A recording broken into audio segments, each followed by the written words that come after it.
control is how we react to it. Unknown. Fact. On the 8th of January 2011, an asteroid with the potential to impact Earth in 2040 was discovered by the Mount Lemmon survey. This near-Earth object was given the designation 2011 AG5.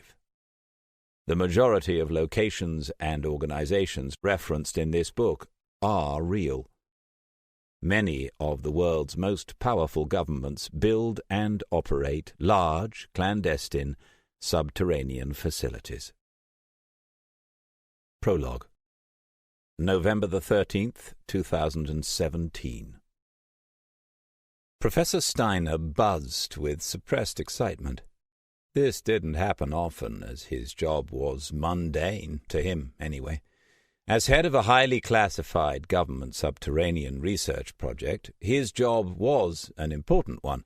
He managed thousands of staff, allocated budgets, and ensured the facility ran smoothly year in and year out, regardless of the many difficulties that arose. People's lives depended upon the decisions he made. Most other people would find the job extremely challenging, even stressful.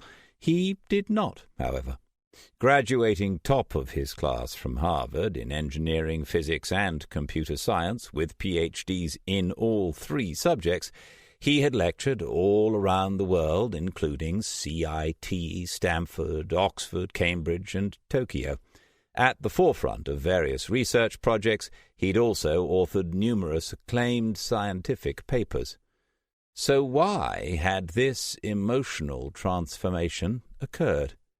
He'd been called to the White House on a matter of national security. The national security part was old hat to Steiner, of course. It was part of his daily work.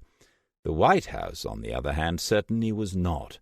Like many people, he'd only seen inside it on TV, and most of the time that was probably a mock-up on a movie set or in a TV studio.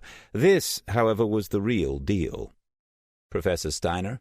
Snapping out of his reverie, he looked up from his seat as a woman dressed in a smart suit approached him. "Would you like to come this way, please?"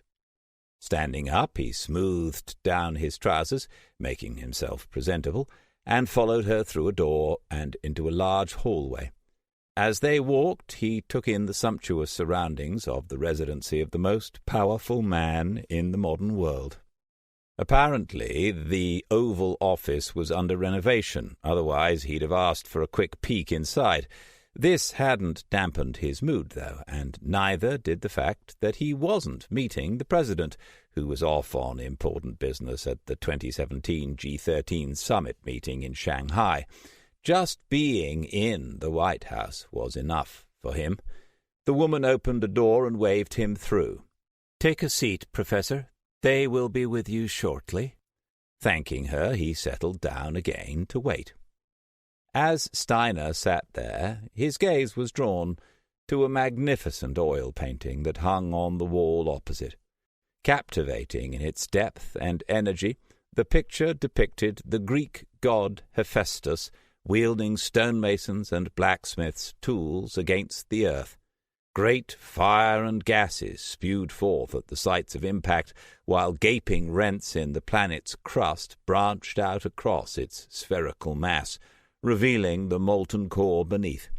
The detail astounded him. He wondered how long it would take someone to paint such a masterpiece.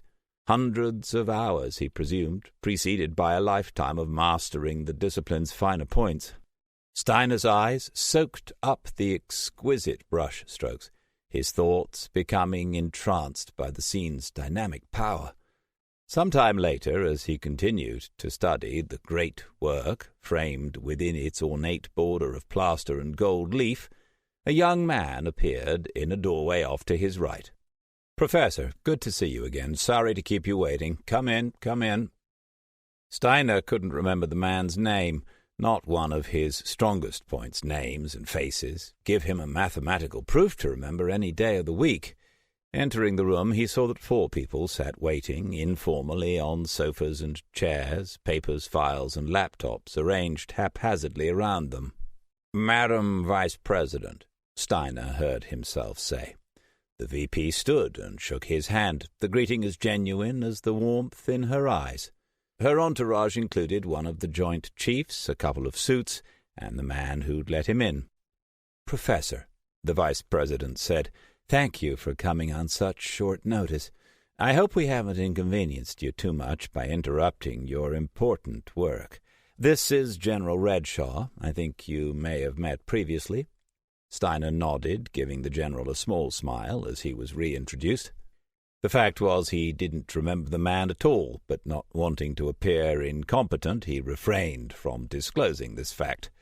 "My Chief of Staff, David Broad," the VP continued. A sallow-faced man moved forwards and shook Steiner's hand firmly. "Professor, it's nice to meet you at last." Steiner gave another nod of his head as he returned the handshake. "Malcolm Joyner, Principal Deputy Director of National Intelligence," said the VP, indicating a tall, wiry man with jet-black hair, who remained sitting, merely lifting a couple of fingers from his knee in recognition. The VP then put one hand on the young man's shoulder. "And, of course, my personal aide, Nathan Bryant, who you already know." "Ah, that's his name," Steiner recalled belatedly. "We have a lot to discuss, Professor," she told him, gesturing with a measured hand for him to take a seat, "so let's get straight down to business." Steiner sat down at the end of one of the sofas, and Nathan handed him a cup of tea. For many days Steiner had been wondering why he had been called to this meeting. The prestigious surroundings and company meant it must be important. Just how important, he was about to find out. Malcolm Joyner cleared his throat. "Professor, in January 2011, an observatory in Tucson, Arizona, sighted an asteroid that had the potential to impact Earth in 2040. He handed him a grainy printout of the object in question. "As you are probably aware, there are many potential objects in space that are likely to collide with the Earth at some point in the future. Unfortunately, we have since verified that this rock, some 4 miles in length and half that in diameter, will almost certainly collide with us in 2040. To give you an idea of the scale of this threat, scientists originally estimated the infamous meteor that wiped out the dinosaurs was about 9 miles across. However, new estimates have the dino killer at a mere 3 to 4 miles in length. If this new data is true, and we believe it is, then we can expect an initial impact devastation zone," Steiner said, cutting in earthquakes and possibly volcanic activity. "Tsunamis and destruction of the ozone layer if the impact is in an ocean or sea, followed by acid rain and intense localized fires. The resulting dust cloud kicked up on impact will encase the planet for a number of years, killing off crops and plant life globally, not to mention the impact on human and animal life." As Steiner finished his sentence, it dawned on him the immense implications of what he'd just described. "Indeed," Joyner said, his tone solemn. "Not a pretty picture. Yet, unlike in Hollywood movies, our top scientists tell us we do not currently have the capability to divert or destroy any asteroids that are heading our way. This won't stop us from trying, of course, but since the whole of our species is threatened with extinction, we prefer to have plans with as close to a 100% chance of survival as possible. Not just survival, but a means by which to continue our way of life." "What about putting bases on the Moon or Mars?" Steiner said without thinking. Joyner's mouth twitched, which may have been the man's attempt at a smile. "Again, contrary to popular culture, we are even further away from attempting to populate other celestial bodies. So, what do we do to counter these horrific after-effects? There are a few options open to us." Turning, Joyner pressed a remote button to bring up large slides on the huge flat screens behind him. He pointed to the first. "Option 1. Underground shelters, perhaps the most effective solution available to us at present. Any such subterranean facilities will be able to preserve our way of life, our species, and the many other forms of life on the planet, which may, although unlikely in this instance, be utterly wiped out by any impact, blast, and fallout. Option 2, he pointed to the next screen along. Space stations, much more expensive in every respect.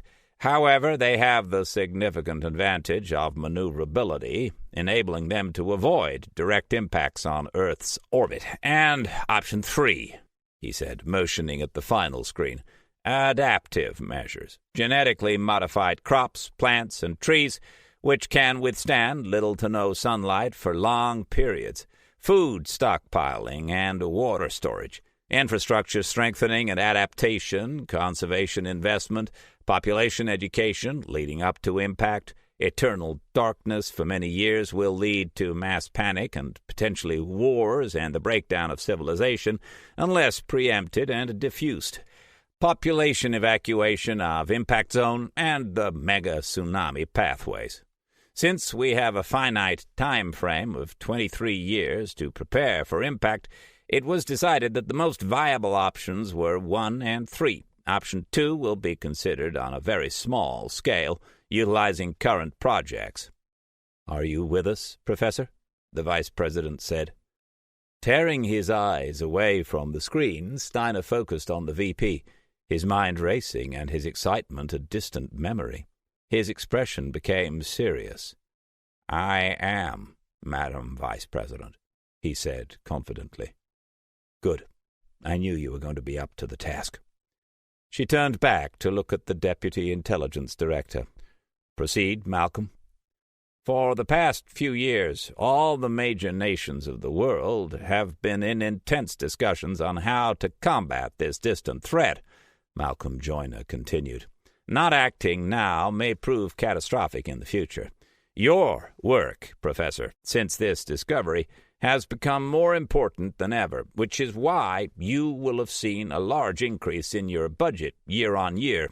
Not only do subterranean facilities help to protect against meteor strikes, they will also be our first defense against supervolcanoes and infrastructure-damaging solar flares and coronal mass ejections. These facilities, as you are well aware, will also lend themselves to protecting us from other pressing threats, such as pandemics, biological and nuclear warfare, and so on. Due to the urgency and severity of the threat to the planet, we have been able to cut through a lot of red tape to speed up the planning of our defenses, redirecting resources to and from the varying nations and multinational companies around the world.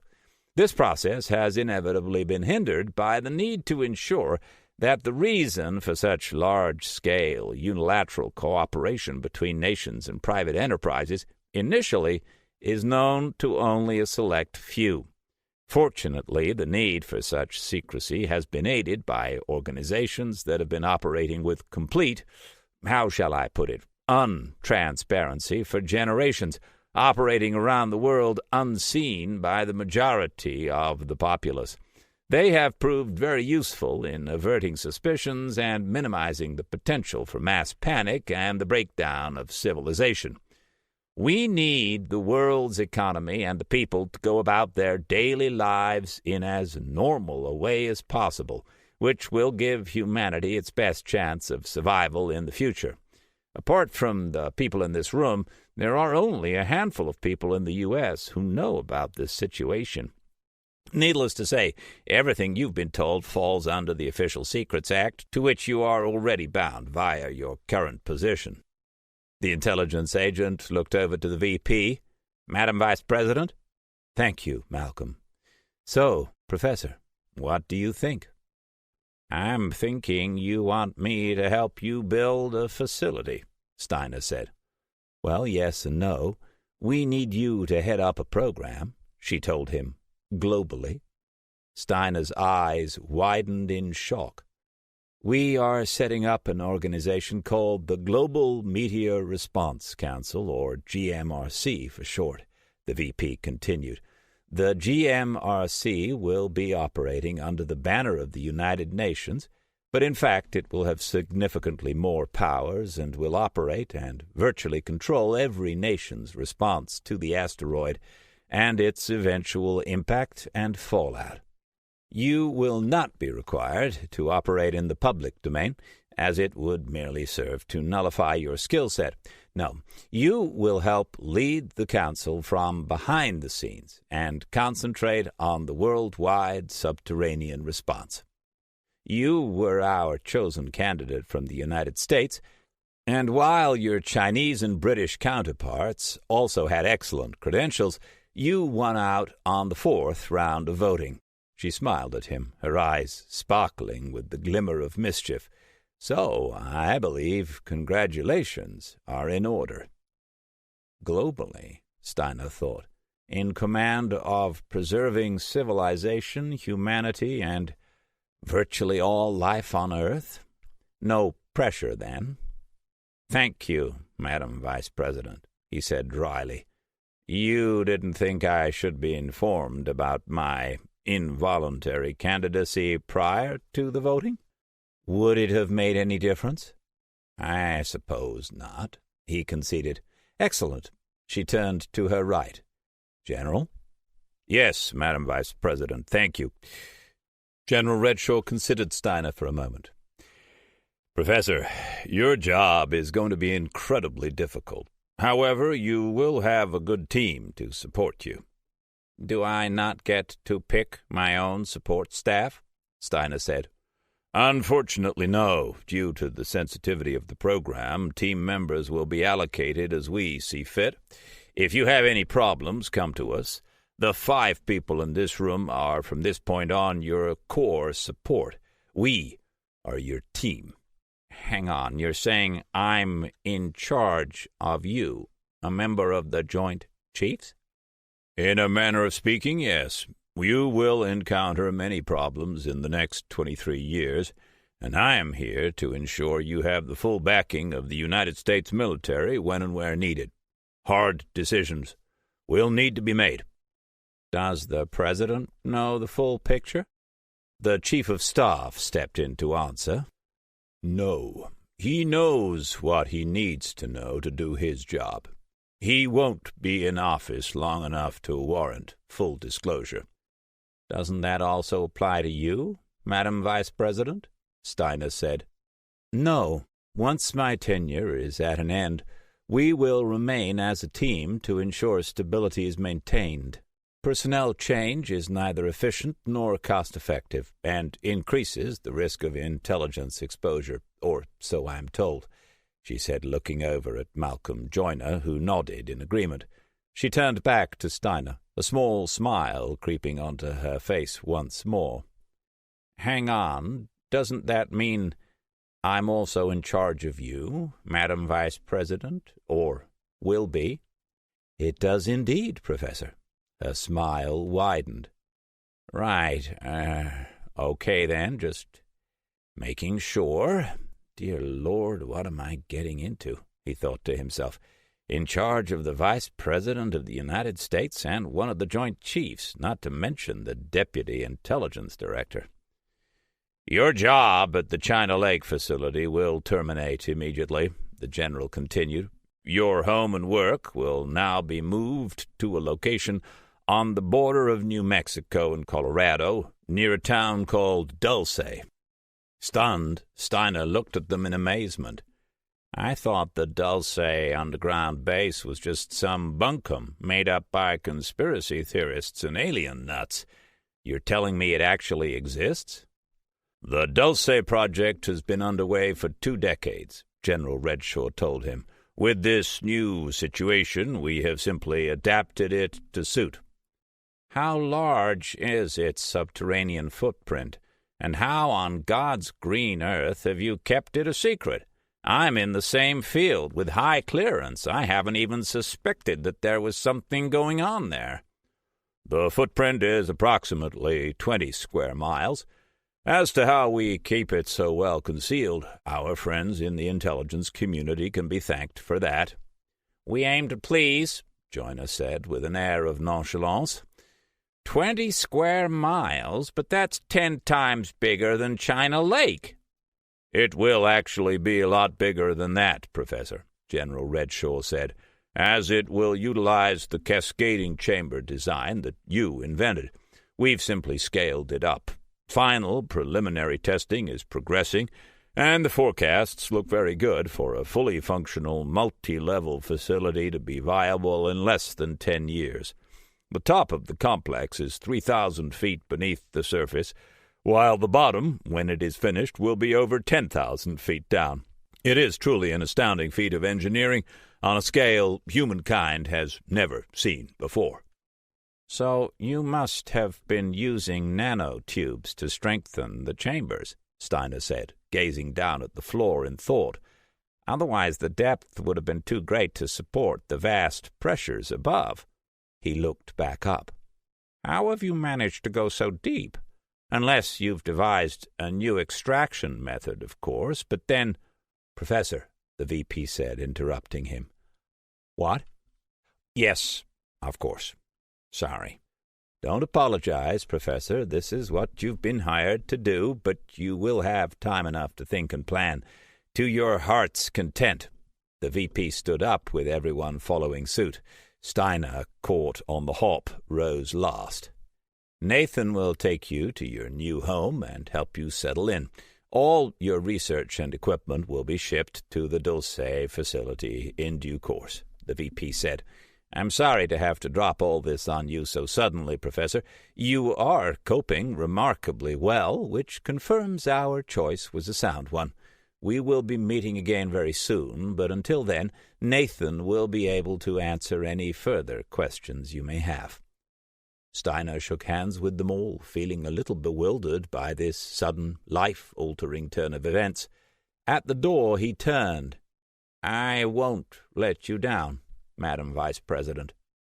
I have every confidence in you, Professor. We all do." Steiner gave her a nod of his head in acknowledgment, and let himself be led out the door and into his new life. After everyone else had left, Deputy Intelligence Director Malcolm Joyner turned to the Vice President. "Let's hope he delivers," he said. The Vice President poured some scotch into 2 tumblers and handed one to him. "Oh, he will deliver. We're here to help, after all. He's by no means alone in this. The other nations will not want to follow him. He'll win them round. You'll see. Perhaps we should have told him everything. I believe he could handle it." Perhaps." She sipped her drink, the ice cubes rattling softly inside the glass. "We will feed him more information pertinent to his job when necessary. He knows what he needs to know. For now." Chapter 1. 22 years later, London, England, 2040. Trish looked at her watch again. 20 minutes past the hour, and Sarah had yet to arrive. Trish wasn't surprised at the tardiness. She'd known Sarah too long to expect anything else. Waiting around did grate after a while, but something else bothered her much more. She'd been concerned about her friend's recent behavior. Sarah hadn't seemed happy or even remotely motivated for some time.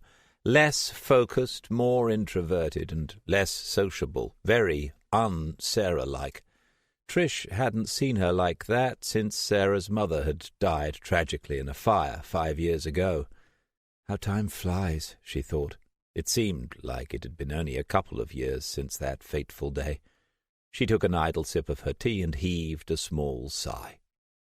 Trish had decided to meet Sarah for a drink at the new cafe located near the top of the Sky Pillar, the latest and by far the tallest London skyscraper, recently opened to great fanfare. An awe-inspiring spectacle, the tower rose up over 2,000 feet into the crisp blue sky, shining like a beacon of light across the city as the sun glinted from its smooth, glass-clad surface. Looking down from her vantage point, Trish could see the tops of some of the smaller towers far below, One Canada Square, the Shard, and its sister tower, the Spire.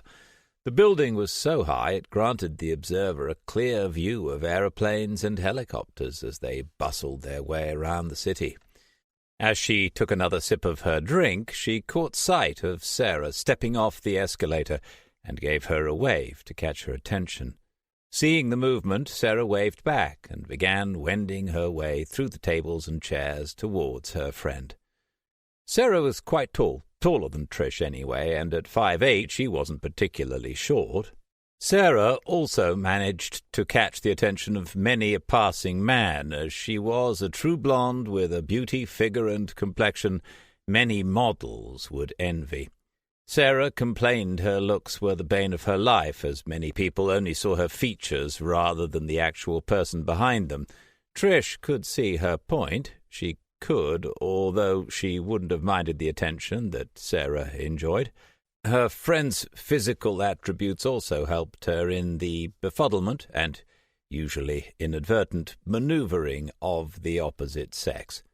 This sparked jealousy in some women, but Trish knew it was a woman's prerogative, whether intentional or otherwise.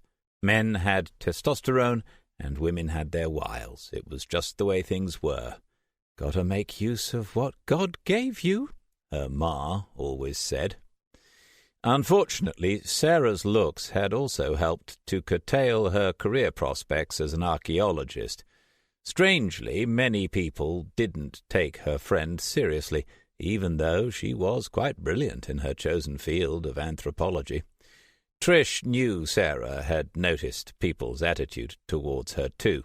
Not everyone, but a reasonable proportion, enough to make it a recognizable problem. Some of her colleagues had even purposefully ignored her, and in some instances, during her PhD studies, their behavior could have been classed as psychological bullying.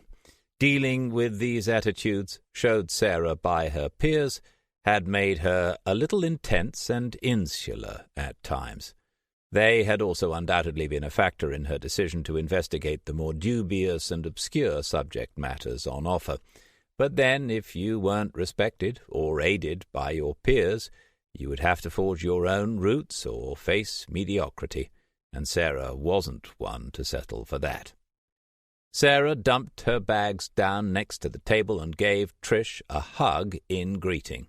"So, how are you keeping?" Trish said as Sarah sat down and picked up a menu to browse.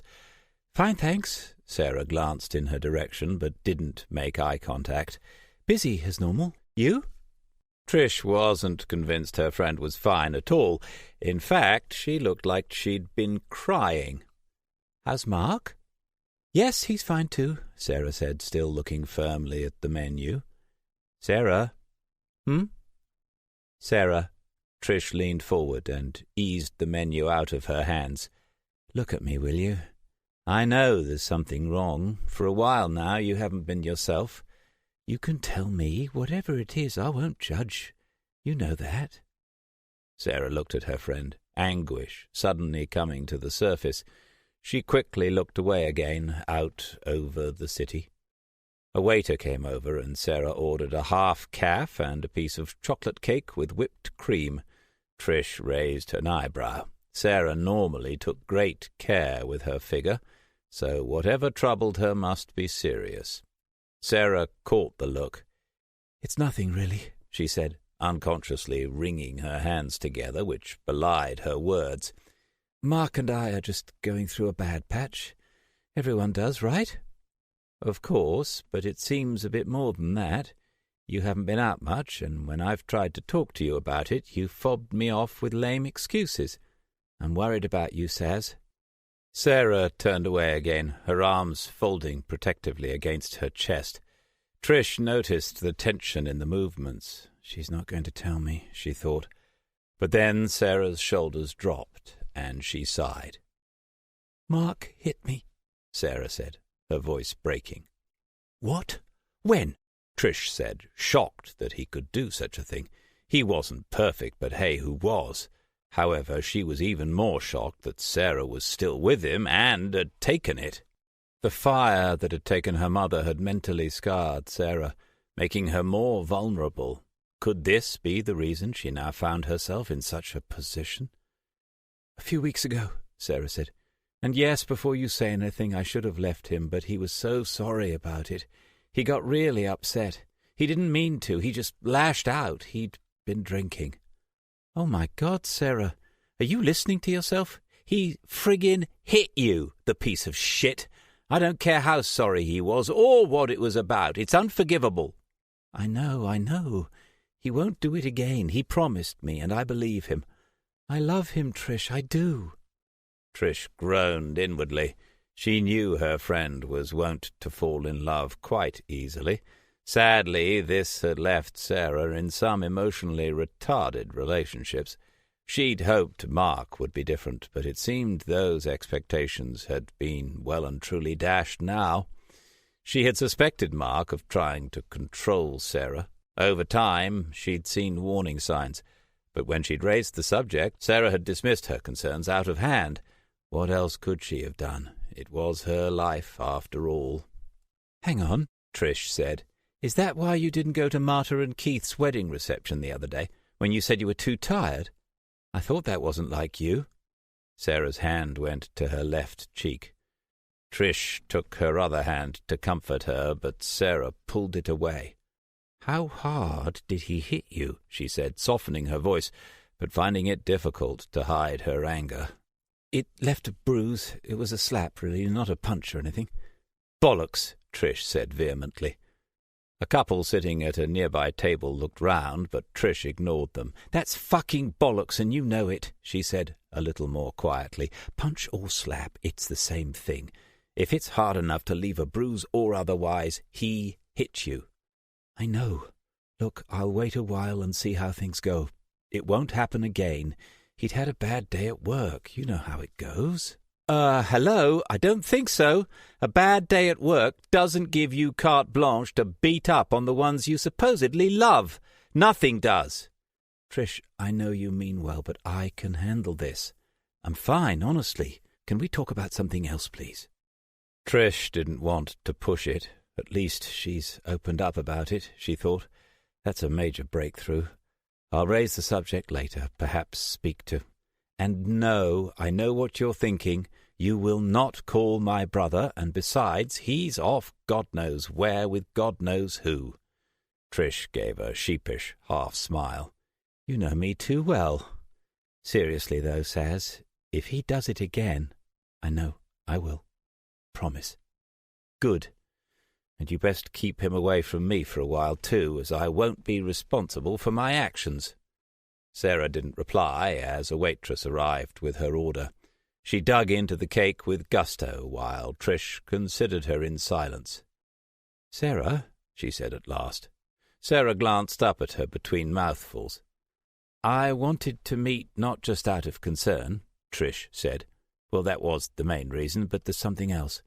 You know that dig a year or so ago where we found those artifacts that you got so excited about?" Sarah's head came up quickly, any distress vanishing from her expression as her eyes came alive. "Of course. I've been waiting over a year for the cross-match carbon dating on those bits of bone. Have you got the results? Why didn't you tell me over the phone?" "I didn't say over the phone, as I was more concerned about you. I wanted to see you, and I'm glad I did." A pained look crept back onto Sarah's face, only to be replaced with a sterner resolve. "Get on with it, then," she said, sounding impatient. Trish concealed a grin. That was the Sarah she knew and loved. Sarah's expression grew annoyed as she caught her friend's amusement. "What?" "Eh? Nothing," Trish said hastily, losing the upturned corners of her mouth under her friend's penetrating gaze. "Anyway," Trish continued, "the lab tech, some newbie, got the items to be dated mixed up, and the bone fragments weren't done." Sarah swore loudly, and the couple near them looked over again in disapproval. "That's not all. After I gave them an earful, I took a cab and went down there to find out what was going on. It was as they'd told me. They'd dated the wrong item, which is obviously bad." Sarah was about to say something, but Trish held up her hand, cutting her off. "Turns out this guy had actually dated some of that stringy rope we found wrapped round what looked like a phalange bone, except it turns out it wasn't rope at all. It was hair. Hair? No way. Yes, way, and what's more, and this is the really good bit, Trish said, pausing for dramatic effect. Oh, get on with it already. Well, they dated it, and it was 500,000 years old. I thought, what? That's rubbish, as your trinket, that pendant thing the hair had been bound around, was properly cast.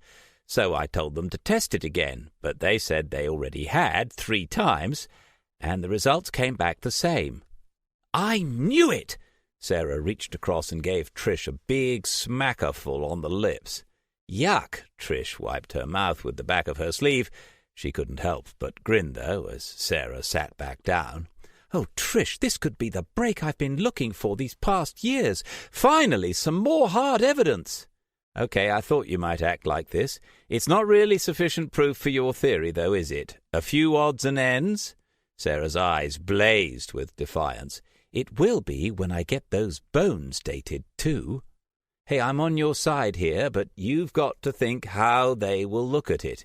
You need supporting evidence, you know that. Otherwise, it will hold no water. Even if you did have supporting evidence, many would still dismiss the claims and say the conclusions are wrong. They will pick it apart piece by piece, and you will be ridiculed. We've seen it before, and we'll see it again. It's the game. It's just how it works.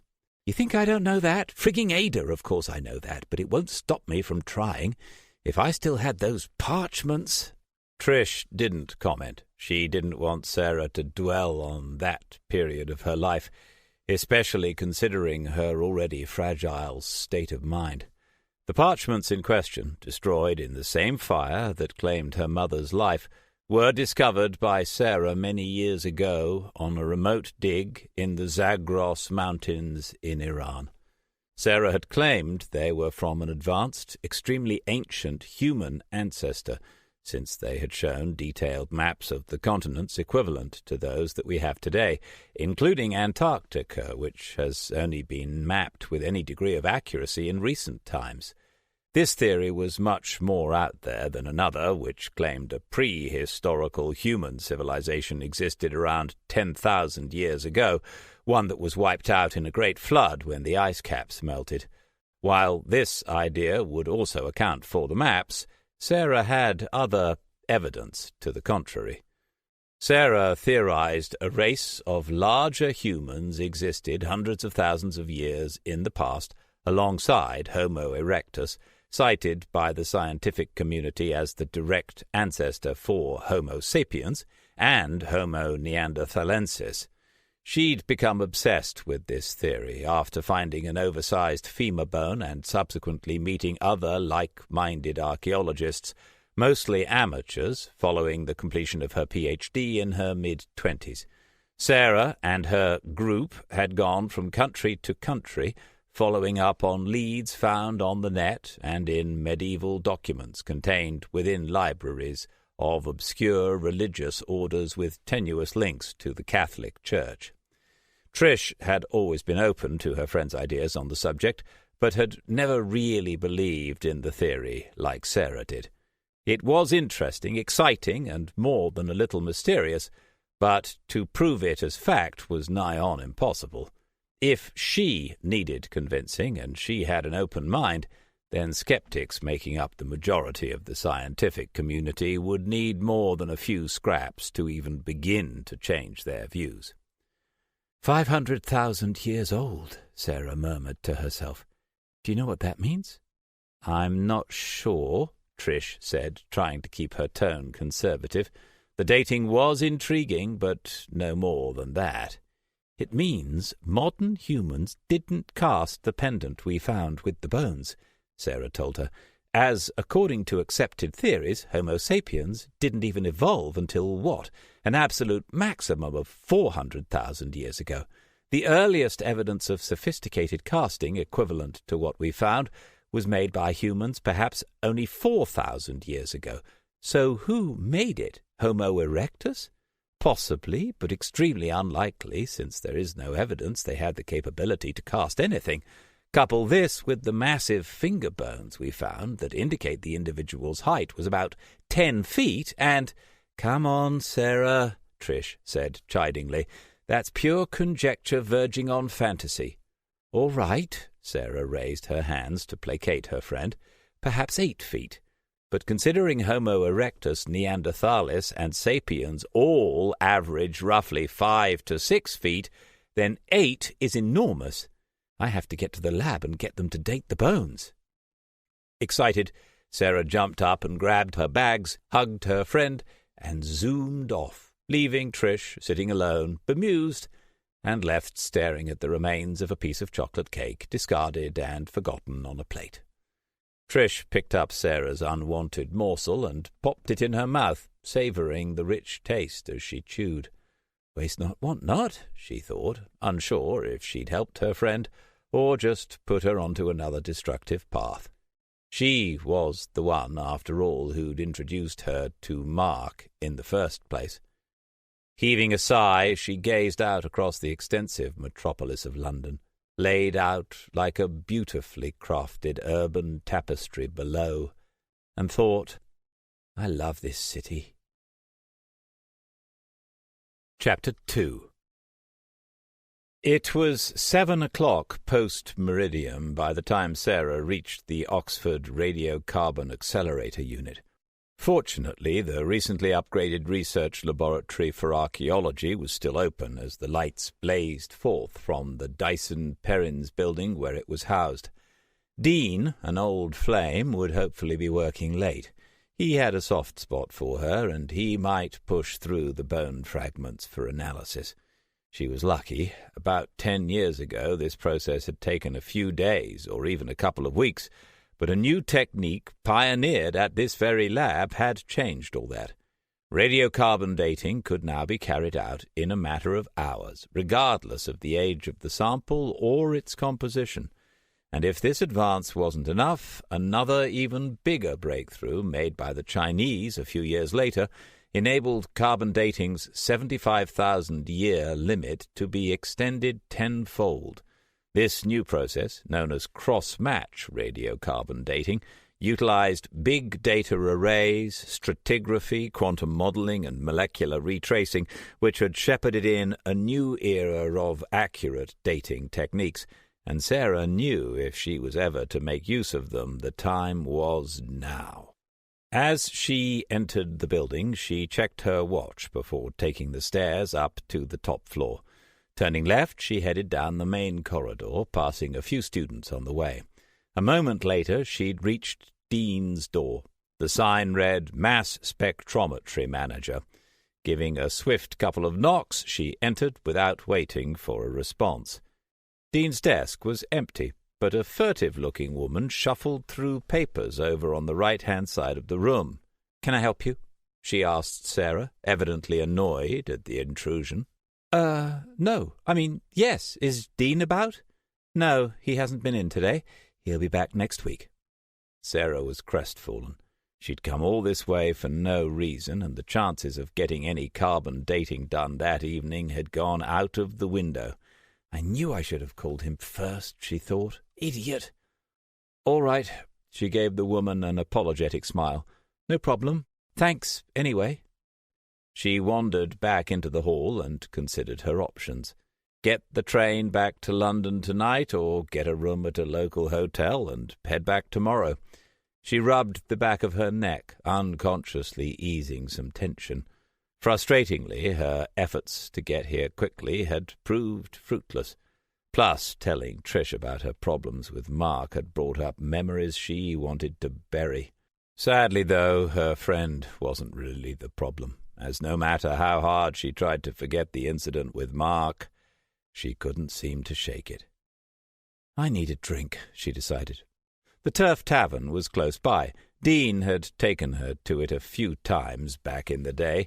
It was mostly students and tourists, so not her usual cup of tea these days, but it was familiar and friendly. Having made her way back out of the building, a few minutes later she was nearing the pub when her phone rang. She looked at the screen. It displayed Mark's face, and he looked agitated. "Great," she thought, "that's all I need." Pressing a button on the screen expanded the image. It also enabled Mark to see her. "Where are you? I was worried. Do you know what time it is? It's getting dark, and who are those people?" Sarah looked round as some raucous college girls passed by her as she slowed. "Just some students from the campus," she said. "Look, Mark, you're right. It's getting late, and I'm in Oxford. I'm checking into a hotel. I'll see you tomorrow evening." "Oxford?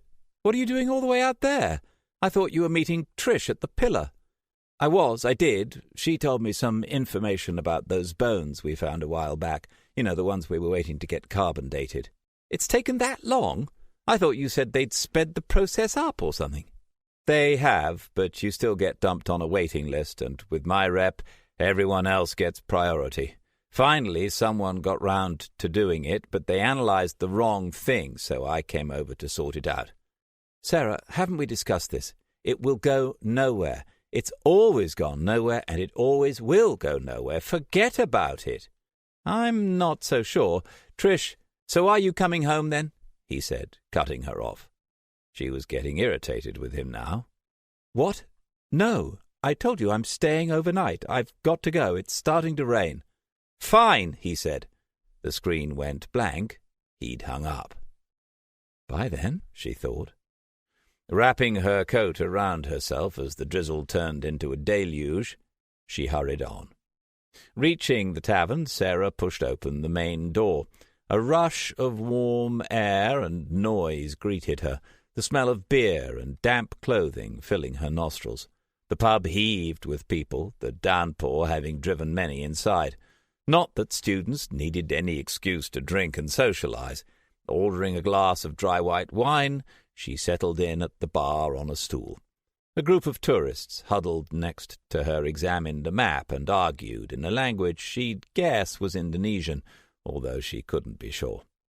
A young man came and hunkered down on the bar stool next to her, a tad too close for her liking. He gave her a grin as he called the barman over. Despite herself, she smiled back. It was hard not to. He was pretty cute, if you liked the young, cheeky chappy type, which she had in her younger days. "So, are you here for business or pleasure?" he asked her, raising his voice to be heard above the cacophony of noise filling the low-ceilinged room. "Neither," she said, hoping to confuse him.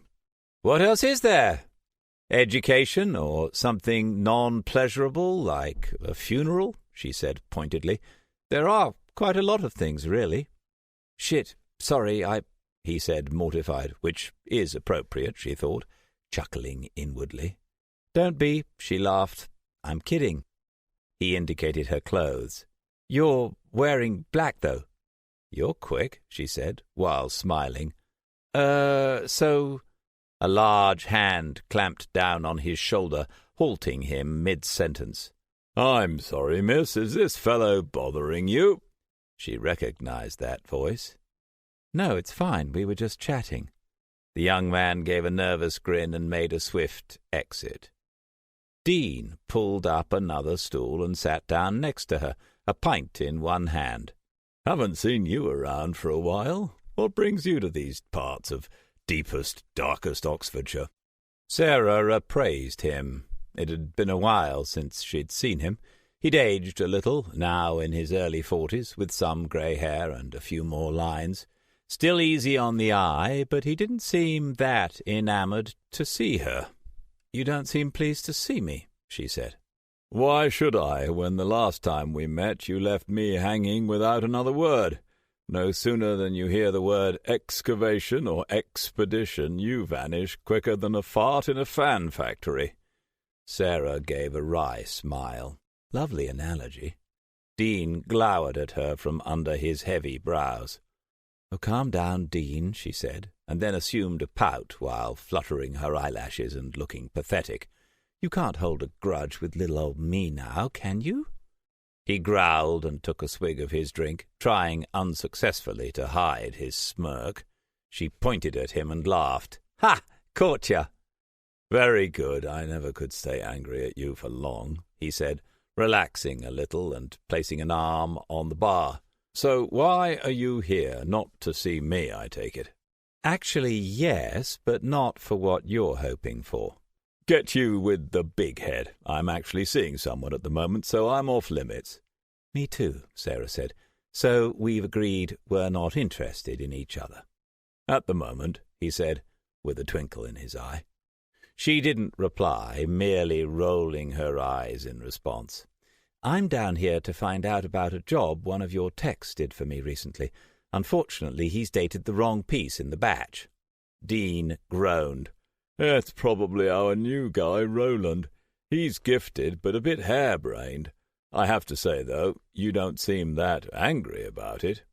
Well, I would have been, but the piece he dated actually produced something extremely useful. I just need him, or anyone, to date the correct pieces, and I'll be a happy little camper. Depending on the results, Dean said. Of course, but I'm feeling confident. So it would seem. Do you want another? He beckoned the bartender. She looked down to see her glass was empty. Sure. So who's this new assistant you've got working for you? Have you had your wicked way with her yet? Sorry, I forget, you're taken, aren't you? Dean looked at her, puzzled. What assistant? He said, passing a fresh glass of wine to her. The brunette, slim, about my height suit. Seemed a bit smart for your office, but hey, it's your show. I don't have a clue what you're going on about, Sarah. I haven't had an assistant for a while now. We've had a lot of cuts recently. Every department has. For that matter, nearly every government-run sector has, what with the impending doomsday and all these precautions they're taking. I think they've gone a bit too far recently, though, don't you think? Some people are saying the asteroid may even miss us altogether. What? Oh, that. Yes, not long till impact day now. It's a little exciting, don't you think? Takes the mundane out of everyday life. I suppose, although since they've had to evacuate virtually the whole of southern Africa over the last few years, Africans may have a different viewpoint. I guess, she said with a chuckle. So who's this mysterious woman, then? She was in all your filing cabinets. There were quite a few documents spread about. I just assumed she worked for you. She also told me you wasn't at work today and would be back in next week. Dean looked worried now. Sarah, I really don't know who this person is, and my cabinets are always locked. Plus, I've been in all day today. How long ago since you saw her? She looked at her watch. About an hour now. He got his phone out, hit a button, waited a few moments, and then swore. What's wrong? Sarah said. My camera's not working. Camera? Yeah, I've got a small security camera set up in my office to prevent students nicking things. They're thieving little buggers. He got up and drained the rest of his pint. Right, I'm going back to check this out. Coming with? Most of her wine was still in the glass, but she downed it too.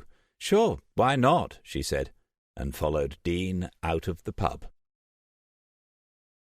Total darkness had descended by the time they'd made their way back to the university. A few lights were still on, and a lone student scuttled past them as they entered the building. Once in the office, nothing appeared to be out of place. Dean went straight to the cabinets, which were locked with no apparent sign of tampering. Where's the camera? Sarah said. Eh? Turning around, he went to the corner opposite the door and gazed up at the ceiling. There. He pointed at a tiny dome-shaped object, its white surface making it all but invisible. It's got motion and heat sensors, timestamps, remote access, video conferencing, upload and download facilities, 32K definition playback, and record. It's a fantastic bit of kit. Apart from the fact that it doesn't work, Sarah said, peering around the rest of the office. I know it was working yesterday as I checked its feed. He removed the device for inspection and then plugged it into his computer. Strange. He tapped a few keys. It seems to be okay now. He went back to the cabinets and swiped across the locks with his phone to unlock them. Sarah sat down in his chair and fiddled with the stapler as he checked the files to see if anything was missing. So what gives, Dean? Regarding, he said, without taking his eyes off the cabinet he was now rifling through. Well, I've been waiting a year for my artifacts to be dated. Couldn't you have pushed me up the list a bit? I'm sorry, I should have done. I was angry with you after... Well, you know, and then I just forgot about it. I no longer prioritize the list these days. Accepting his explanation, Sarah watched as Dean continued to leaf through the documents while muttering to himself. A few minutes ticked by before he stopped and turned around. "Shit." "What's up?" she said. "Something missing?" "No, nothing. Are you sure she had the cabinet open, and this wasn't some ploy of yours to get me up here alone?" "You wish." "No, honestly, she was here, and that was definitely open." "Well, I don't know what's going on then," he said, looking at her in confusion. "Don't look at me. I don't know either. Doesn't anyone else have the access code?" "Roland does." "Isn't that the muppet who buggered up my tests?" "The very same. Bloody hell, I bet he's let someone else come up here. If he has, he's out of here. Come on." He waved his hand for her to follow him as he locked up the cabinets and headed for the door. Sarah jumped up out of the chair and trailed after him. The mass spectrometer was housed in the adjacent building, and according to Dean, Roland always worked late. Probably because he has to correct all his mistakes, she thought to herself. After a short walk, they arrived to find Roland still there, as predicted, although he didn't appear to be working, as he lay sprawled out on a desk, asleep. "Roland!" Dean's voice rang out. Roland stirred and lifted a bespectacled head. "Dean, is that you?" Roland was a small, rotund young man in his early 20s, although his clothes looked like they belonged to an elderly librarian. "Yes, of course it's me," Dean said with exasperation. "Have you given your access code to some woman today? She was seen rifling through the secure cabinets in my office." Sitting upright, Roland straightened his glasses and blinked owlishly as he got his mind back into gear. "Of course not. You specifically told me never to let anyone do that, so I haven't." "And you haven't told anyone the code or mislaid your phone?" Roland checked his pockets. "Nope." He patted his breast pocket. "Still here?" Dean shook his head. "I give up," he told Sarah. "Nothing's been taken, so as far as I'm concerned, there isn't a problem. I've got too many other things to worry about without this as well." Sarah shrugged and made a face to show Dean she wasn't that concerned either. She also had more important things to consider. "Do you have the dating results for a job for Sarah Morgan?" she asked Roland. Roland shifted his gaze to Sarah and broke into a broad smile. "Oh, so you're the giant lady." Sarah sighed wearily. That was one of her nicknames in some archaeological circles. "Yes, that's me, the giant lady." "I always thought you were quite small," said Dean, looking at her with an impish grin. "Funny," Sarah said. Roland rummaged around in some trays on one of the desks. After a while he stopped and held up a sheet of paper. "Aha!" he said, waving it about in triumph. "Got them!" He passed Sarah the paper, and she read through the results. The hair was, indeed, approximately 500,000 years old. She felt exultant, relieved, and amazed all at once, and having the proof in her hand was an unbelievable feeling. All she had to do now was get the bones tested and get a credible anthropologist to back up her assertions that they belonged to a very large member of the Homo genus. "Dean, you couldn't do me a massive favor, could you?" He eyed her with suspicion. "That depends on what it is." "Is there any chance you could do an analysis of the bones I need tested this evening?" "Seriously? Now? Tonight? It's nearly 9. "I'd owe you big time," she said, her eyes pleading with him. "Yeah, you would," he said, mock vehemently. "So you will, then?" "Sure. Just one item, though. I'm not going to stay here all night." "Oh, thank you." She gave him a peck on the cheek. "You're a real star, do you know that?" Looking a little nonplussed, Dean sent Roland to get Sarah's artifacts from the security vault on the far side of the large room. Meanwhile, he went about preparing the mass spectrometer for operation, while Sarah reread the results of the hair sample. A couple of hours later, the analysis on the large, near-complete finger bone finished. Dean printed out the data and took a look. Barely a moment passed before Sarah could contain herself no longer. She whisked the paper out of Dean's hands, much to his chagrin, and read the results. "I can't believe it," she said. "It matches the hair sample. 511,000 years old." "Give or take a few hundred years," Dean said. "This is fantastic," she enthused, overjoyed at the news. "That is impressive and certainly interesting," Dean said. "But it's late, and I've done enough work for one day. So if it's all right with you two, I'm off home." With all in agreement, Dean locked up the building after they had shut down all the systems and turned off the lights. Outside, Roland gave them a parting wave of farewell before trundling off into the night in the opposite direction to the pub. "Pleased?" Dean said, as she found herself looking at the new results again with a grin on her face. "Yes, very. Thank you so much. You've been really great tonight." He smirked. "I've heard you say that before." "Really? Do you ever get your mind off sex?" "You know me," he said, grinning. She laughed. "That I do." She looked down the street and then back at Dean. "Anyway, I'm going to hit the sack." His expression turned serious. "Do you have anywhere to stay?" "I'll be fine, thanks. I'll check into that nice little hotel next to the tavern, the one we—" He was smiling again. "Oh," she said, blushing. "Never mind. Yes, that one." Ever the gentleman, Dean escorted her to the hotel, where she bade him good night. "Are you sure you don't want to?" he asked her, darting his eyes pointedly up at the hotel rooms above. "You're terrible. I thought you were seeing someone anyway." "I'm not really. I was hoping to make you jealous. Did it work?" "No, afraid not," she said, even though she was tempted to take him up on his offer. What with her situation with Mark, she'd felt a lot happier today than she had for quite some time, and a night with Dean would be very enjoyable. But she wanted to make it work with Mark. "So?" he said. "Sorry, Dean. He held up a hand. "Don't worry, I'm fine. I'll see you tomorrow, and we can finish off the rest of your tests, if you want. Perhaps have lunch, strictly platonic. Sound good?" "It does," she smiled. "I'll see you tomorrow, then."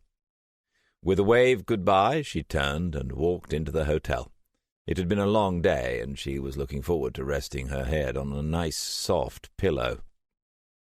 Once in a room and tucked up snug, ready for sleep, her mind wandered on the day's events, settling at last on the carbon dating breakthrough she'd been waiting for, seemingly for her whole life. As she drifted off to sleep, she dreamt of receiving the International Archaeology Award for Archaeologist of the Year. And this year's winner is Sarah Morgan. Chapter 3. Sarah arrived back bright and early the next day at the mass spectrometer building to find a police car parked outside. Wondering what was going on, she went inside to where Dean was talking to one of the officers, while a disconsolate Roland sat alone at one of the desks, around which papers were scattered and trays upended. "Roland, what's happened? Is everything all right?" "Hi, Sarah. No, not really. We've had a break-in. They trashed the office and broke into the vault." "What? Hell, no one was hurt, were they?" "No, it must have happened sometime late last night. The vault is like a bomb site, artifacts all over the place." Sarah looked at him, suddenly feeling anxious. "What about my bones and hair?" Roland shrugged. "I don't know. The police won't let us in there now. They want to take photos and see if they can get prints and that." Sarah had a dreadful sinking feeling in the pit of her stomach. Slumping down on a chair next to Roland, she ran one of her hands over her head, her brow furrowing. She'd suffered the loss of evidence a couple of times before, not only her mysterious maps, but also a bone she'd found early on in her career, a complete femur. This fossilized limb had been massive in comparison to modern-day humans, Dating revealed it to be 200,000 years old, and she declared it as a previously undiscovered human ancestor or cousin, the ever-elusive Homo gigantis. The bone indicated the height of the individual must have been at least 9 feet, fully erect.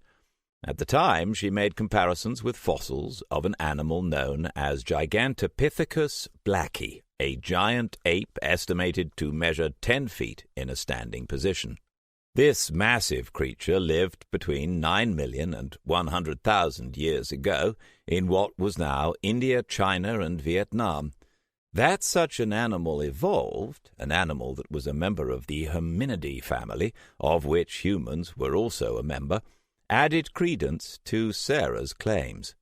The fact that massive giant apes had evolved in Earth's history opened up the door to the real possibility that humans, or more specifically their ancestors, may also have grown much larger. To some this sounded preposterous. Giant humans, people scoffed at the notion. This entrenched cultural skepticism, or modern-day superiority complex, seemed to Sarah to be wholly out of touch with the paleontological discoveries displayed in museums and taught in schools the world over. Huge, great, lumbering beasts had roamed the earth for millions of years, none better known than the dinosaurs, pterosaurs, and the fabled giant mammals of the Ice Age. Descendants of these colossi were, even with us today, in the form of elephants, giraffes, crocodiles, and the largest animal ever to have existed, the 100-foot-long blue whale. These arguments began to gain purchase with a few academics, until, that was, the femur in question had been stolen from one of her cases soon after she had published a paper on Homo gigantis. Sarah's work had utilized a plethora of supporting data, written accounts, photos, and videos she had compiled over the years, with the femur as the crowning evidence for the new species. Of course, she had been ridiculed by the general scientific community. She had expected resistance, as many of her friends outside of more credible circles had also received such treatment. Sarah, however, being an up-and-coming archaeologist at the time, and predicted to do great things by some top academics, had believed she could give credence to the subject, especially with her new proof. The intense skepticism shown by most had briefly waned when a couple of her colleagues had shown tentative interest after they had seen the bone in question. Sarah had been so excited when a senior scientist and her mentor, Dr. Middleton, had been willing to go out on a limb for her and take a look at the bone. This was when her world had been turned upside down by the theft. Without the bone, she had no hard evidence, and without evidence, she had nothing. Her career had taken a nosedive since that fateful day, and she had been treading water ever since.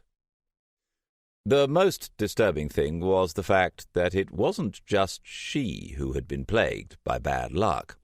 Many of her friends and like-minded believers in the existence of Homo gigantis had also experienced many accidents and thefts of finds that may have proved their theories. Too many to be coincidence, many argued. Sarah had initially thought they were paranoid. However, she had come to feel the same way over the years. If this break-in had targeted her evidence, then it was time to take a stand. But how? That was the question. Sometime later, rousing her from these increasingly speculative musings, Dean finished talking to a policewoman and came over to Sarah and Roland. "They're bringing in the investigators shortly to try and gather evidence, but they seem to think it's a professional job, as the vault couldn't have been opened by amateurs. They knew what they were doing. I had a look around before I rang the police, and it looks like a few things were taken, but most were just trashed mindlessly." He looked at Sarah, his expression sad. "Sarah, I'm so sorry. Your pieces weren't there. I looked everywhere for them. There may be an outside chance they're among the debris, but the box they were in is one of the ones that are missing." So there it was, her proof gone. Again. She put her head in her hands, wondering why she deserved such bad luck. "Roland, you didn't happen to see a woman hanging around here yesterday, did you?" Dean said. Roland looked confused. "Can you be more specific?" "Sarah, what did she look like, the woman in my office?" "I don't know. My height, grey suit." "Dark curly hair and glasses," Roland said, finishing her sentence. Sarah's head shot up. Yes! "What was she doing here?" Dean asked him. "She said she was meeting you here, but you never showed up. She waited a while and then went." "Me?" Dean said. Roland nodded. "Did she look at the vault?" Sarah asked him before Dean could say something else. "Actually, she did. She looked at everything, really, just wandered about. I didn't think anything of it then, but now—" "Well, that's it then," said Dean. "We know who did it, this mysterious woman. You two had better tell the police and give them her description. I already told them about last night, Sarah. They were going to talk to you anyway." After Sarah and Roland had given their accounts to the police, Roland went home, and she and Dean went to a cafe around the corner for lunch. "So what are you going to do now?" Dean asked her as a waiter cleared away their plates. "I'm not giving up on this. There's something going on here. It's too much of a coincidence. 2 times now this has happened to me." "They never did recover that femur, did they?" She shook her head, not wanting to discuss it further. She was already too angry and upset to think about that right now. "You think someone is deliberately preventing you from finding or going public with any evidence to support your theory?" She heard the skepticism in Dean's tone, even though he tried hard to hide it. She shrugged, not trusting herself to answer. "What can I do?" she wondered. "I can't let this keep happening." One thing was for certain. Someone was doing their best to discredit her and prevent her theories from seeing the light of day, and she would find out why, or, at the very least, get the better of them. She stood up, suddenly knowing what she had to do. "Are you going home?" Dean said. "Yes and no." He looked puzzled by her answer. Without elaborating, she thanked him for all his help, kissed him on the cheek goodbye, and headed for home. No sooner was she out the door than she was on her phone booking a flight to Turkey. Sarah arrived back at her apartment early in the evening and went straight into the bedroom to pack her flight case. First things first, though, she thought to herself. Going to the closet, she opened the double doors and parted the clothes hanging on the rail inside. Grabbing a stool, she climbed up, the top of her head now grazing the ceiling. At eye level, a small air vent nestled off to one side, behind some old musty-smelling boxes on a shelf. Sarah pushed her hand over and popped off the plastic grate from the wall. Feeling around inside, her palm brushed against a flat metal object. Curling her fingers around it, she pulled it out. For a moment she looked at it, and then gave it a quick kiss before slipping it into her pocket. It represented her final piece of evidence, and she felt a great sense of relief and comfort that she still had it in her possession. As she walked back into the lounge to go into the bathroom to collect toiletries, something caught her eye. She slowed to a stop in front of the mantelpiece, on which sat a rustic oak picture frame. Sarah picked it up with care and stared into her mother's beautiful blue eyes. A thought suddenly struck her. Her discoveries, the femur, the finger bones, the hair, if they had all been taken from her due to some kind of conspiracy, then it stood to reason that the maps had been destroyed on purpose too, especially considering the fire investigation report had been inconclusive, perhaps even hinting at foul play. That means Mum didn't die in an accident at all, Sarah thought in horror. She was murdered. Memories of the fire all those years ago came flooding back to her, the smell of the smoke and the intense heat of the blaze. She remembered the noise of the flames as they consumed her mother's house. Perhaps the most vivid recollection of that terrible day was the sound of her own screams as firemen fought to hold her back as she tried in vain to get into the house to save her mum's life. Sarah felt faint and put her hand against the wall to steady herself. Her head swam and the room grew dim.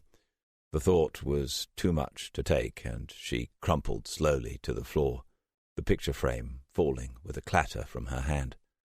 Her mind awash with emotion, she dragged the photo back towards her and stared at her mother's face through distorted vision as tears welled. A dark, slow realization wound its way around her heart, constricting and restricting it. It was my discoveries that killed Mum. If I hadn't taken the maps to the house, she'd still be alive today. Agony lanced through her stomach, and she scrambled to her feet and rushed to the kitchen sink, where she retched until her throat burned with pain. She stood there for some time in silence, her head hanging limp. Finally she turned on the tap, washed out her mouth, and cleaned her face. A couple of hours later, Mark rolled in. He'd been out drinking with his friends, by the look of it, and he wasn't pleased to see her. "So you're home, are you? About time," he said, and then he noticed her cases by the door. "What's that?" He pointed at them. "Are you leaving me?" His voice had gone up an octave. He came over to her, pushing his face into hers.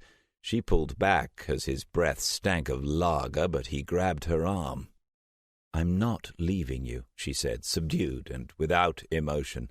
"I'm going on a dig in Turkey. I leave tonight." "What? What are you talking about? You're going to Turkey? For how long?" "A few weeks, 6 at the most. Look, Mark, I've—" "6 weeks?" His eyes bulged at the thought. "I don't think so. I've got a work due next week, and the week after that it's my sister's wedding, and you're not going to let me down on that. I'll show my sister I'm better than her. She said I'd never get married, but I'll show her." He pushed Sarah away and stumbled over to an oak cabinet against the wall to get another drink. Sarah saw this wasn't going to go well, so she began collecting up her gloves, keys, and phone. As she pulled on her coat, Mark swung her round, and red-hot pain exploded on the side of her face, and she was flung to the floor. As her eyesight came back, she saw him standing over her, swaying from side to side. "I told you," he said, a hint of madness in his eyes. "You're not going anywhere." He emphasized the last word with his hands. Sarah managed to get to her feet with Mark looking on, an exultant look on his face. Calm settled upon her. She had been working on a numb sort of autopilot as she'd prepared to leave, but the blow had brought her to her senses, and her mind felt strong, somehow, and needle-sharp. "Mark," Sarah said softly as she laid a hand on his shoulder. He shrugged it off, but she took his hand with a tender touch and pulled him closer. He was about to say something when she rammed her knee with full force into his groin.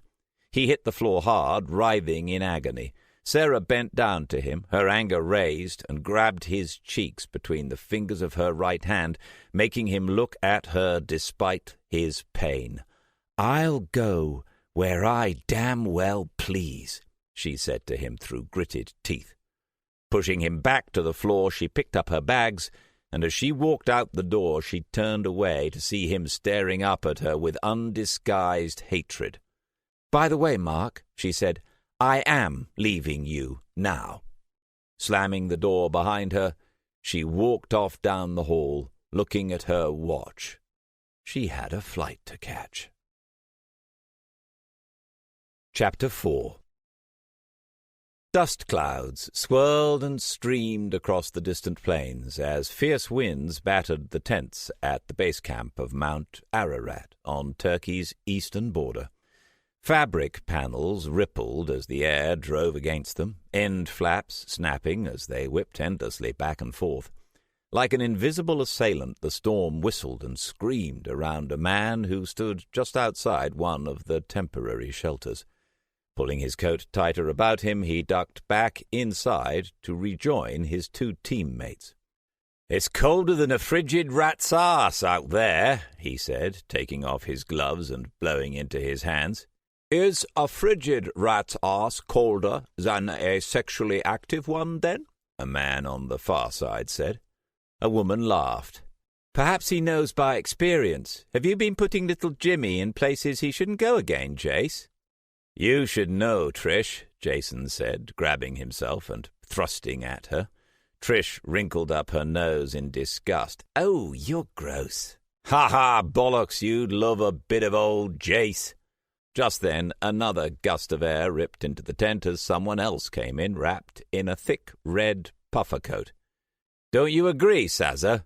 Sarah closed the tent flap behind her. "Agree with what?" she asked, as Jason looked at her, waiting for a response. "He reckons women find him irresistible," Trish said. Sarah looked at her friend with a serious expression on her face. "Irresistible? Of course I know plenty of women who find Jason the dog's doodahs." Jason clapped his hands together in jubilation. "See, I told you so," he said, while Trish looked at Sarah in disbelief. "Although these women have been mummified for 5,000 years, Sarah continued, "and would find a rotten turnip an attractive proposition." Trish doubled up, and Jason's exuberant grin turned into a hurt scowl. As Sarah walked past, she gave him a friendly whack on the back of his head with her gloved hand. "Carl, do you know how long this weather is likely to last?" Sarah said. The man across from Trish made a face and shook his head. "Hopefully it should be only a few hours. It's a fairly regular occurrence at this time of year." Sarah nodded and then lay down on a sleeping bag, zoning out while Trish and Jason argued over whose turn it was to cook. She was glad to be out there, away from all her troubles. Surprisingly, Mark had tried ringing her, but she had just blocked his calls. The only thing she regretted about that night was that she hadn't kneed him harder. The stolen bone fragments still gnawed away at her, although the theft was a welcome distraction from the terrible guilt over her mother's death, something that dwelt immovable in the recesses of her mind. "Who's sabotaging my work?" she asked herself for the umpteenth time. She'd been in touch with her group, people who, like her, believed that a large human ancestor lived and flourished in the distant past. They had suggested the Catholic Church as a culprit, as, according to some, it had been covering up the existence of giants for a very long time. Sarah was unsure if such claims had any credibility, but it was put to her that the Church covered it up because it proved that an advanced race populated the world prior to, according to the Bible, the creation of the universe. This was a fact the Church could not allow to become common knowledge, as it directly challenged and fundamentally undermined their whole faith. She had to admit looking at it that way made it seem much more plausible. It was well documented that the Vatican had banned and destroyed many books, along with any other evidence that contradicted their teachings over the centuries. So why not this too? The answer, Sarah reasoned, was that such a theory falls down when you think about the scale of the potential cover-up. Could they really police the whole world so thoroughly? Once again, there was a counter-argument. What if the population of Homo gigantis hadn't been that large, or had been condensed into certain areas? Not to mention the fact that fossil records, while appearing comprehensive, are anything but. This misconception was mainly due to the sheer mass of media coverage, films, and books warping our sense of perspective. Conventional predictions indicate that a mere 2% of all species that have ever lived will have been preserved. In many instances, millions of years go unaccounted for in terms of any kind of significant animal finds, and evolutionary continuity is ridiculously underpinned. There is little to no proof that anything actually evolved at all, apart from the more recent biological remains and the observation of evolution in modern times. The fact that evolutionary theory was correct was not in question in this instance. What was in question was the fact that it was not currently proved by the fossil record or by any other means of using ancient records. Extremely old preserved DNA may begin to make this argument redundant, but for now it is a very real fact.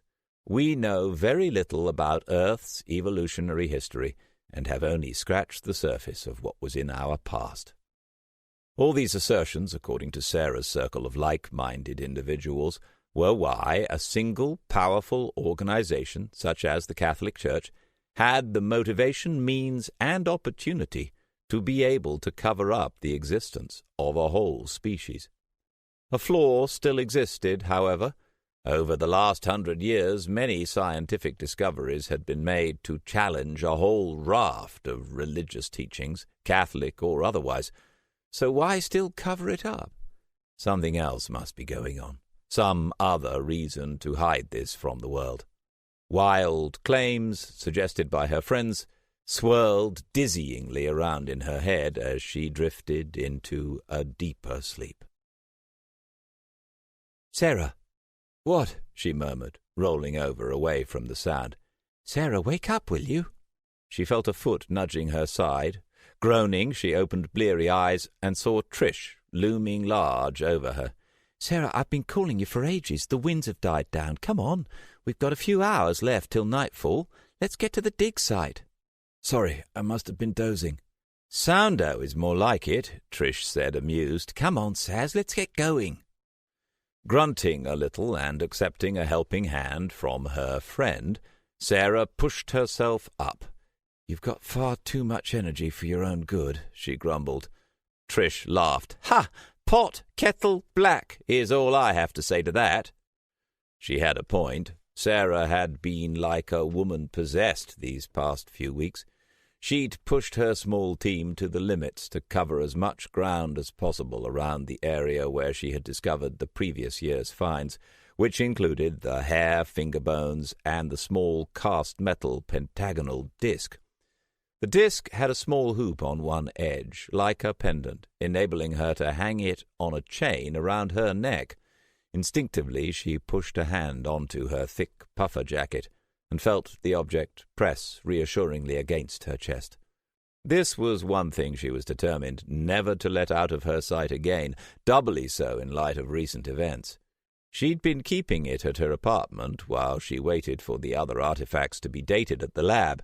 Initial tests had revealed no residual presence of carbon-14 outside or within the disk, rendering it impervious to the dating technique.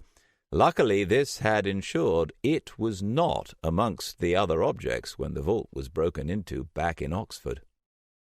With Trish by her side, Sarah made her way to the current site of excavation. A number of hours soon passed, and after much digging and relocating, Sarah found herself off on her own, on a particular bit of ground, slowly removing earth and rock with her pick and shovel. She'd found anomalies there with her favourite bit of kit, a handheld, ground-penetrating imager, which made finding fossils and buried objects much easier, as the resolution meant you could virtually see through stone. It cut days or even weeks off normal dig times.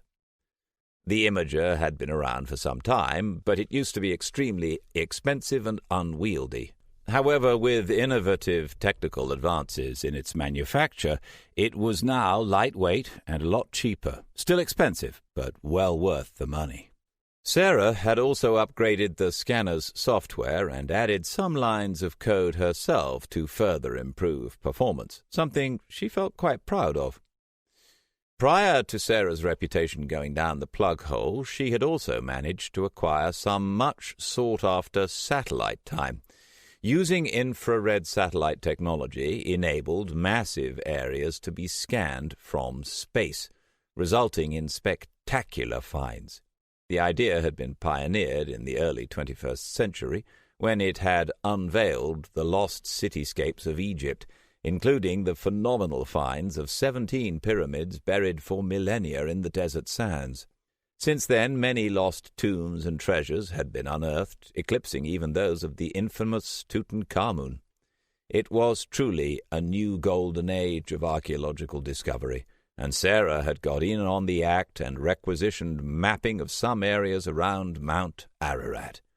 At the time, people bemoaned the waste of such resources on an innocuous piece of land, but Sarah knew that significant finds had been made there in the 15th and 16th centuries, when an Islamic expedition from within the Ottoman Empire had unearthed bones of giant humans. The scriptures that indicated this had been found in an old Islamic library in the city of Samsun, Turkey. Supposedly, Samsun also had many caves which had contained the bones of 7-foot-tall humans. None had been recovered, however. Sarah herself had been there many times without her searches coming to fruition. Obviously, she hadn't said in the official mapping request form that she was searching for giants based on passages contained within old Islamic texts. Instead, she put together a feasible yet flimsy argument for finding Noah's Ark on the plains around Ararat Lesser, the smaller of the two peaks of the mount. She hadn't expected to get approval, truth be known, and when it came, she had nearly fallen off her seat. The resulting scans revealed various anomalies, although none were boat-like or large enough to warrant further study, officially. Sarah kept the scans, however, and in her own time she went out on numerous occasions to the large expanse to unearth the more promising areas. That was how she had found the maps, fragments, hair, and her pendant. If she were to find further evidence, it would be here. Getting down on her hands and knees, she heaved over a large stone to reveal, she held her breath, the skeleton of a long-dead sheep. Cursing her luck, she stood up and took a swig of water. That was the only downside to the imager. You may be able to find various things that looked like finds of the century, but 99 times out of 100, you'd end up with bugger all. Jason came over to see how she was faring. "Anything?" he said. She pointed at the very ordinary bones with her foot. He put his hand on her shoulder consolingly. "Should we call it a night? The light's almost gone." She looked up at the sky. Night approached, its blackness seeing off its antithesis, the colours of the day. "Let's get the generators out. We can get in another 5 hours minimum." "Seriously? We haven't got that much fuel left," he said, looking dubious. "If we run out, it's a long way back to the nearest town that can supply us with more." "If we have to go back, we have to go back. It doesn't make much difference if it's in a couple of days or a week. Let's push on now. We always get more done when we're in the groove." "You're the boss." He mock-saluted and went off to set up the lighting rigs, Sarah following to get the jennies started. Sarah and Trish were scanning a new section of land some time later when a shout went up 100 meters away. Sarah looked at Trish, who appeared as surprised as she must have done. They dropped their tools and half ran, half leapt over the rough terrain to where Jason and Carl had excavated a deep trench. Lights blazed down as a generator chugged away in the background. A small digger sat motionless off to one side of the hole. They were lucky to have been able to hire one on such short notice, and Sarah hoped it was worth the money as she crouched down and peered into the pit, Trish alongside her. Jason danced a jig and whooped in joy, while Carl, hunkered down against a wall of sediment, teased something from its vertical face, brushing round it with care. She caught a glimpse of what looked like bone. "What is it? What have you found, you fool?" Trish said to the exuberant Jason. "It's only bloody amazing. It's bloody beautiful is what it is." He came over and gave Trish a big hug and a kiss. "Ah, get off, you big oaf." Sarah wasn't listening to them. She was transfixed by what Carl was extracting from the crumbling layers. Finally, after what seemed an eternity, he moved it clear and held it up to the light for everyone to see. Trish gasped. Jason was ranting loudly, and Sarah just stared in disbelief. Carl held aloft a skull. Not an animal skull, but a human one. And it was big. Very big. Cradling the object like a mother with a newborn child, Carl brought the skull over and passed it to Sarah, who gingerly, almost reverently, placed it on the ground so Trish and Jason could look without fear of it dropping and, heaven forbid, breaking apart. On closer inspection, it wasn't Homo sapiens, not just because of its size, but due to the massive ridges on the frontal bone, large nasal cavity, wide zygomatic bone, and subtle elliptical orbits. This was not from an abnormally large human, and nor was it a deformation, or not any that she knew of. Coupled with its location and her previous finds, there was only one conclusion. This was Homo gigantis. This was the holy grail of her quest, proof beyond doubt. A hand touched her shoulder. It was Trish. "Sarah, are you okay?" She glanced at her friend. "Yes, more than okay." "Only you're crying," Jason said. "Am I?" She wiped her face with the back of a grubby hand. Looking at it, she noticed wet streaks cutting through the dirt. She went back to looking at the skull, turning it over with the gentleness of a lover. With the greatest care, she prized off some hard earth to reveal very human-looking teeth, very large teeth, but very human nonetheless. Carl went to retrieve a secure container from the utility vehicle, and on his return Sarah placed the skull inside, making sure it was well protected by surrounding materials inside the box. They all looked at Sarah in expectation, wondering what she wanted them to do next. "I think an all-nighter is in order," she said, staying calm. However, the sparkle in her eyes betrayed her excitement. "I certainly don't feel tired any more," said Jason. Trish grinned. "Me neither." They turned to Carl, who just gave a solemn nod in agreement. "Let's get to it then, people," Sarah said, clapping her hands together to gee them up.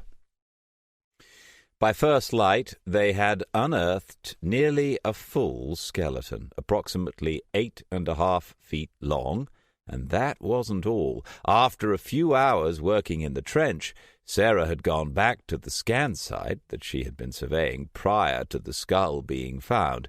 She'd noticed a very strange reading. The image's OLED display appeared to indicate that there was solid metal below the ground. Knowing the others still had their work cut out with the skeleton, Sarah desperately wanted to make a personal find of her own. She felt the anticipation growing within her as the hours passed, digging down ever deeper. A loud metallic clank, accompanied by a vibration through the pick handle, told her she'd hit whatever lurked buried below. Cursing her stupidity, she switched to a trowel. She prayed she hadn't damaged whatever lay down there. She was getting tired, making mistakes. She was still annoyed at herself for letting the skull be taken out of the ground prior to in-situ photos and other data being taken and catalogued. "Get a grip, Morgan," she berated herself. Taking a long draught of gasoline-strength coffee from her flask, she continued more warily. More time came and went, and sunlight blazed forth, announcing a new day, as she finally hauled out a strange, oval, metal casket. She caressed its smooth, unmarked surface. The pick had not made a scratch. It looked polished and shone as if it had been made only the day before. Brushing off the remaining dirt and dust, she pulled it a little further out of the deep hole she'd dug. It was heavy, perhaps 30 kilos. She hadn't realized she'd been holding her breath. She let it out with a whooshing noise. She wasn't sure what was more amazing, the skeleton or this. The skeleton, she decided. Still the skeleton, but this, what is it? Is it related to the skeleton, or is it Islamic buried treasure? It doesn't look like any Islamic artifact I've ever seen. It wasn't, as Sarah had first thought, solid, as a fine gap encircled it. She ran her fingers along the line and around its whole circumference. Picking up the shovel, she noticed its flat straight blade, and then looked at the casket. Well, the pick had no effect, and it hit it hard, she reasoned. So prizing it apart with this should be fine. She braced the casket by putting it back in the hole, but tilted it upwards to expose the join. Placing the edge of the shovel along the line, she took a deep breath and brought her foot down with half force. Nothing. No movement at all. She tried again with full force. Still nothing. Frustrated, she threw down the shovel and went to the pickup for a set of fine-edged bolster chisels, a club hammer and a pry bar. As she neared the main site, she noticed Jason at the side of the utility vehicle where the skull and other bones were being stored, looking furtive. "You all right, Jace?" Sarah said as she approached. He spun round, looking a little worried that she was there. "Yeah, I'm fine, just putting some bones in for storage." She noticed he slipped something into his pocket as he turned round and made his way back to the trench. She watched him walk away, wondering what he was up to. Too wired and in the zone to give it any more thought, she collected the tools she wanted and went back to the casket. After a while, she had all the chisels inserted evenly around the gap. Going to each one in turn, she knocked them in a little further every time around until the top popped up by half an inch. With her heart racing again, saliva built up in her mouth in anticipation, she swallowed and calmed herself. Most of the chisels had dropped onto the dirt, so she pulled the last couple out and lifted the lid upwards. Since the winds had died down overnight, it was very still out on the edge of the Turkish plain, and an odd metallic smell lingered in the air as she moved the lid away and looked inside. Sunken into a circular hole the size of a dinner plate, a large handle protruded. She gripped it with both hands and pulled hard. It came out in one smooth motion with a satisfying sucking pop. Sarah stumbled back before regaining her balance, then put the insert to one side and looked into the now unobstructed opening. A number of objects nestled inside. All were quite strange and nothing like anything she had seen before, apart from something that looked like a larger version of her pendant. Reaching in, she drew it out. Measuring 2.5 inches in diameter, it felt cold to the touch, as if it had been stored in a fridge. It was also slightly different to her artifact, not only in size but in design. Whereas hers was quite simple, pentagonal with a single circle in the middle, this was ornate in comparison. Multiple symbols had been embossed onto its surface in what appeared to be some kind of text, although it didn't look like any script she'd ever seen. They weren't pictograms, so it was either made before the earliest major civilizations or later.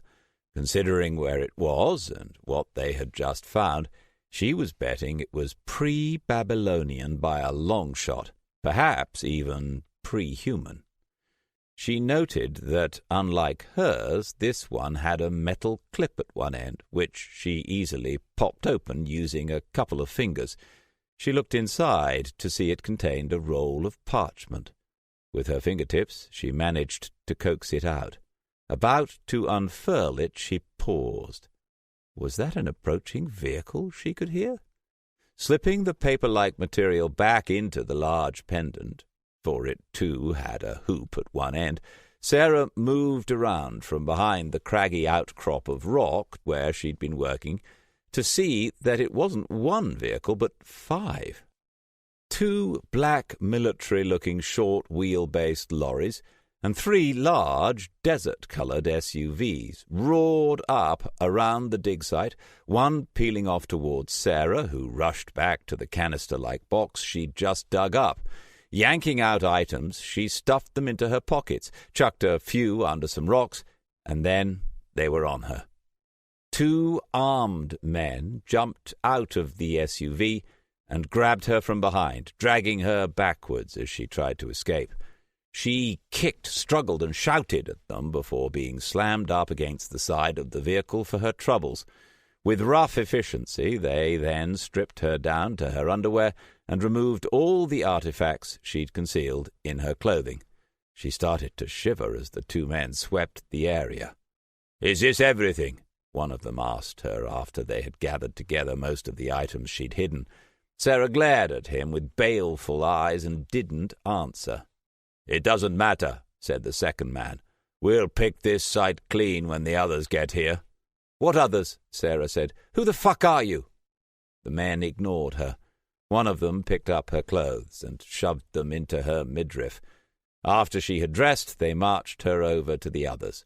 Trish looked terrified, and Jason bled from a gash to his head. There was no sign of Carl.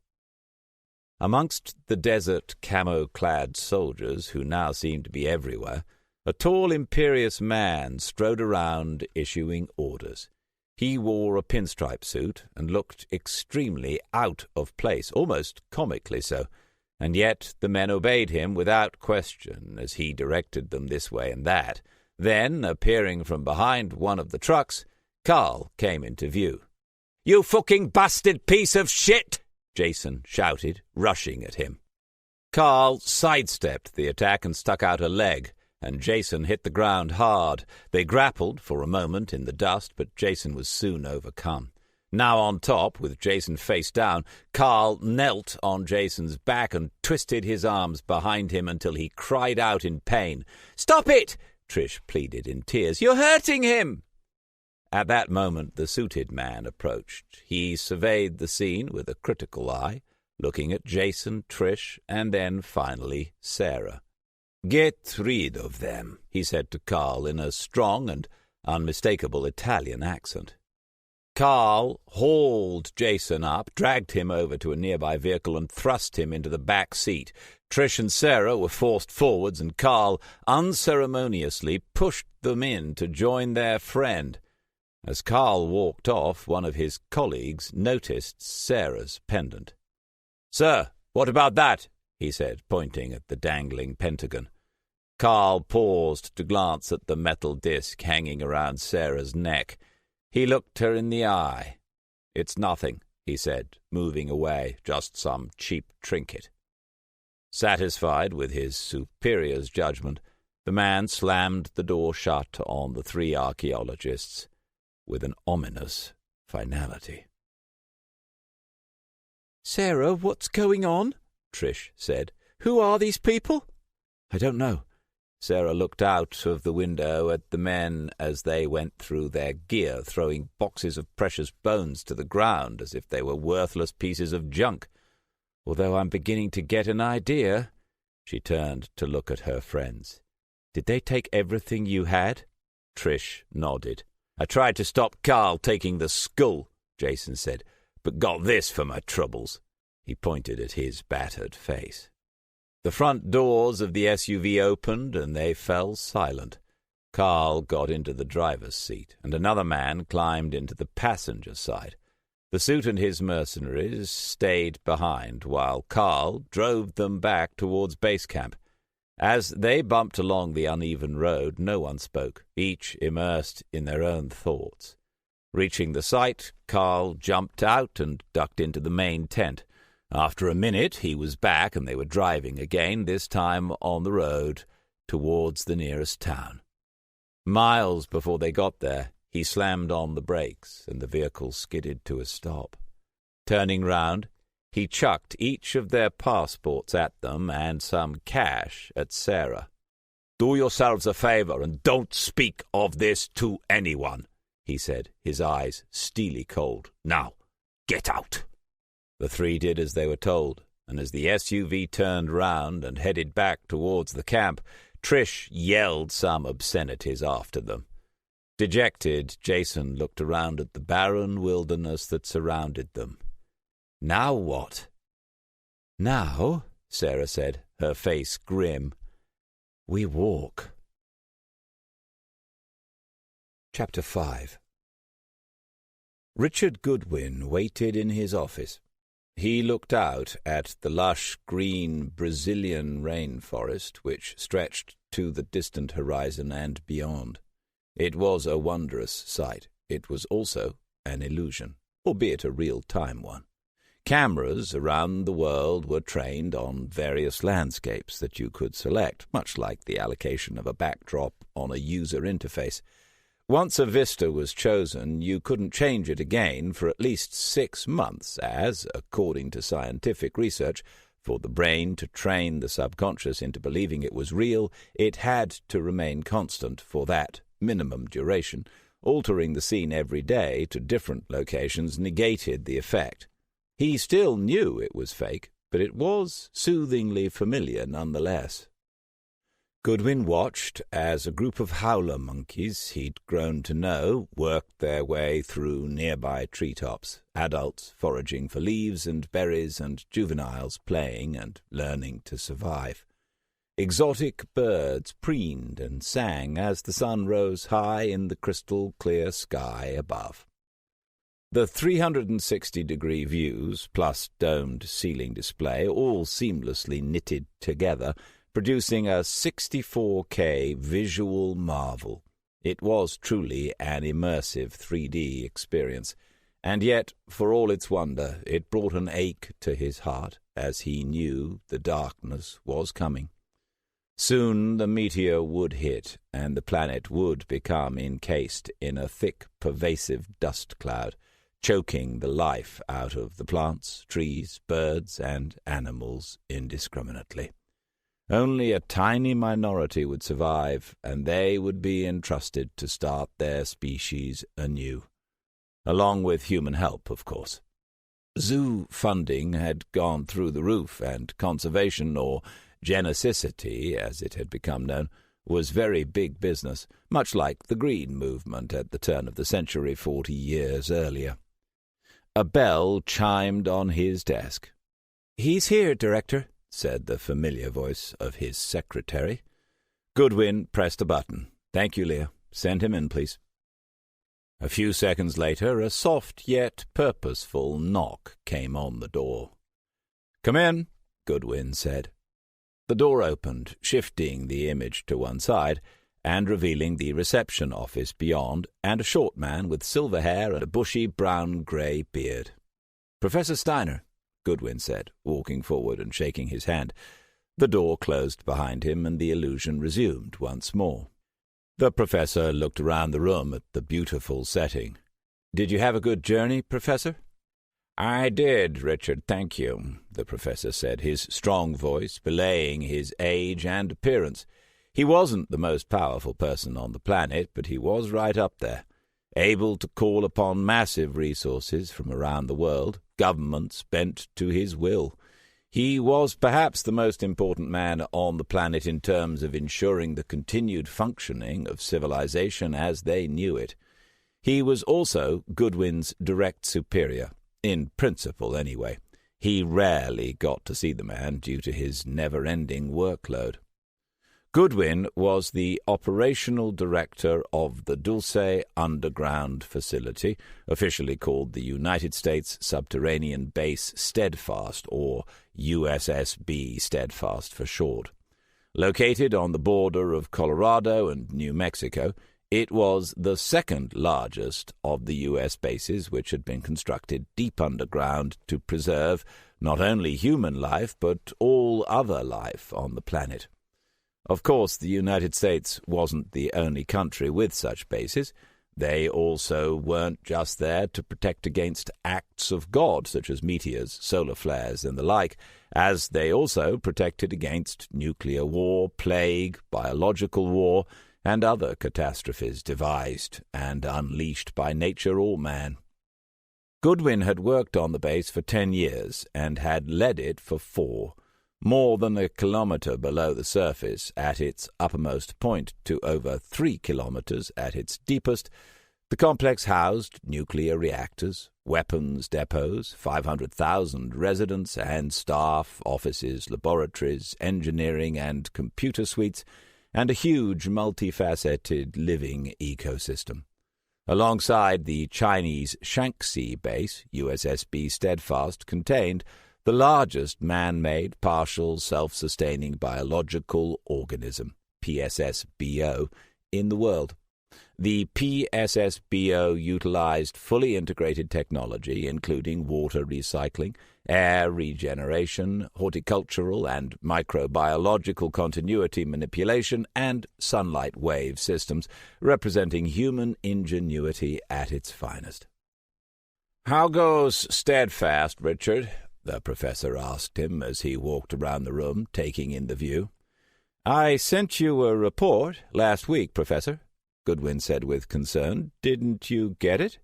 "Yes, of course. However, you can never really gauge a situation until you've seen it firsthand. It also means you don't get stuck in an office all the time, either," Goodwin said in jest, and then regretted it instantly. Crap, he thought. Have I angered him? That sounded like I think he's lazy or something. Luckily, Professor Steiner just chuckled. "There is that advantage, although," he looked about the room, "this projection makes real life seem bland, office or no." Goodwin coughed in discomfort. He'd requisitioned the room's screen tech to combat the depression he suffered from being underground on such a long-term basis. He occasionally took time out to walk through some of Steadfast's gardens and forests, but even that wasn't really enough for him. "It is very soothing. It helps me work better," Goodwin said, his reasoning sounding lame even to his ears. "Then it's worth every dime. You have done some excellent work here, Richard. A few perks merit the investment, I think." Steiner flashed him a wink and smiled. "We have the budget, after all." Goodwin grinned back at him, relaxing a little. The professor was right, though. Their budget was enormous. Virtually anything they needed they got.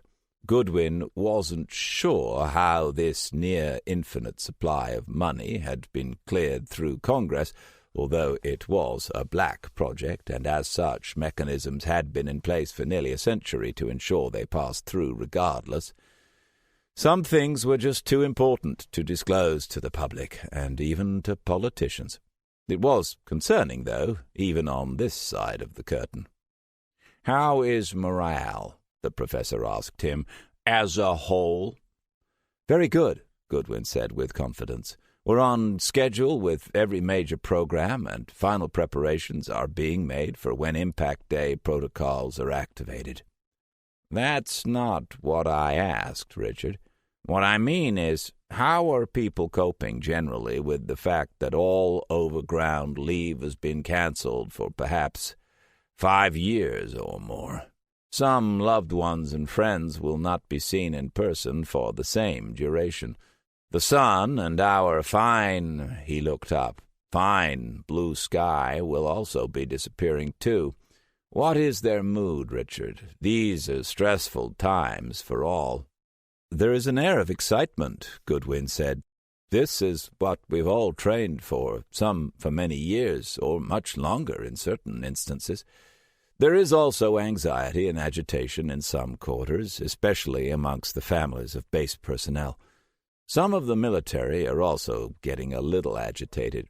We had an incident the other day where a large fight broke out between Air Force and Army officers, not an example they should be setting to their men." "That sounds a little serious, but we have been experiencing such instances in other bases around the world, although not usually with officers, mind you. Testosterone, fear, and close quarters are not the best of bedfellows." "I agree. One of the Special Forces colonels took control of matters, although he was a little heavy-handed for my liking." "Oh?" Steiner said, raising an eyebrow. "How so?" "He had some of the men locked down in solitary confinement," Goodwin said, his tone disapproving. "He also broke an Air Force major's jaw in the melee, which is when I had to step in to prevent further conflict. Colonel Sampson was not too happy with my intervention, however. It takes a tougher man to control tough men, Richard. The military and civilian directorship is always a flashpoint in any situation. However, it must be known that we are in charge. They are our tool to guide, not the other way round." Goodwin grimaced. "That is a difficult message to get across sometimes." "And yet it is what we are paid to do," Steiner said. "The Chinese have another method, of course. Communism and strict governance allow little leeway for rule breakers. Their method has its advantages, although I believe those are outweighed by the negatives. But then no one is perfect, are they?" He smiled again, lightening the mood a little. "Apart from us, Professor," Goodwin said, grinning. Steiner laughed. "Well, that goes without saying, of course," he said, before continuing his stroll around the room as he immersed himself in the sights and sounds of the Amazon rainforest in all its glory. Goodwin remained silent, as he didn't like to interrupt the special moment people enjoyed when they were mentally transported to the idyllic location.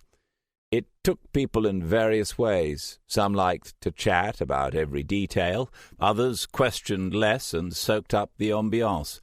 A few people didn't want to leave, so much so a business a few chambers over had installed a similar system, but much larger, for people to enjoy on lunch breaks and the like. He'd heard it had been a resounding success. "Can you take me on a tour of the facility, Richard?" Steiner said at last. "Of course, Professor." Goodwin led the way to the door, and they emerged into a well-lit but mundane office.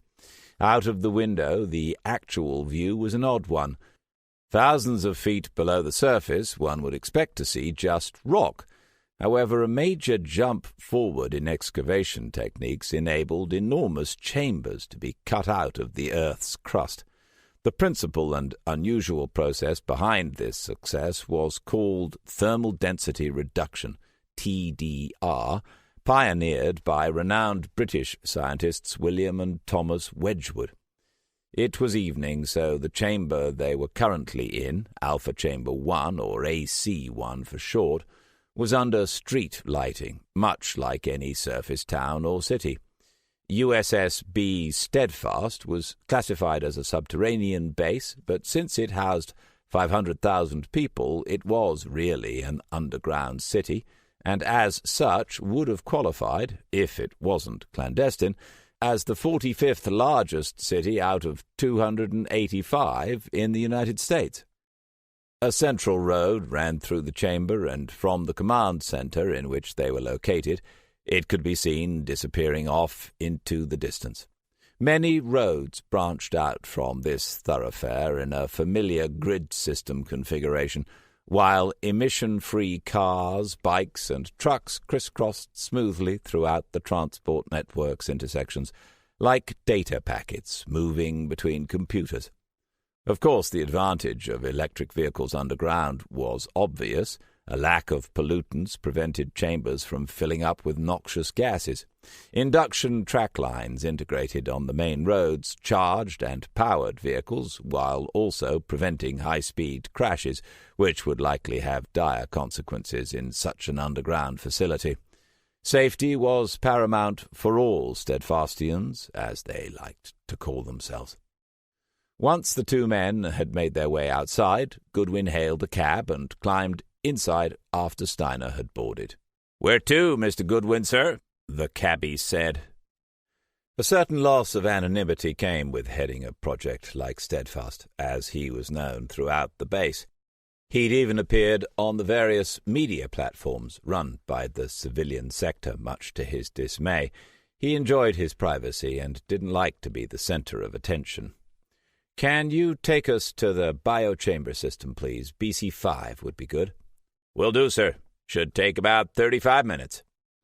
Goodwin thanked him as the car effortlessly gained speed and linked onto the main trunk road. A loud clunk reverberated through the subframe as the taxi locked onto one of the central trackways. "How is Kathy?" the professor asked him as the scenery flashed by. "We went our separate ways," Goodwin said. I'm sorry to hear that. She was— manic is the word you're looking for. I was going to say energetic, Steiner said with a small smile. That would be one way of putting it. You found no one else? No, it's been a while now, and I've gotten used to being on my own. Richard, don't end up like me, wealthy, driven, and successful, and yet I am alone. It's not the sort of life you should be getting used to. Did you never want to remarry? Goodwin said, steering the conversation away from a topic he'd rather not discuss. Not for a long time, Steiner sighed. I replaced companionship with my studies and work, and when I did eventually consider it, I felt it too late in my life. I was stuck in my ways. Sad, but true. Goodwin didn't reply. The professor was right. He didn't want to get used to being alone, and yet he'd tired of the merry-go-round of the dating scene a while back. No, he was happy enough. He had good friends, excellent friends, and many interests. Besides, his work took up most of his time, so he wouldn't be able to give a woman the attention she deserved anyway. As they neared the bio-chamber a while later, travelling along a seemingly endless, low-lit tunnel, they passed a large digital road sign indicating entry into section BC5. The taxi swept around a tight bend and up a steep incline before bright, simulated natural light engulfed them as they exited into a truly cavernous area of the base. Trees pressed in all around the car, and flocks of birds flew up as they glided by. After a few minutes, the underground forest opened up on either side. Pushing a couple of buttons, the cabbie detached the vehicle from the main trunk road's induction track and drove into a gravel car park. Having arrived at their destination, Goodwin asked the driver to wait for their return before joining Steiner out in the fresh air.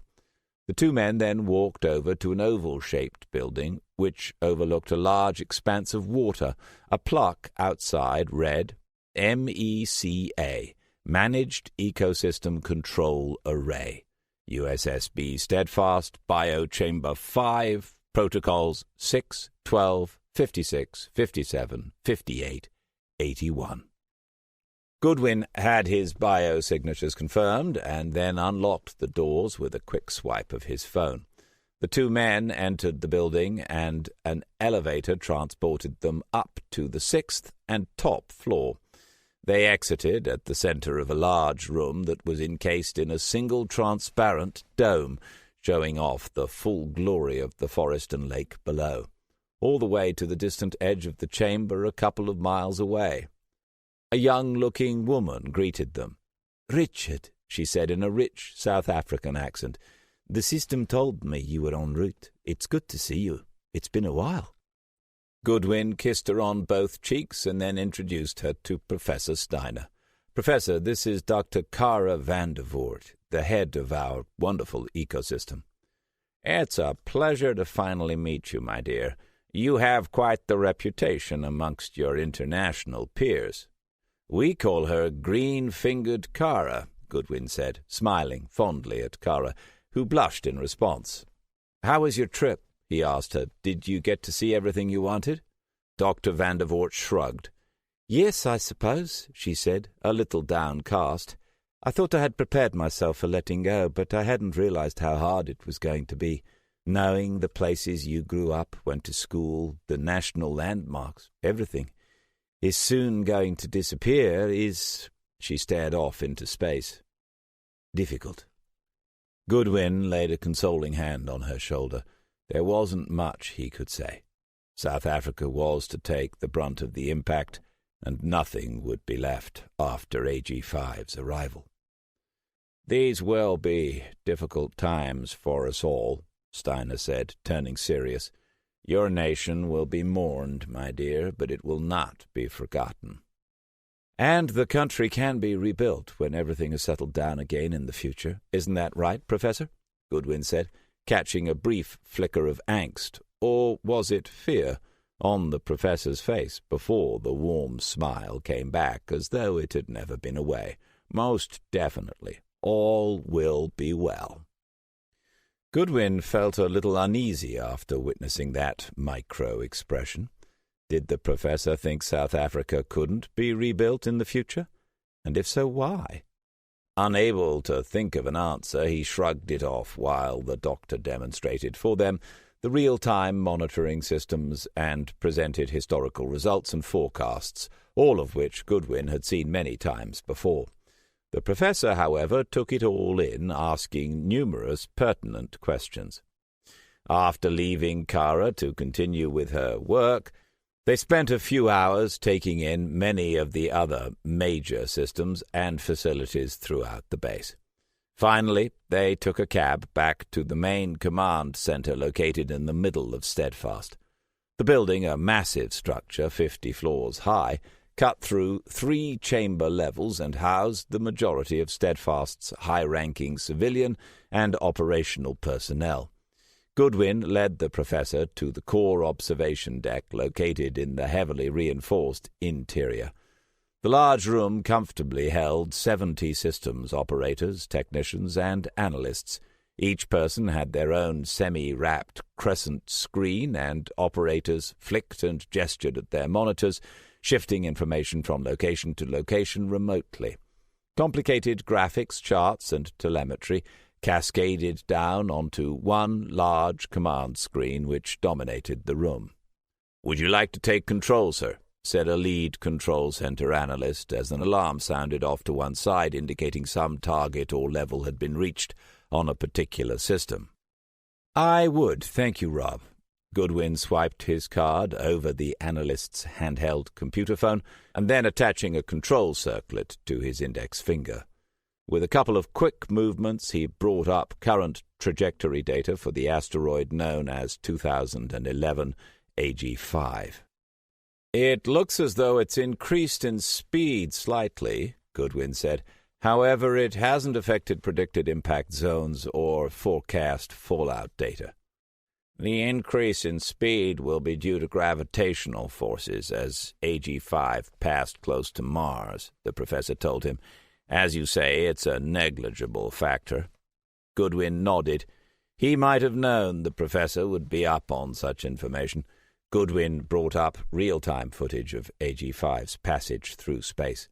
A few workers looked up at it for a moment and then carried on with their duties. Goodwin marveled at the object they had waited for so long to arrive.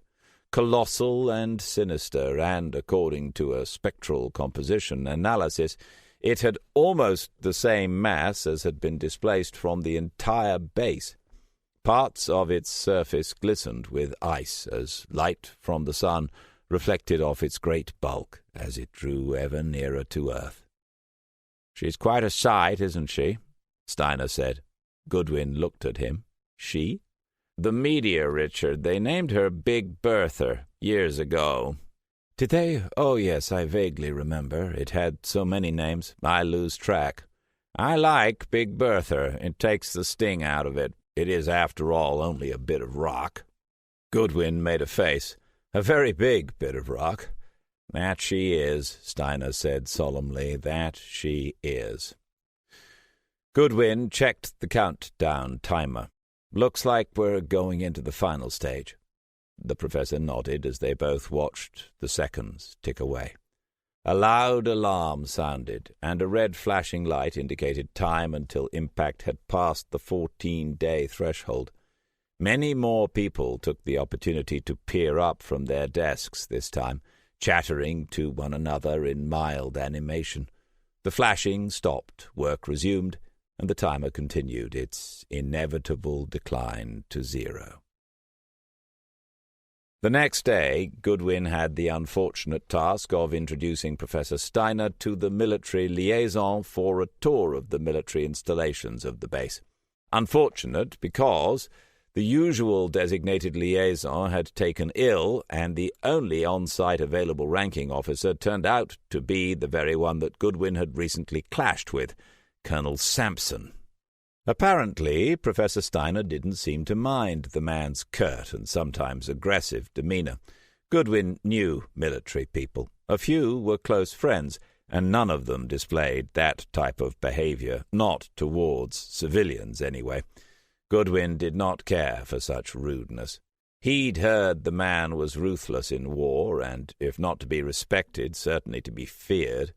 Goodwin didn't fear the man, although he definitely wouldn't fancy his chances against him in a physical contest. A veteran in the Special Forces, Sampson had numerous honors and had received many accolades from senior ranks. "He gets the job done," Goodwin was told. "That's not in dispute," Goodwin had argued. "It's how he gets it done that I don't care for." Goodwin had seen firsthand how Sampson ruled his command. Fear and intimidation were paramount in the Sampson Guide to Leadership, everything that Goodwin abhorred, and the complete opposite to how he managed those below him. Amazingly, Steiner didn't seem to be affronted by Sampson, seemingly oblivious to his abrasiveness. Although that probably isn't surprising, Goodwin thought, considering the professor must deal with these sort of people, and perhaps worse, on a continuous basis. His respect for the man, already considerable, increased even further. "And where are the missiles stored, Colonel?" Steiner was asking. "Right through there," Sampson said in his gruff manner, pointing to one side. Steiner's placid demeanor remained unchanged as he waited for Sampson to continue, his eyes asking the colonel a question. Sampson ground his teeth in frustration. "Did you want to look?" he said, now clearly aggravated. "Yes, thank you," Steiner replied with flawless sincerity. Sampson swiped an access reader with a card and went through the bioscans. The outer doors whisked open while much thicker and larger inner doors parted slowly inwards. Lights flickered on inside the vast room where various types of military hardware had been crated up. "There don't appear to be any missiles here, Colonel," Steiner said. Sampson stifled an angry growl. "That's because they're in the next room." Goodwin concealed a smile as the fuming colonel swept past him, back into the hall and down the corridor leading to the missile room. Goodwin gave Steiner an apologetic look. "I thought you'd have known the missiles were located down the hall, Richard," Steiner said innocently, as the blast doors closed behind them. Goodwin didn't reply. He had known, but he didn't know if the professor was jesting with him or reprimanding him. He believed it was the former, but he wasn't totally sure. Later on, after the tour had ended, the professor bade them goodbye and left for a nearby hotel with a few of his aides who had been traveling after them during Sampson's dire performance as military liaison. As Goodwin turned to leave after Steiner's departure, Sampson said something to him. Goodwin, his mind elsewhere, didn't catch the remark. "I'm sorry, Colonel, what did you say?" Sampson stepped in close, his face a mere inch from Goodwin's own. Startled, Goodwin stepped back a pace. "I said," Sampson moved even closer than before, his breath on Goodwin's face and eyes bulging with rage, "if you ever try to humiliate me like that again, I'll gut you like a pig." Goodwin froze in shock, unsure how to respond. The colonel, meanwhile, had already stormed away. Goodwin felt a little shaken, more than a little. Sampson had intent in his eyes when he'd said it, and Goodwin didn't doubt the man, given his reputation. What should he do? As leader of Steadfast, he couldn't have a military officer threatening to kill him. But then such an accusation, if submitted to the base's general, must have supporting evidence, a witness which he didn't have. Clearly the man was unhinged. Perhaps he'd speak to the professor about it for some advice or assistance. He didn't want that kind of man on his base, more for the safety of those under his care than out of concern for himself. If anyone had the power to do something without needing a reason, it was the professor. He was always the man in control. Chapter 6. Professor Steiner paced around his office, his concern mounting and frustration tangible. He'd been trying to obtain details about a large piece of Japanese equipment destined for Steadfast, a task he'd taken on prior to his arrival at the base. However, his requisition orders kept getting delayed. This hadn't happened to him before, ever. Normally, what he wanted he got. It wasn't as if the machinery in question was still under manufacture, according to the usually 100% reliable GMRC Global Procurement database. It waited in a warehouse just outside of Tokyo. Sitting down, he rhythmically tapped his fingers on the desk, and then snapped up his phone and dialed the GMRC's U.S. department in South Korea. They were the primary point of contact for all international freight forwarding in Asia. "Yes, hello, can I speak to Nathan Bryant, please?" he said, and then waited as the operator put him through.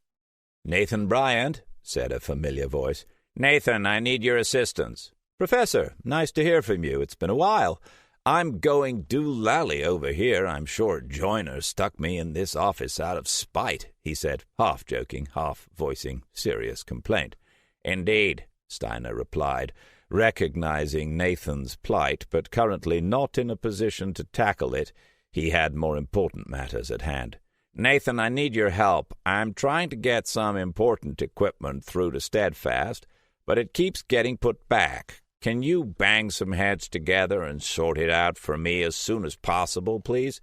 The order ref is QRS 991-08564-AB. "Sure," Nathan said. "No problem. Hold on, and I'll check it right now for you." The tapping of keys echoed down the phone, and then he came back on. "Looks like that's been diverted to another base, Professor." "Which one?" "USSB Sanctuary." "What? How did that happen?" "Nathan, sort this out now. I want that equipment here yesterday." "Very good, Professor. I'll keep you updated." "Thank you, Nathan. It's appreciated." Steiner hung up the phone, now in a furious mood. It wasn't often things went awry, but this was a large and very important piece of kit for the water purification system. He got up out of his chair and started pacing. He needed to keep his mind occupied while he waited, as he knew it might take Nathan a few hours to sort it all out. After a few minutes, he had settled back down at his desk and was going through his itinerary when the phone rang. "Yes," he said. "Professor, it's Nathan." He sounded unusually nervous. "It seems we have a problem. It seems—" "Come on, out with it," Steiner said, in no mood for indirectness. "It seems your order was overridden." Steiner didn't say anything, his mind racing to digest the almost unbelievable information he'd just heard. "Professor, are you still there?" "What? Yes, of course. Who the hell overrode me?" "It looks like the Secretary-General of the UN." "He doesn't have the authority to overrule me," Steiner said, cutting in. "If you'd let me finish, Professor," Nathan said, his tone placating. "The SecGen's order was combined with one from the Joint Chiefs." "Which general or admiral gave the order?" "It was a full-issue procedure. They all cleared it." Again, Steiner said nothing. "It's odd, though," Nathan continued, when there was no reply. "It looks, as far as I can tell, like your request was intentionally buried in the system along with the override itself. This couldn't have happened by accident. It was deliberate. So not only did they override the order you gave, they tried to make sure it looked like a system or logistics error." Steiner frowned. "You found it quickly enough." "Only because of my clearance level," Nathan said, "and due to the skills I picked up working alongside you on GMRC computer system architecture. Anyone else would have missed it." Grim-faced, Steiner kept an iron hold on his emotions, which raged beneath the surface. "Who has administrative access to that system?" "There are a few people here, but I checked the logs in detail, and it appears it was an outside source. I'd say high-level military intervention. They're the only ones with the means and access codes." So the Joint Chiefs are blocking me. For what reason? I have no idea, Professor. Steiner thought for a moment. Nathan, I want you back here immediately. I'm going to make some calls. On my way, Nathan said, and promptly hung up. Steiner expected him to arrive within a few hours, as he'd be utilizing a Sabre-propelled passenger plane for transport. In the meantime, he had some markers to call in. Some time later, he was no longer angry or even frustrated, but very worried. Every close contact he'd nurtured within the U.S. military had clammed up. They either told him they wouldn't be able to help or came up with some excuse not to. With his sources dried up, he had one last throw of the dice left. Picking up the phone, he rerouted the software protocol by altering the actual code, preventing any tracing or tapping of his call. He'd become that paranoid since, in all the years he'd been in command, not one time had he encountered anything like this type of resistance. Something was seriously wrong. The phone rang for some time before being answered. Salt Lake Care Home? Can I speak to Selina Adams, please? I'm sorry, I don't recognize that name. Ex-Vice President Selina Adams? Steiner said. Oh, yes, of course. Sorry, I'm new here. She may be sleeping. I'll go and check. It's quite important, so please wake her if she is. I'm not sure. Madam, this is extremely urgent and a matter of national security. Now, instead of me having to send a helicopter to pick Selina up and fly her halfway across the country, I would appreciate your assistance. Certainly, sir, the woman said, sounding flustered. I will get her right away. A couple of minutes later, a soft voice came on the phone. Hello, who is it?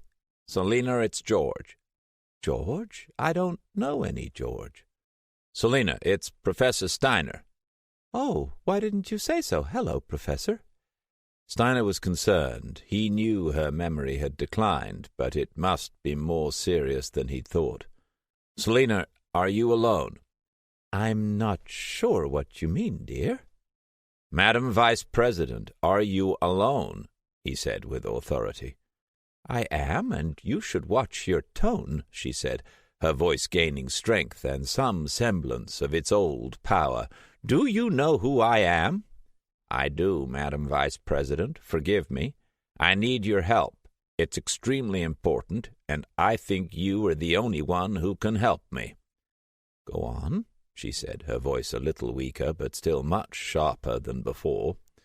Selina, I'm being blocked by the Joint Chiefs on a very important piece of equipment for one of the bases. But much more than that, I'm being stonewalled by the whole damn military fraternity. Do you know anyone that could help me? I need to know what's going on, and fast. The military, you say? Well, there is General Hampton. He will be able to help you. Steiner cursed under his breath.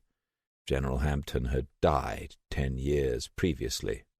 I'm sorry, dear. What did you say? He tried a different tack. I need a younger officer, one you can trust. Oh, that's easy. Colonel Elwood. We were very close. He proposed, you know. I turned him down. I don't remember why. Do you know why? She said, her frailty and confusion reasserting itself. I don't, Selina. I'm sorry. Will Colonel Elwood be willing to help me? No, not you. But he will help me as a favor to you. He may, George, she said, obviously remembering they were close friends by using his given name. We have a secret. A secret? His hopes rose. Can I use that to get him to help me? She didn't respond. Selina, how can I get Colonel Elwood to know that you sent me? I need him to help me. I'm sorry, dear. I have to go. They're serving lunch. It's my favorite, cheese and tomato sandwiches.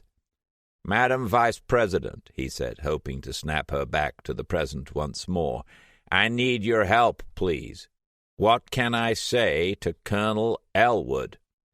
Silence followed, and then, Amy Adams, she whispered, her voice wavering in emotional distress. And then she was gone. It took Professor Steiner a few hours to track down Colonel Elwood, now another rung up the ladder, and Brigadier General Elwood. He'd been stationed at USSB Sanctuary, which was convenient, yet, at the same time, extremely unfortunate.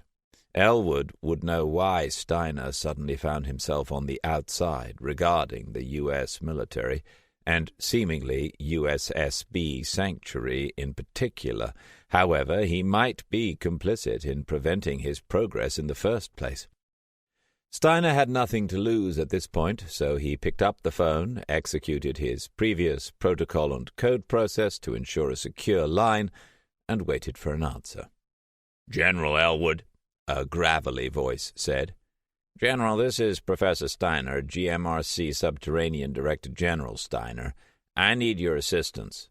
The general's tone became guarded. "How can I help you, Professor?" "General, I'm having some issues with some equipment I procured, which was bound for Steadfast. However, it appears to have found its way to Sanctuary instead. I need it to be shipped back here urgently, please." "I'm sorry, Professor. I can't help you with that. I don't deal with that side of things." "General, let's cut the crap, shall we? I've been getting the runaround all day, and I need your help." "I'm sorry to hear that, but as I said, I can't help you." It sounded like he was going to put down the phone, so Steiner crossed his fingers and prayed Elwood owed Selina big time. "Amy Adams," he said. There was a long pause. "I'm sorry." An edge of fear crept into Elwood's voice. "What did you just say?" "I'm a very close friend of Selina Adams, ex-vice president, Selina Adams." "Yes, I am well aware who she is." "You owe her big time," Steiner said confidently, although feeling anything but. "And I'm here on her behalf to collect." Silence. Had he hung up? No, he could hear breathing and background noise. "Look, General, I know everything there is to know about Amy and what went on between you and Selina. I'm not interested in that.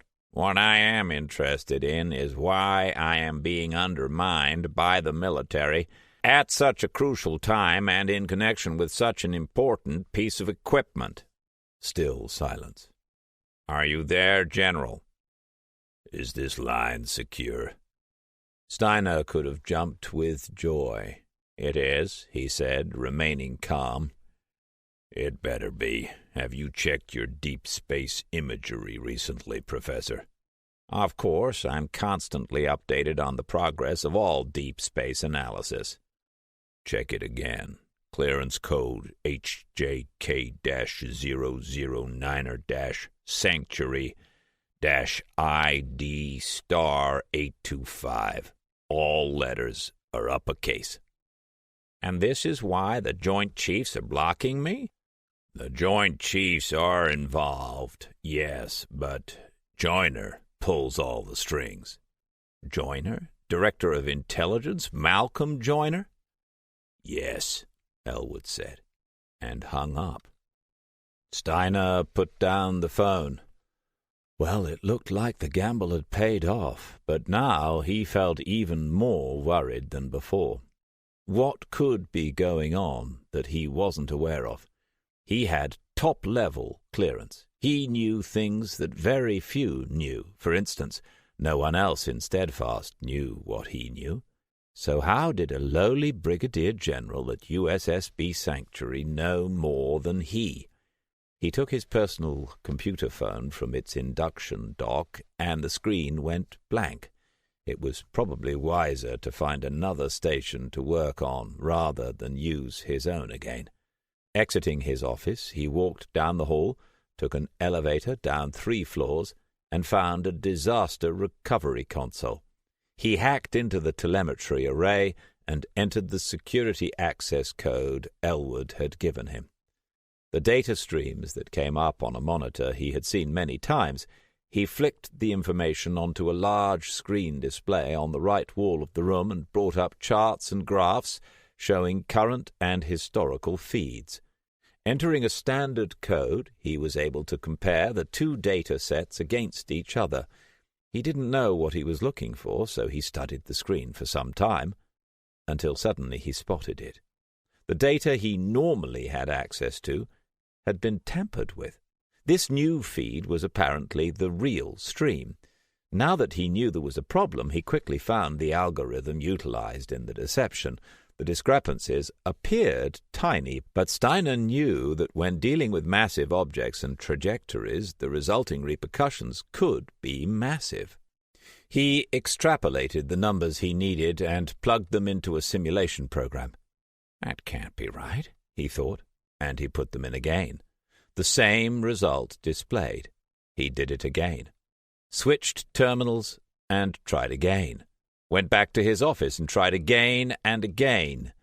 There was no mistake. He'd been badly deceived, and many people's lives were in mortal danger because of it. He needed to act, but how? He still had civilian support. He reached out and met little resistance as he probed people with searching yet subtle questions. The duplicity was seemingly a military affair, although, what with the involvement of the UN Secretary-General and Joyner, he wasn't totally convinced of this assumption. He decided to mull over his options and discuss them with Nathan when he arrived. Sitting at his desk, Steiner absent-mindedly rotated the single gold band that adorned his ring finger, staring off into space, his mind racing and his mood dark. Goodwin approached the professor's office, one of his many offices located in bases around the world. He knocked. Steiner called him inside. "Professor, I need to talk to you about a problem that's arisen."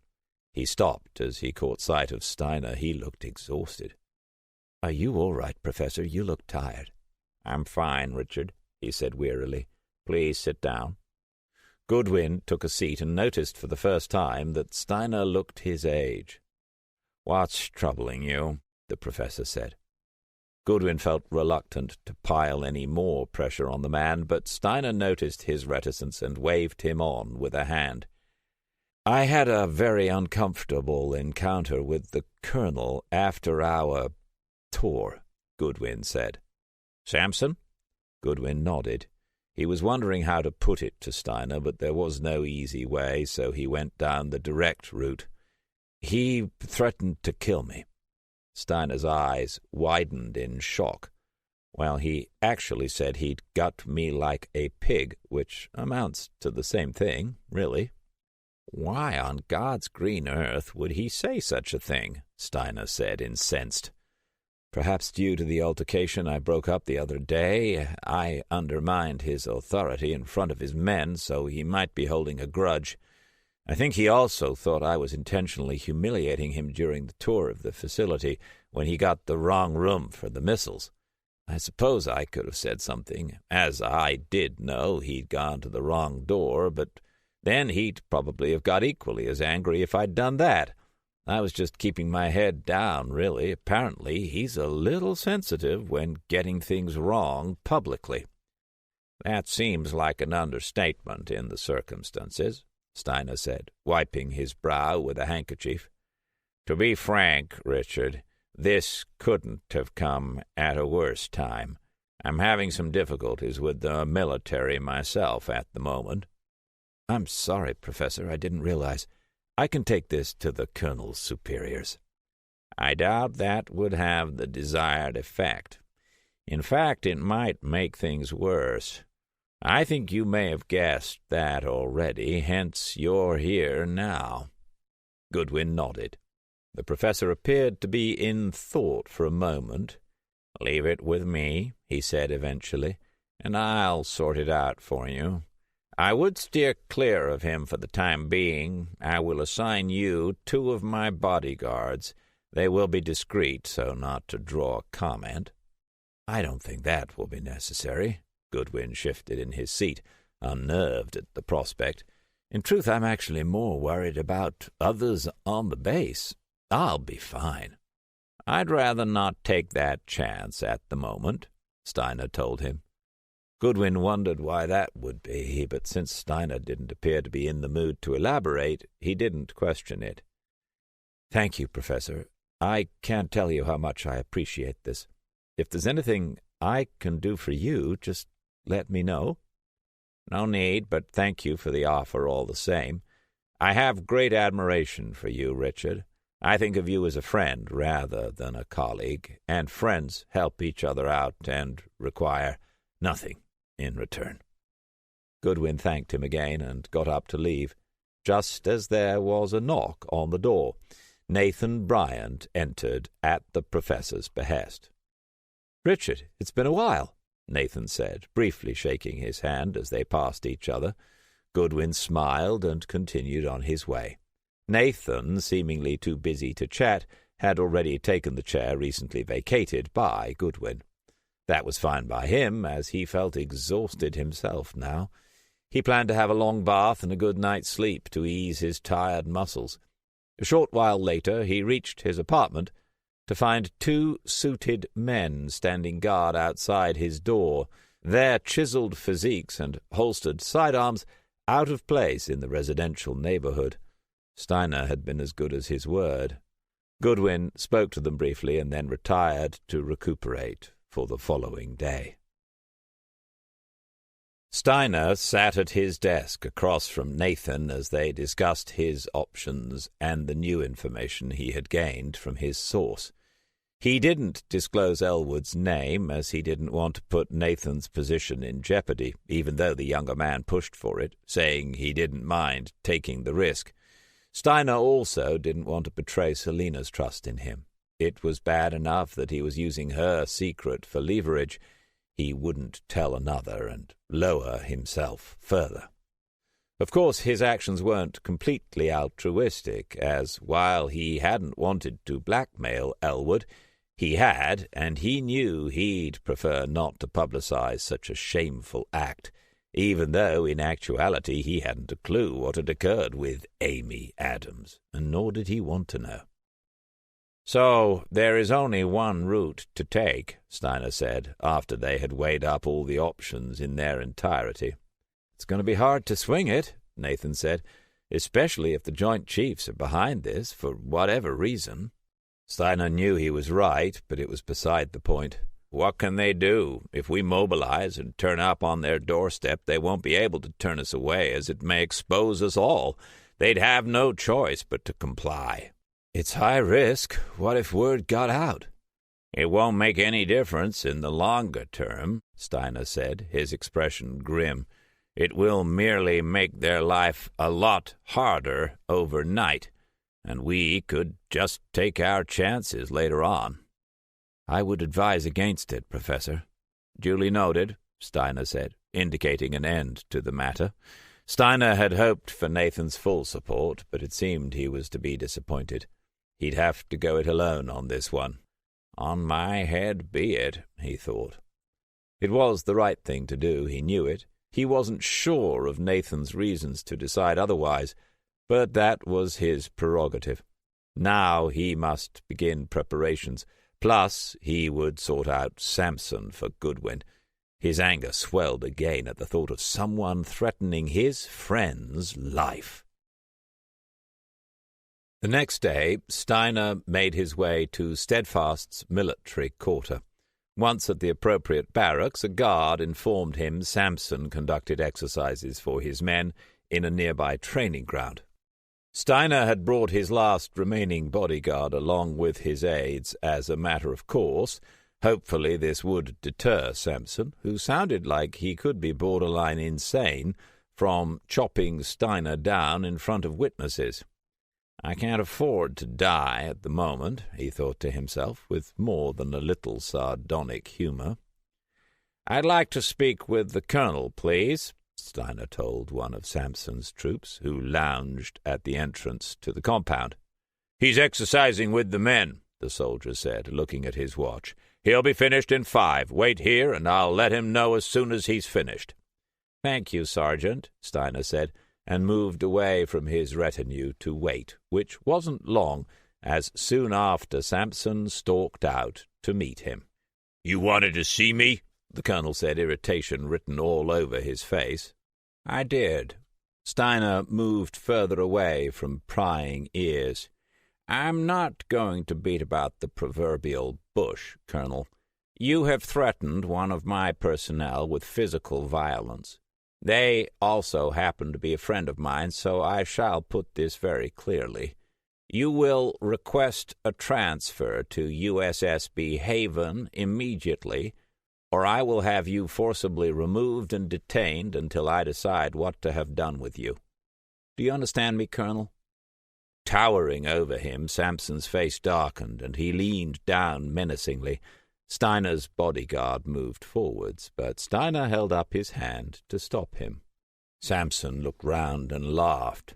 "Your bodyguard doesn't scare me, and neither do your empty threats. I'm going nowhere." "That would be unwise," Steiner said, holding his ground.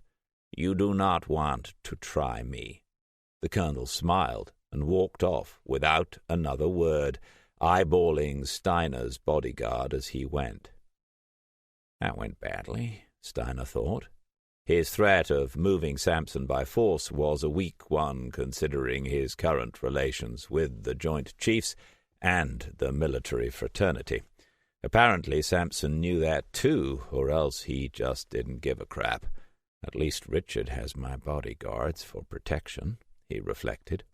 Looking at the bigger picture, Steiner decided he needed to call in some contractors as soon as possible. Now that the U.S. military essentially danced to their own tune, the GMRC itself had been compromised. His hand had been forced, and he had to return the status quo. If the Joint Chiefs and Joyner wanted to play games, then he still had some final cards to play. Chapter 7. A private plane touched down on a military airstrip 5 miles outside the town of Dulce, New Mexico. A group of black SUVs made their way out from one of the hangars as the aircraft came to rest half a mile away. No sooner had the engines shut down than a ladder was maneuvered into place as a door opened above. Men in dark suits exited, many donning shades to fend off the dazzling rays as the sun beat down overhead. As the SUVs came to a stop nearby, a final group of people emerged from the opening. Malcolm Joyner, Director of National and GMRC Intelligence, stepped down onto the baking hot tarmac and moved to his waiting vehicle. He was glad to get inside the air-conditioned cabin as his men climbed in around him. The small convoy began to move, and a short while later they were passing the checkpoint to the military compound guarding the primary surface entrance to USSB Steadfast. The vehicles cleared a final security sweep and were then driven onto one of the enormous elevator mechanisms, an engineering marvel that had been utilized the world over in subterranean complexes as the principal surface-to-interior transportation system. Thick, super-hardened doors encapsulated the convoy on a wide, expansive oval platform, while teams of workers prepped the structure for departure. 10, 20, and then 30 minutes ticked by as they waited for the other levels of the elevator to be loaded up, the system being too large an operation to warrant deployment for small parties, and Joyner's arrival having been timed so that it coincided with that day's descent schedule. Soon enough, sirens sounded and beacons flashed as speakers announced magnetic coil locks had disengaged and surface departure was imminent. Grinding noises sent vibrations through the platform, and a loud whining assaulted the senses, indicating the turbine engines had powered up. The super-elevator gave a lurch and then descended steadily toward its destination, the huge engines ensuring the whole load didn't plummet in free fall towards the distant shaft floor, thousands of feet below. The small convoy arrived at the central chamber of the base 2 hours later. Joyner looked up as they passed underneath a large arch to see the command center's building rise up to the ceiling and on into the chamber above. Huge letters ran vertically down the imposing structure, spelling out the name USSB Steadfast. Joyner was displeased at having to move his operational offices at such a late hour in the impact countdown calendar. Steiner was proving to be an annoyance. Power had gone to the man's head. Still, he thought to himself with some satisfaction, that will become less of a problem in the near future. The winds of change above and below the surface grew in strength, a shift of power, an inevitability. Steiner might think he had him under his command, but Joyner knew differently. Many things were far from what they seemed.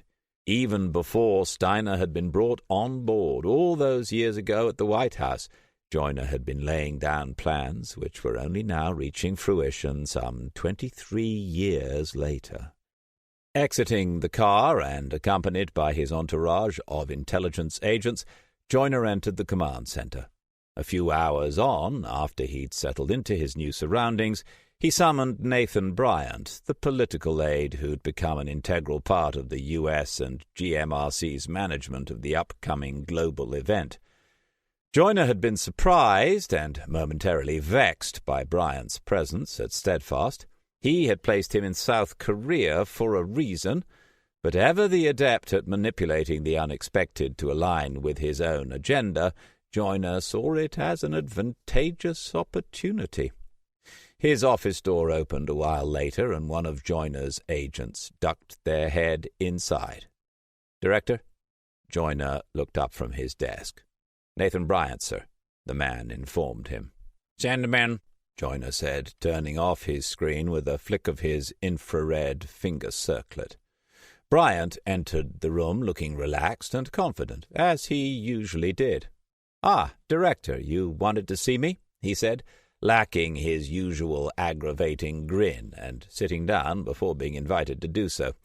Joyner disliked Bryant immensely. Cockiness and eternal happiness exuded from him like pus from a boil. No one should be happy all the time. It wasn't right. Joyner himself rarely felt happy, and when he did, it wasn't normally because he'd achieved something. It was because others had failed in their endeavors. He reasoned Bryant must always be gloating at others' failures, which infuriated Joyner more than he could say. He wondered what his secret was. "Is everything proceeding as we arranged?" Joyner said. Bryant looked uncomfortable and nodded, his sickly smile nowhere to be seen on his annoying face. "He doesn't suspect you are not his man any more?" Joyner said. Bryant's expression stiffened. "No." "It was unwise of you to tell him about the equipment and the military's involvement. I underestimated your stupidity. Have you forgotten our little arrangement so quickly?" Bryant shook his head. "Of course not." "Then why are you here at Steadfast?" "The professor asked me to come," Bryant said, his voice a pathetic whine. "I had no choice. It would have looked suspicious if I'd refused." "If you betray me again, the consequences for you will be dire, but for others, fatal," Joyner said, eagerly watching as Nathan squirmed in his seat, his fear plain to see. Every man had his price, Joyner knew, and Bryant was no different. "So what is he up to, our beloved leader?" "He's making final preparations for the impact. That's his job, after all." "Don't get cute with me," Joyner said, eyes narrowing, "or you'll find I can make your life quite unbearable." Bryant looked at him with hatred, and Joyner smiled. That was something else that brought him pleasure. Other people's discomfort and suffering, two things that his job enabled him to revel in on a regular basis. "Steiner doesn't suspect my involvement behind the military's departure from his control," Joyner said, "or that the UN Secretary-General is acting under my orders?" "No, he seems to have his hands full with the military stonewalling him, a Colonel Sampson threatening Richard Goodwin and the imminent meteor impact. Quite a lot to keep any man occupied, even one as gifted as the professor." "Excellent. Now, what aren't you telling me?" he said, catching Nathan on the hop. Joyner had unnerving powers of perception. He hadn't reached his position by chance. Secrecy, manipulation, and anticipation were just a few of his skills. "I don't know what you mean." Nathan sounded unconvincing as Joyner's gimlet eyes bored into him. Joyner didn't say anything, but piled the pressure on Bryant, using silence as his weapon. "He's bringing in contractors, private contractors," Nathan said at last, breaking under Joyner's gaze. "And?" he said, pressing him for more. "He's pulled some strings." Nathan, still reluctant to give away his friend's secrets, paused before continuing. "And redirected Darklight to Steadfast." Joyner didn't show his emotions, but inside he seethed with rage. Darklight, the world's leading private security firm, had huge resources and large numbers of personnel, an army for hire by the highest bidder, which in the current financial landscape meant only one organization, the GMRC. In the past few years, they had been used to spearhead the evacuation of South Africa and other southern African states, not to mention being employed by the Japanese and Chinese governments to protect key resources and projects pertinent to the global subterranean response to the looming disaster. Somehow, Steiner had managed to requisition them under the radar. Joyner would have found out eventually, but by then it would have been too late. He knew he had to make counter-preparations, and quickly. Joyner, still distracted by the news, refocused on Bryant. "What else?" "That's it, unless you count the fact that he's very tired at the moment," Nathan said, sounding concerned. "How caring of you," Joyner said with a sneer. "Now get out of my sight, but don't go too far. I might have need of you again." After Bryant had scuttled off, Joyner picked up his phone to contact one of the Joint Chiefs. "General, we have an imminent Darklight infestation at Steadfast. You know what to do," he said, and then promptly hung up. Pleased with the work he'd completed in such a short time, Joyner decided he'd have a swim in the plush Principal Hotel pool and then take afternoon tea. But he had one more quick call to make first. He pressed his intercom button. "Operator, put me through to Colonel Sampson." Colonel Sampson, dressed in civilian clothing, tapped his fingers in impatience as he waited at a private table in one of Steadfast's swanky hotels. Some spook had requested his presence. It seemed this person had substantial clout within the military, as, soon after Sampson had refused to meet the man, a call had come through from one of his superiors ordering him to go and give the man a fair hearing. Wanting to be anywhere else but there, Sampson continued to wait, and a little while later a thin, aging man in a suit came and sat down opposite him. A waiter approached, and the newcomer ordered some fancy wine, which he then had poured for them both. Sampson would have preferred a beer. He sloshed down the wine in a few gulps as the other man watched him, sipping his own drink in slow deliberation. "I hear you are a man not to be trifled with," the spy said to him, "and that you don't care for civilian leadership." "You have good hearing," Sampson said, bored out of his mind. "And who the fuck are you?"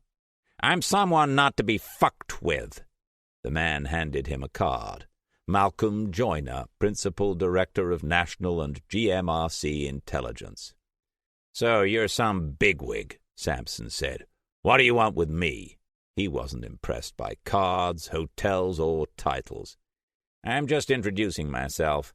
I heard about your situation with Professor Steiner, and I thought I would offer you my support." "I don't need it." "You may have been told by your superiors that Steiner is no longer in full control of the military. However, recently a situation has arisen that may prove interesting. Have you heard of Darklight?" "A security firm?" Sampson said. "The same. It seems our beloved professor is bringing them into Steadfast. This is going to cause some problems in the chain of command. I just want to make sure that you're aware that you may be vulnerable to reassignment if Steiner gets his way, and that I can protect you." "I don't need protecting," Samson said with a snarl. "Of course not. What I meant was that I can prevent your transfer." "And why would you do that?" Samson looked at the intelligence director suspiciously. "I may need your help at a certain point, and if I scratch your back, I'll do what I want when I want," Samson told him. "If you need something that requires my skills, we can speak again." "Very well," Joyner said, unmoved by the colonel's animosity. "That's good enough for me." "It'll have to be," Samson said, and got up and left. Richard Goodwin looked on as the impact countdown timer sank below 10 days, signaling the initiation of the final protocols. In the command center and around the whole of USSB Steadfast, EMERGE-CON, Emergency Readiness Condition, and DEF-CON, Defense Readiness Condition, threat alert levels were displayed via screens and signs. The largest readiness display had been built onto the outside of the command center building itself. At some 40 feet in height, this provided a real-time visual indicator of current standings to passers-by and for workers in the vicinity. 2011 AG5, or Big Bertha, as the professor liked to call it, had its trajectory mapped out in the center of the display Goodwin now watched.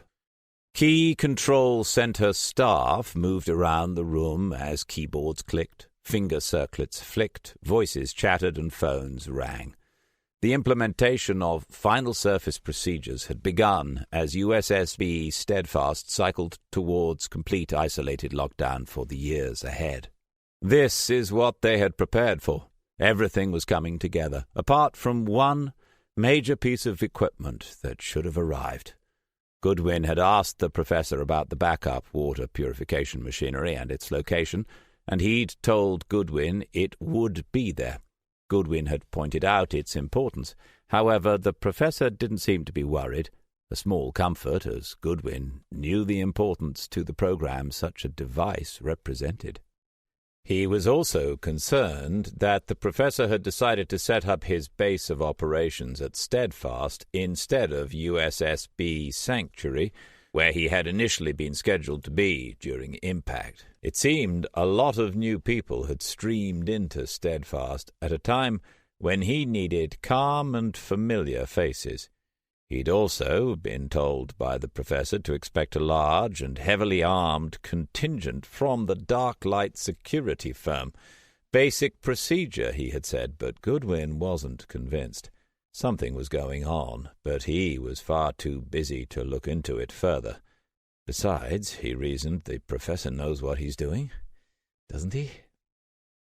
USSB Steadfast was being sealed indefinitely. Surface deployment could only be sanctioned under special conditions authorized by the Joint Chiefs, Professor Steiner, or the President himself. While, according to predictions, AG-5's impact wouldn't be apocalyptic, it did represent a severe threat, as it posed a multitude of scenarios that a subterranean base was designed to combat. These scenarios included unforeseen fallout due to unidentifiable parameters, atmospheric ignition triggered by the impact detonation, and microbial contagions piggybacking in on the meteor's surface or within its structure. Steadfast also helped to preserve plant life and protect U.S. command structure against possible nuclear or biological attack by a hostile nation during the potential chaos following the asteroid's arrival. The USSB program was a crucial and pivotal component in defending the United States. However, it also had offensive capabilities, hence the civilian and military collaboration. Certain doomsayers within the subterranean base community said the meteor could be the prelude to a war with the Chinese. Goodwin doubted this. He knew people liked to imagine the worst to bring some excitement into their lives, as he'd done the same in his youth, and even occasionally in later life. This train of thought, he theorized, was perhaps an unfortunate mental aberration in the human psyche in response to modern-day life and all the rules and controls it brought with it. He had to admit to his older self, however, that he'd been getting excited as the asteroid drew closer. He shouldn't, he knew, because people's lives would be in danger, even though mass evacuations had been made in Africa and beyond. Goodwin had also noticed the change and buzz that circulated in and around the base as Impact Day grew ever closer, which was inevitable, really, since everyone had geared up for its arrival for so long. And despite the many years of preparations by virtually every nation on Earth, such a huge global event would spark worldwide panic, especially when the dust cloud brought with it an eternal night. It was said the younger generations would deal with the darkness better since they were biologically more resilient. They had also grown up knowing the impact would happen, what would ensue, and how it would affect their lives. It had been ingrained into their education and very existence, whereas the majority of the adult population were set in their ways and used to a normal life, not the horror of a world without sunlight. Goodwin told one of the analysts to bring up the nuclear reactor's live data feed. "All reactors are operating within parameters, sir." "Air regeneration systems?" Goodwin said. The analyst brought up more data. 5x5, sir." "Water?" 75% efficiency. "Control systems?" 100% in the green. "Population anxiety levels?" Goodwin said. All underground citizens, civilian and military, had bio-readers implanted under the skin, enabling numerous psychological and physical checks on whole or specific groups throughout the base. This was an extremely useful tool in the event of an emergency, or to identify potential flashpoints. Population management in Steadfast, and for all USSBs, played an integral role in the smooth running of a modern-day subterranean facilities. "We have a few anxiety spikes, sir, mainly due to the EmergeCon and DEFCON display and sign activation, since it coincides with the time they went live around the base." "Very good," Goodwin said, satisfied everything proceeded as planned. Professor Steiner had managed to set up his Global Response Center using some of the disaster recovery rooms he had visited earlier. They had full GMRC database access, enormous screens, and a plethora of workstations. Those of his personnel that had been destined for USSB Sanctuary had been flown in from other locations, and communication networks had been rerouted to his new operational hub. Sophie, Steiner's primary aide, stood by his side as images of various people appeared on a large grid live on screen. "We have full connectivity, Professor," Sophie told him. "Shen Zhu-Ren is waiting to speak to you." Shen Zhu-Ren, or Director Shen, had been selected by the Chinese to run their meteor response program, and he had also been on the shortlist to coordinate the planetary response on behalf of the GMRC, the very position now held by Steiner himself. Typically, relations between the United States and China were frosty at best, especially considering China's dominance in the fierce economic battle that had seen the U.S. increase its population twofold in the last 20 years in an attempt to keep pace. Such radical growth had been gained by opening the borders to the United States, plus the rollout of highly lucrative government incentives for couples who had 5 or more children. Both of these schemes proved extremely controversial and initially had caused the U.S. economy to stall. In the last 5 years, however, it had regained its power and closed the gap with its rival. "Shen Zhu-Ren, Niki Sebu Kuo," the professor said in flawless Chinese. "Professor Steiner, I am very well, thank you," the Chinese director replied. "I notice you are at USSB Steadfast rather than Sanctuary. Is there any reason for this late change to your plans?" Steiner glanced round to see the large Steadfast insignia on the wall behind him. "You're very observant, Shuren," Steiner said, without a hint of sarcasm. "No, there is nothing to be concerned about. We have just a few issues to smooth out here, and it seemed better for all concerned if I stayed on site rather than moving on to Sanctuary." "Can we assist you in any way?" Shen Zhu-Ren asked politely. "No, thank you. How are your final preparations? I was told that you were experiencing rioting in a few of your larger cities." "That is being dealt with as we speak, Professor," Shen said, radiating confidence. "I think you should be more concerned with the EU's Australian base, which seems to have experienced a breach to one of its chambers due to a gas explosion. Apparently, it may have affected their water and air systems, although we haven't been able to confirm this directly. We did warn the Europeans against gas infrastructure, but we were ignored, as usual."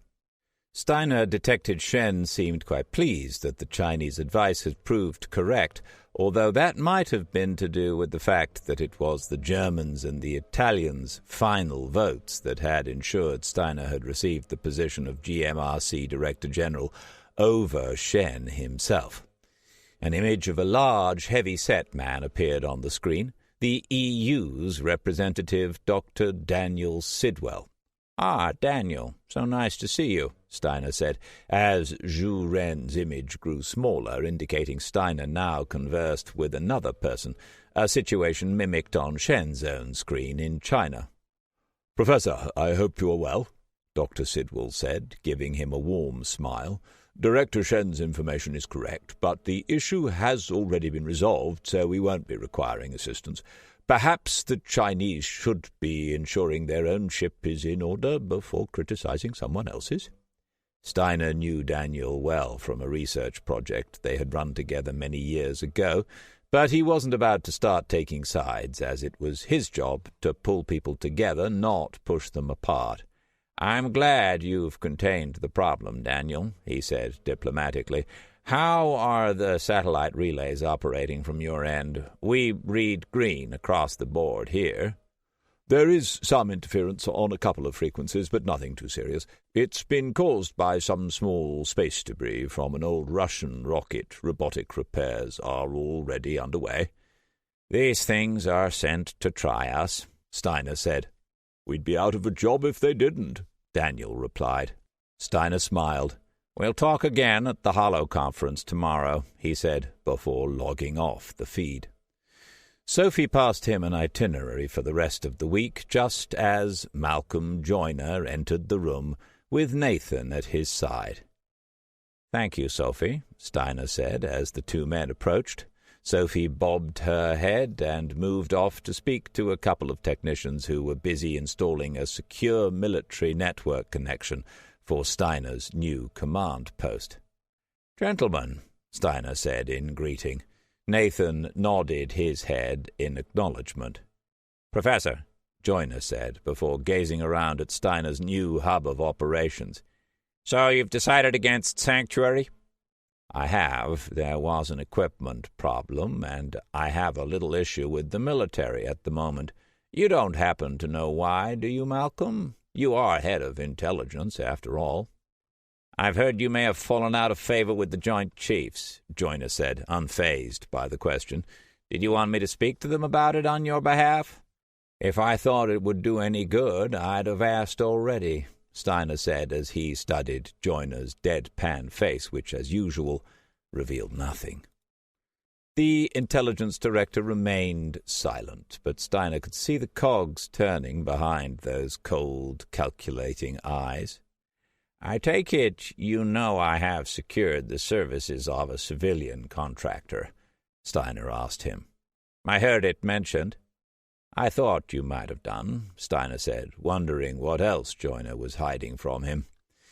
A sliding door opened behind them, and they all looked in its direction.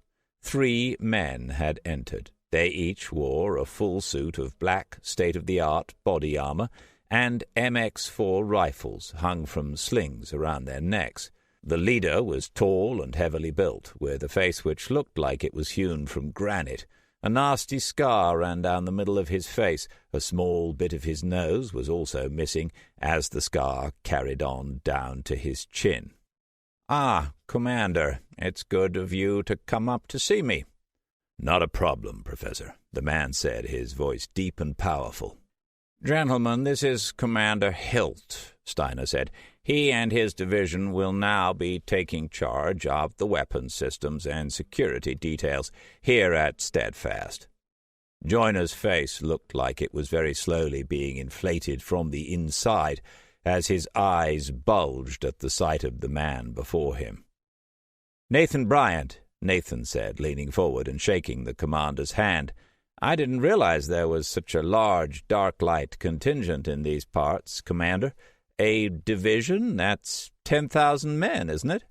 "We do operate covertly at times, Mr. Bryant," the dark light officer said, sidestepping the question, "and our base locations and troop movements are not always divulged." "Aren't the Joint Chiefs going to be a little put out by you taking over their main duties?" Nathan looked from Steiner to Hilt and then to Joyner, who still hadn't said anything.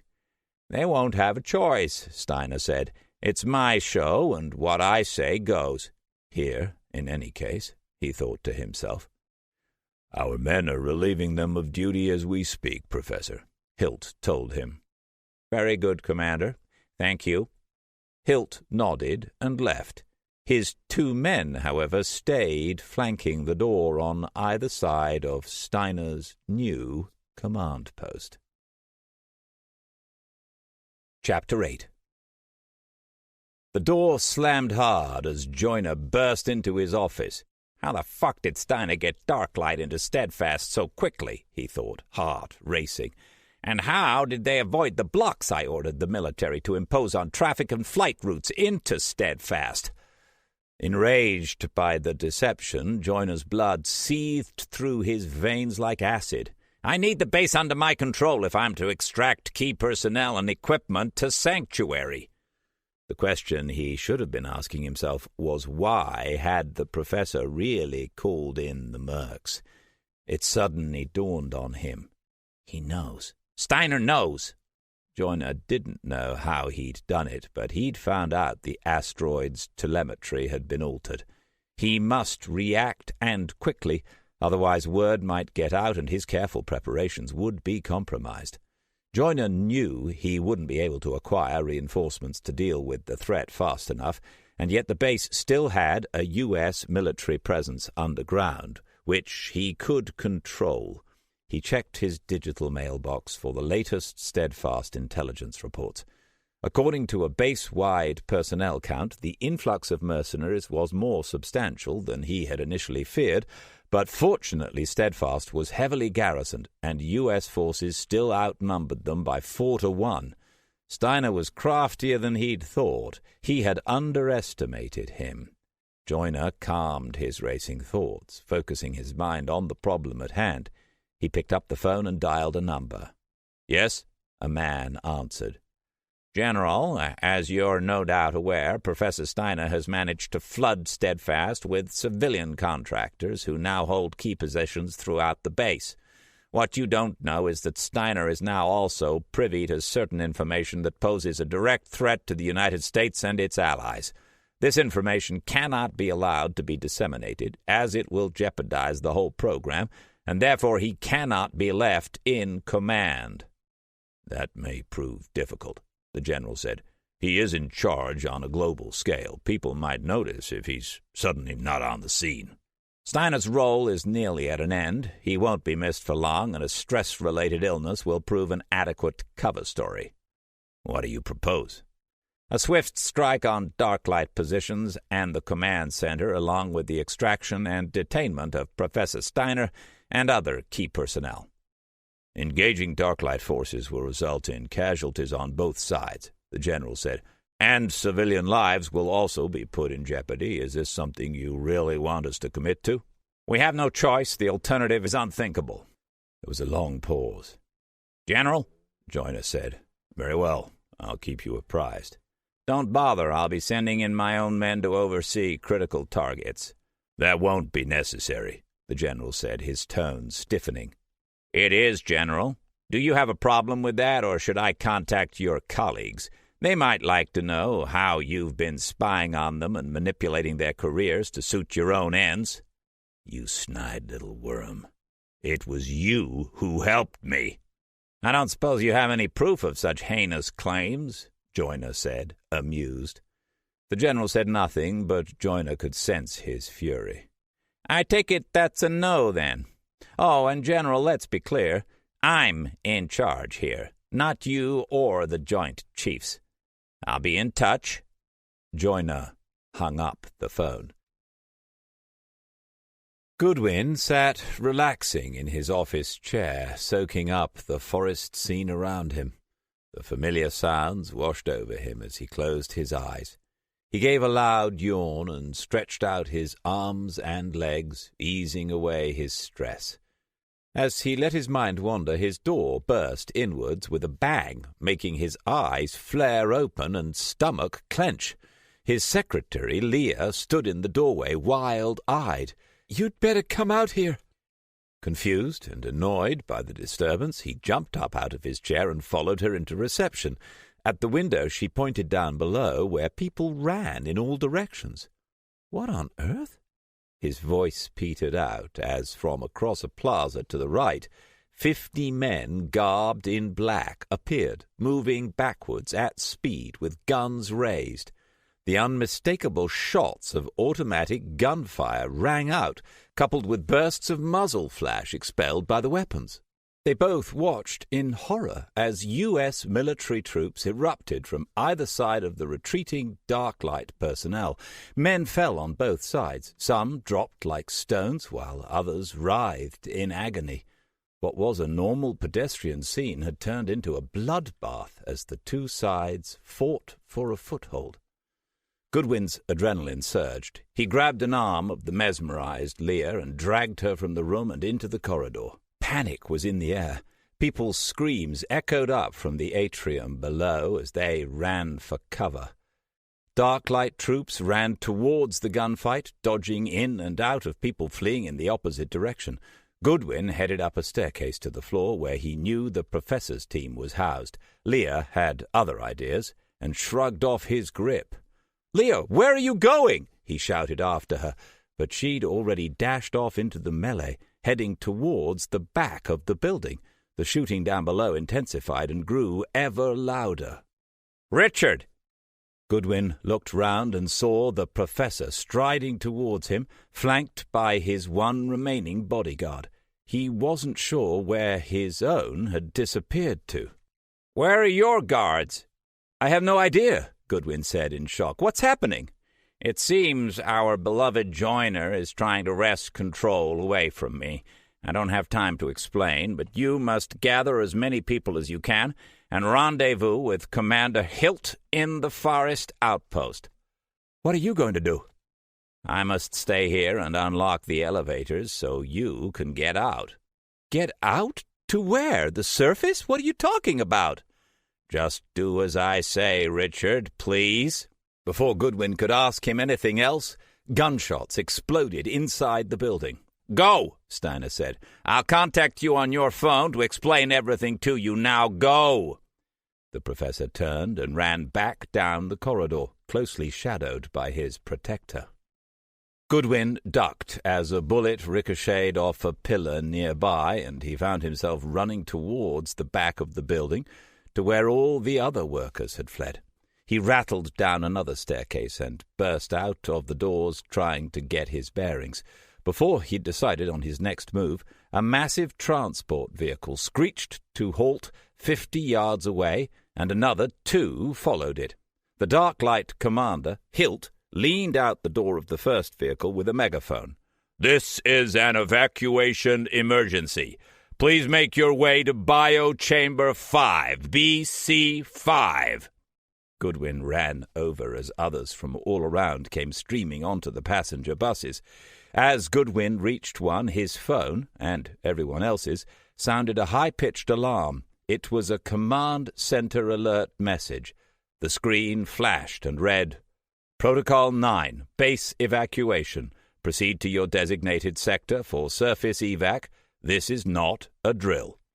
Relocate to evac sector BC-5. Goodwin knew the professor had activated the alert, but if what he had said about Joyner was true, then the military would be cutting off access routes as fast as they could. "Where's the professor?" Hilt said, raising his voice over the bedlam. "He's back in there," Goodwin pointed to the command center. "He's trying to unlock the elevator shafts and surface exits." Hilt swore and got on his radio. "Major Davis, I need as many men as you can spare to the command center ASAP." "Roger that," came a swift reply. Hilt gestured Goodwin on board, and the vehicle struck out for the forest at full tilt.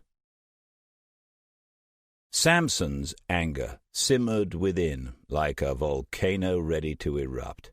His superior had ordered him to let SOG, the CIA's Special Operations Group, lead the grunts in securing the command center, which had since been reinforced by more Darklight troops.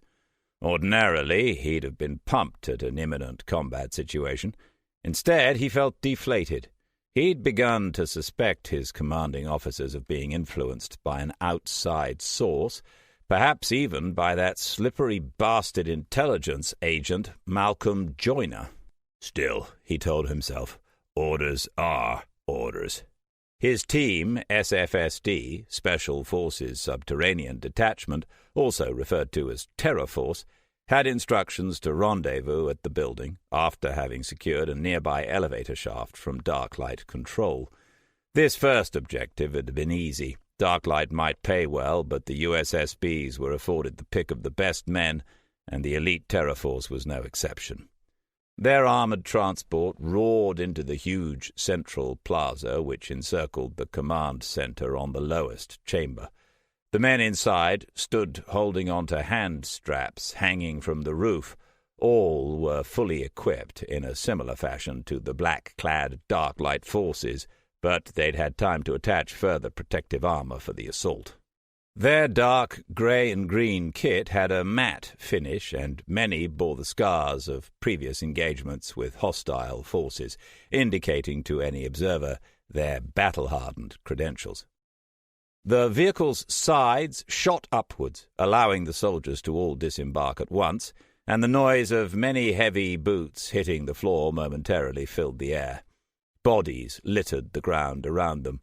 Most had been armed, but a few civilians lay amongst the dead.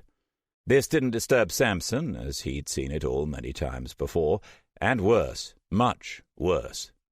The SOG's commander was organizing U.S. military forces as Samson and his team approached. "Ah, Colonel, good of you to join us. I'll need your team to be the tip of the spear on entry. Your men look equipped for the job. Good. And you are?" Samson said. "Agent in charge Myers. You can call me Sir." Samson ignored him, although a vision of his fist smashing the man's teeth through the back of his head flashed up in his mind. Agent Myers held up his hand to Samson, indicating he wanted quiet, as he put his other hand to his earpiece. "Yes, sir," Myers said, and then waited as further instructions were relayed to him. "Where is it located?" A pause. "Okay, and the principal target?" Another pause. "Right, yes, sir. I'll contact you when it's done." Gunshots rang out once more inside the building they now had surrounded on all chamber levels. Agent Myers turned back to Samson, whose patience was ready to snap. "Well," Samson said, "we need to cut the outgoing hard lines and wireless antennae array. You'll find them on level 38, rooms 18 through to 22. My man Henson," he indicated an agent over to his right, "will guide you through the process. Cut doesn't mean physically chopping them in two. There are large lever handles to pull down, which will do the job." "Really?" Samson said, his voice loaded with scorn. "I would never have guessed." Before Myers could respond, Samson turned his back on him and addressed his men. "You heard the SOG," Samson said, with a derogatory inflection which made a few of his men smirk. "We're point. Load up. Look and shoot sharp. We move." Terror Force dropped their visors as one, shouldered weapons, and advanced on the building as the regular base troops parted to let them through. Dark light personnel waited in nervous anticipation for the inevitable assault on the building's upper levels. They had been bolstered by their initial success in repelling attempts to breach their lines, but spotters had witnessed the arrival of a heavily shielded Terror Force detachment, and morale had fallen in response. Major Davis walked amongst his men, offering encouragement and issuing orders. He knew they hadn't the numbers to hold for much longer, but his commander's final order was clear: hold at all costs. Major Davis moved down a corridor and entered a control room. He approached the GMRC head honcho, Professor Steiner, who furiously tapped on a keyboard while computer code flashed by on a screen in front of him. "Do we really need to fight on, Professor?" Davis said. "It's only a matter of time before they overwhelm us, and special forces are moving in." "Major," the professor said without turning round, "I would not ask anyone to lay down their life if it wasn't absolutely necessary. Many more lives are in danger, and I need to get these elevators and surface exits unlocked and overridden. The base must be evacuated before it's too late." "Too late for what?" Davis said. The professor looked directly at him, his gaze determined and unwavering. "That I cannot tell you, but believe me, you will be saving many lives by what you do now." Davis sighed. "Very well, Professor. You obviously know what you're doing. We'll try and give you as much time as we can." "Thank you, Major," the professor said, with heartfelt gratitude, and he resumed his task. A shout came from down below as Major Davis moved back into the corridor. An eruption of blasts and gunfire signaled the final assault had begun. Davis took a small photo out of a pocket and kissed it before tucking it away, cocking his weapon and lowering his visor. "Men, on me!" he commanded 2 soldiers who'd been guarding the room. Davis led them through a side exit into a stairwell and down. At the bottom, one of his team lay unmoving as blood seeped onto the pristine white marble floor around him. The fighting was frenetic. Bullets flew through the double doors and zinged past his head. Another of his men went down before they were able to engage the enemy. Davis took aim at one of many Terror Force targets on offer. He only had 1 clip of armor-piercing rounds, so he had to make them count. Firing off shots, he cycled from target to target, taking down 1 and injuring 3 more. The rifle's bolt locked back, and he dropped the clip and slammed in another. A bullet hit him in the shoulder, shifting his weight back. He glanced around to see he was the last man standing. With no more time to think, he grabbed 2 grenades from his belt, dialed the time to 5 seconds, flicked off the pins, and threw them into the main foyer. As they detonated, he made to head back the way he'd come, but he heard the telltale noise of a small metallic object bouncing off the hard floor nearby. Too late, he thought, before a lethal blast ripped him from his feet. Samson moved the body of a dark light officer out of his way with his foot, barely noticing the image of a mother and child as a photo dropped to the floor from the dead man's hand. He moved on up the stairs. U.S. forces had taken control, and many Dark Light soldiers had fallen, but some had been disarmed and rounded up for detention so the powers that be could decide what to do with them. Samson didn't like or dislike killing, but he was good at it, very good. He knew his men called him the Reaper behind his back, but they knew better than to say it to his face. They'd managed to shut down the communication lines and array in the command center, although Myers wasn't happy, as Steiner had managed to open up access to some of the elevator shafts and upper access doors, and had then frozen the system so they couldn't be resealed. "Where is the professor?" the CIA man asked him as he approached. "Over there," Samson pointed at a small room. Myers went over to it and relieved the agent within, who went and stood guard outside. Samson followed him in. Myers noticed his presence but said nothing. In front of them, Steiner sat on a chair behind a small table, a smashed console before him. "My agent tells me you were trying to communicate with someone on that console, Professor," Myers said. "Who were you calling? Commander Hilt, perhaps, or some of your government friends?" "I don't know what Joyner thinks he's playing at," Steiner said, full of defiance. "But when word of this gets out, and it will, heads will roll, and yours will be one of them." Myers laughed with genuine humor. "I don't think so, but I like your style, Professor. You have balls, I'll give you that." Steiner looked at Sampson and then back to Myers again. "Well, what are you going to do with me, then?" "I'll leave that up to the director, Professor," Myers said, "but trust me when I say it's in your best interests to cooperate." With the brief exchange over, the two men departed the room, leaving the agent outside to lock the door and resume his guard duty. A muffled ringing came from a compartment on Sampson's chest armor. Taking off an armored glove, he retrieved his personal computer phone, put it to his ear, and moved away for some privacy. "Yes?" "Colonel, it's Malcolm Joyner." "This just gets better and better," he thought. "What do you want?" he said offhandedly. "I hear that Professor Steiner is under arrest." "Your man Myers has him under guard." "Are you able to get in to see him?" "Yes." "That is convenient, Colonel. I need you to do me a favor." Sampson said nothing and waited. "This is an opportune time for everyone concerned, Colonel," Joyner continued, undeterred by Sampson's lack of commitment to the conversation. Sampson remained silent, so Joyner went on. We could both be well served if our dear professor had not made it through the firefight." "What do you want?" "I think that's obvious, Colonel." Sampson's lip curled back in contempt, and the phone in his hand creaked under pressure. "I'm not an assassin," he said vehemently, "and I'm not your lackey. If you want a man killed, do it yourself, or use Myers. He'd probably fuck him if you ordered him to."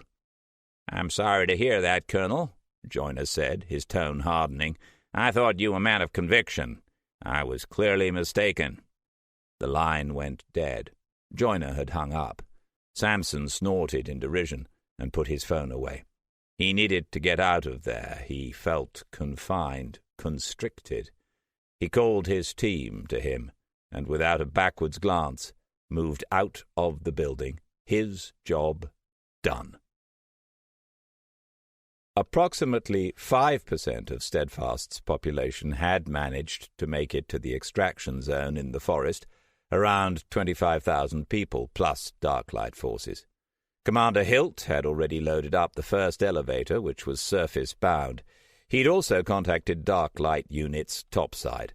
They stood on full alert in case of outside U.S. military intervention. Goodwin paced around inside the MECA building, where Dr. Kara Vandervoort helped bandage up some of the wounded civilians, the high-tech office having been turned into a triage hospital. "We're evacuating these people," Goodwin thought, but why? He knew the professor must have a good reason, but he couldn't guess what it could be. Why isn't Steadfast safe any longer? And why is Malcolm Joyner, Director of Intelligence, trying to take over from the professor in some kind of military coup? His confusion pressed down upon him like a large cold stone on his shoulders, making him feel disorientated and drained. He slumped into a chair, his head in his hands. A soft touch on his shoulder made him look up. Kara looked at him with concern. "Are you all right, Richard?" He looked at his hands. They were covered in blood. "I'm fine, it's not my blood," he said, wondering how it had got there and who it belonged to. "What is going on?" she said, sounding scared. "People are saying the military opened fire on them and that the Darklight forces fought back to protect them." "No," he gave a weary shake of the head. The military took on Darklight and civilians got in the way. Why? I don't know. Are you sure you're okay? He managed a small smile. Quite sure, thank you. I just feel exhausted for some reason. That'll be the come-down off of the adrenaline your body kicked out during the chaos, said a deep voice. Goodwin looked round as Darklight's leader approached. Commander, any news from the professor? None, I'm afraid, sir, Hilt said. I've lost contact with my men at the command center, too. I fear it's been taken. We've set up a perimeter. This chamber is pretty easy to defend, so we won't have to worry about getting overrun. It also appears that the military aren't pursuing us. They've pulled back. They must have realized that this sector isn't worth losing more men over. I hope you're right. Time will tell, Hilt said, before one of his men handed him a digital map. Where shall we go when we hit the surface, sir? I have no idea, Commander. Hilt studied a hologram of the terrain. Darklight has a large compound, about 20 clicks from Steadfast's surface location. It's well concealed, and we could fit most of these people in there for the short term. We also have vehicles topside to get them there, although it will take multiple trips. That sounds like a good plan to me, Goodwin said, happy to let someone else take the lead. Sir, Hilt continued, the civilians are getting a little out of control in some places. They want to know what's happening and where they're going. Goodwin sighed and pushed himself to his feet. Has this station got a public address system? He asked Kara. She shook her head. Don't worry, sir, Hilt told him. We have a command unit with that capability. I'll take you to it. Thank you, Commander. Lead the way. He gestured the military man forwards with a bloody hand. Perhaps you should clean that off, Hilt said, noticing the stains. It won't help calm people's nerves. Good idea. Kara, have you... Goodwin's voice trailed off as Kara was already handing him a damp paper towel. Thanks, he said, giving her a small smile. She squeezed his arm in support. Handing Kara the now bloody rag, he followed Hilt out of the building. It's right over there. Hilt pointed at a large armored van that had a plethora of domes and antennae on its roof. The two men pushed their way through the milling crowd. Some people were crying, while many remained silent, in a state of shock. Others shouted out, calling people's names, trying to find friends, colleagues, and loved ones they'd become separated from in the dash to the evacuation zone. As Goodwin passed one group of what from their clothing looked like engineers, someone grabbed him and yanked him round. "What the fuck is going on?" a man screamed into his face as his friends struggled to pull him back. "You're in charge! My wife is dead because of you! Do you understand? Dead!" Goodwin didn't know what to say, and he just stood there in horror as the man's grasp tightened, his eyes wide and staring in what looked like madness, the madness of grief. "Back up!" Hilt detached the man's hands from Goodwin's shirt and pushed him back toward his friends, who encircled him as they attempted to calm him down. Goodwin and Hilt moved off and increased their pace.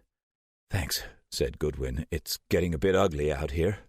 "And it'll get 10 times worse if nothing is done," Hilt said, as they finally reached the armored truck. "Here, you better get up on top of the roof, otherwise people won't be able to see you." Goodwin grasped the ladder, which was built onto the side of the vehicle, and pulled himself up onto the roof, wobbled, then stood up precariously.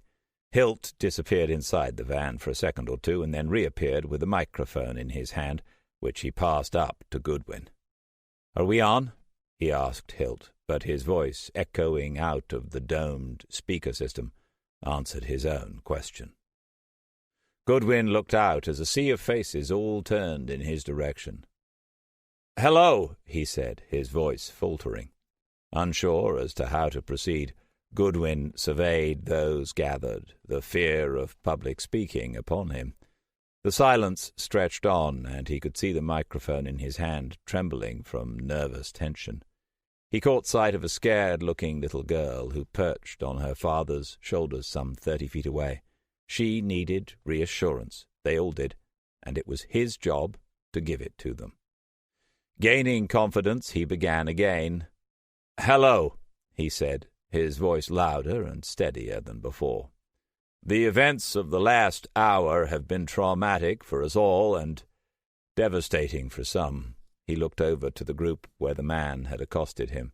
"There are some among you who have lost loved ones and friends." He paused, his emotions almost getting the better of him as his compassion went out to the grief-stricken husband, who even now held his gaze. "Some will blame me for their deaths," he continued, looking around at the many faces staring up at him. "Perhaps they're right. It is my job to look after you all and to ensure no lives are lost. But lives have been lost, and for that I am so very sorry, and my thoughts and prayers go out to you in this horrific time. I wish I could tell you why this has happened, but I am as much in the dark as you are." He paused again to gather his thoughts. "For some reason, the military, who are supposed to protect us, have in fact caused us harm, whether unintentionally or otherwise. We have all received the evacuation command to assemble at this location, and this emergency protocol was issued by Professor Steiner himself. As yet, I do not know the reasons for the alert, but we must take it seriously and head to the surface as fast as possible. Dark light sources tell us that the military are not pursuing us, and that is a small comfort. Many of you will be wondering where we will be going. To ensure our safety and to find out what has transpired here, we will be relocating to a dark light base on the surface, some 20 kilometers away. What I do know is that Professor Steiner believes that this base is not safe." He held up his hand for silence as a swell of noise swept through the assembled crowd.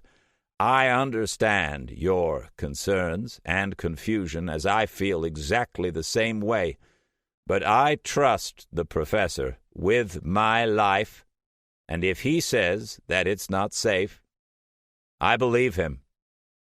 If anyone wants to stay behind, that is their choice, and while I believe the military will not harm them, as the command center and other exit points appear to have been their main targets, seemingly to secure us and prevent our escape from Steadfast, I cannot guarantee this fact. Rest assured that when I know more, you will know more. Please remain calm and organized, as we have small children and the injured to look after.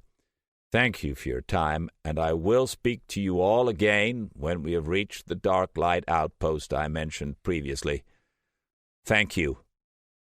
Goodwin got down off the roof and handed the microphone to a woman waiting on the ground, who wore a bright orange vest bearing the words "Evacuation Officer."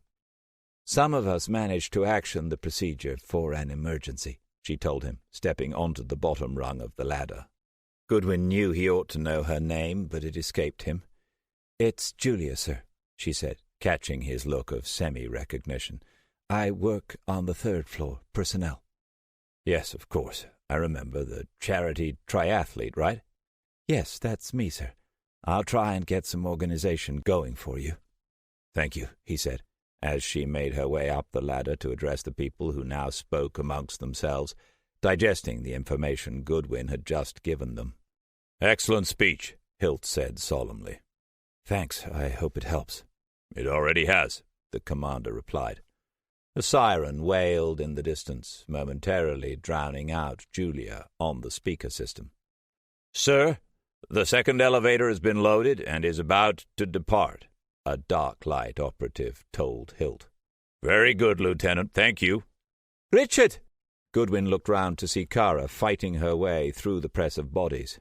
"Come quickly," she said as she reached them. "It's the professor. He's making a video call. He wants to speak to you. It's urgent."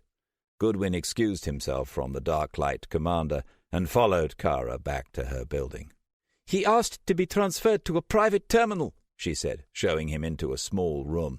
Thanking her, Goodwin shut the door behind him. On the wall in front of him a screen displayed Professor Steiner's face. He was using his computer phone to make the call. "Professor, why didn't you just go through to my personal device?" Goodwin said. "More importantly, are you all right?" "Yes, I'm fine. I'm going through a secure military network as they've shut down all other communications in the base. I haven't got much time. They've locked me in a room. Luckily, they didn't confiscate this phone. It's my backup, and I keep it in an ankle holster." "What are they going to do with you?" "I'm not sure, but I think Joyner wants me confined indefinitely, so I can't disrupt his plans." "What plans?" "Something is going on, Richard, that even I didn't know about. I can't tell you everything I want to right now, but I can tell you to get out of Steadfast. Get to USSB Sanctuary as soon as you can, along with everyone you have with you. How many are at your location?" "We estimate about 25,000, plus Darklight forces." The professor made a face. "I was hoping for more than that." "I'm sorry, Professor." "It's not your fault. God, it's mine. I should have anticipated something like this happening." "Something like what? Damn it, Professor, what is going on? For pity's sake, tell me!" "I would if I could, Richard, but my hands are tied. All you need to know is that you have to get to Sanctuary as quickly as you can." "But I thought Sanctuary was a military-run operation." "It is, but I can get you access. Well, I have the information to get you in, anyway." "Okay, but why would we want to be at Sanctuary surrounded by the military when they were trying to prevent us getting out of Steadfast? None of this is making any sense to me at all." "All I can tell you is that Steadfast is not safe." "I realize that," Goodwin said irritably. "Right, and that's all you need to know for now. Joyner won't permit you to stay above ground, as you'll be deemed a security risk, and they may detain or eliminate you." "Security risk?" Goodwin said, but Steiner had already continued. "Once you're in Sanctuary, they're unlikely to kick you out again, and you can believe me when I say they have the room. When you get there, find my office and access my system with this code, JP101 Clarity, all one word and capitals. Go into my video archive folder and access the file entitled Fishing for Trout." Goodwin typed all the instructions into his phone. The professor looked up for a moment, alert for sounds or signs of movement outside his room. Satisfied, he continued. "Once you've watched the message, which explains everything, you will hopefully understand my reasons for not telling you previously." "So how do we get into the base? And where is it, for that matter?" Goodwin said. "It has a few entrances, but the one you will need is an auxiliary gateway that is rarely used. I'm sending you an access program through this system now." He went out of shot for a moment as he sent the file to Goodwin's location. Goodwin placed his phone on the magnetic data transfer pad, and the procedure was complete. The professor came back on screen. "Now, this will only get you so far, but I know someone on the inside who will help. His name is General Elwood, and his private phone number is now in your contacts list. All you need to tell him is that Professor Steiner needs one last favor. Do not tell him that you have thousands of people you want to get inside the base. Just say it's you and a few others. Deceitful, I know, but needs must." "And Sanctuary's location?" "Mexico. Approximately 200 miles north of Mexico City, to be precise. The coordinates for the entrance are also now in your phone." "Mexico City? Why on earth would the Mexican government allow a major U.S. military base near its capital city? And how have they kept it a secret, for that matter?" "Good questions. We have paid the Mexican Federation massive sums of money and supplied them with military hardware and blueprints to some of our more sophisticated projects. The Mexicans also have a military contingent in and around the base to minimize outside interest and to police U.S. movements within their borders. So they actually have personnel inside USSB Sanctuary, Goodwin said. I bet the Joint Chiefs love that. It was unavoidable. They only have access to less sensitive areas, however. It's going to take us some time to get down there, Professor. Won't the military try to prevent us? Perhaps, but the Mexicans will be more of a problem, as you will be traveling in their territory. I think I'm about to get interrupted, and I'm not sure when I will be able to speak to you again, so good luck and Godspeed. Take care, Richard, I hope. The phone went dead, and the words, "Channel blocked," flashed on the display. "Take care, Professor," Goodwin said, full of sadness, and switched off the screen. Chapter 9. Albuquerque, United States. The food store bustled with activity. Chattering voices and the beeping of barcode readers resounded throughout.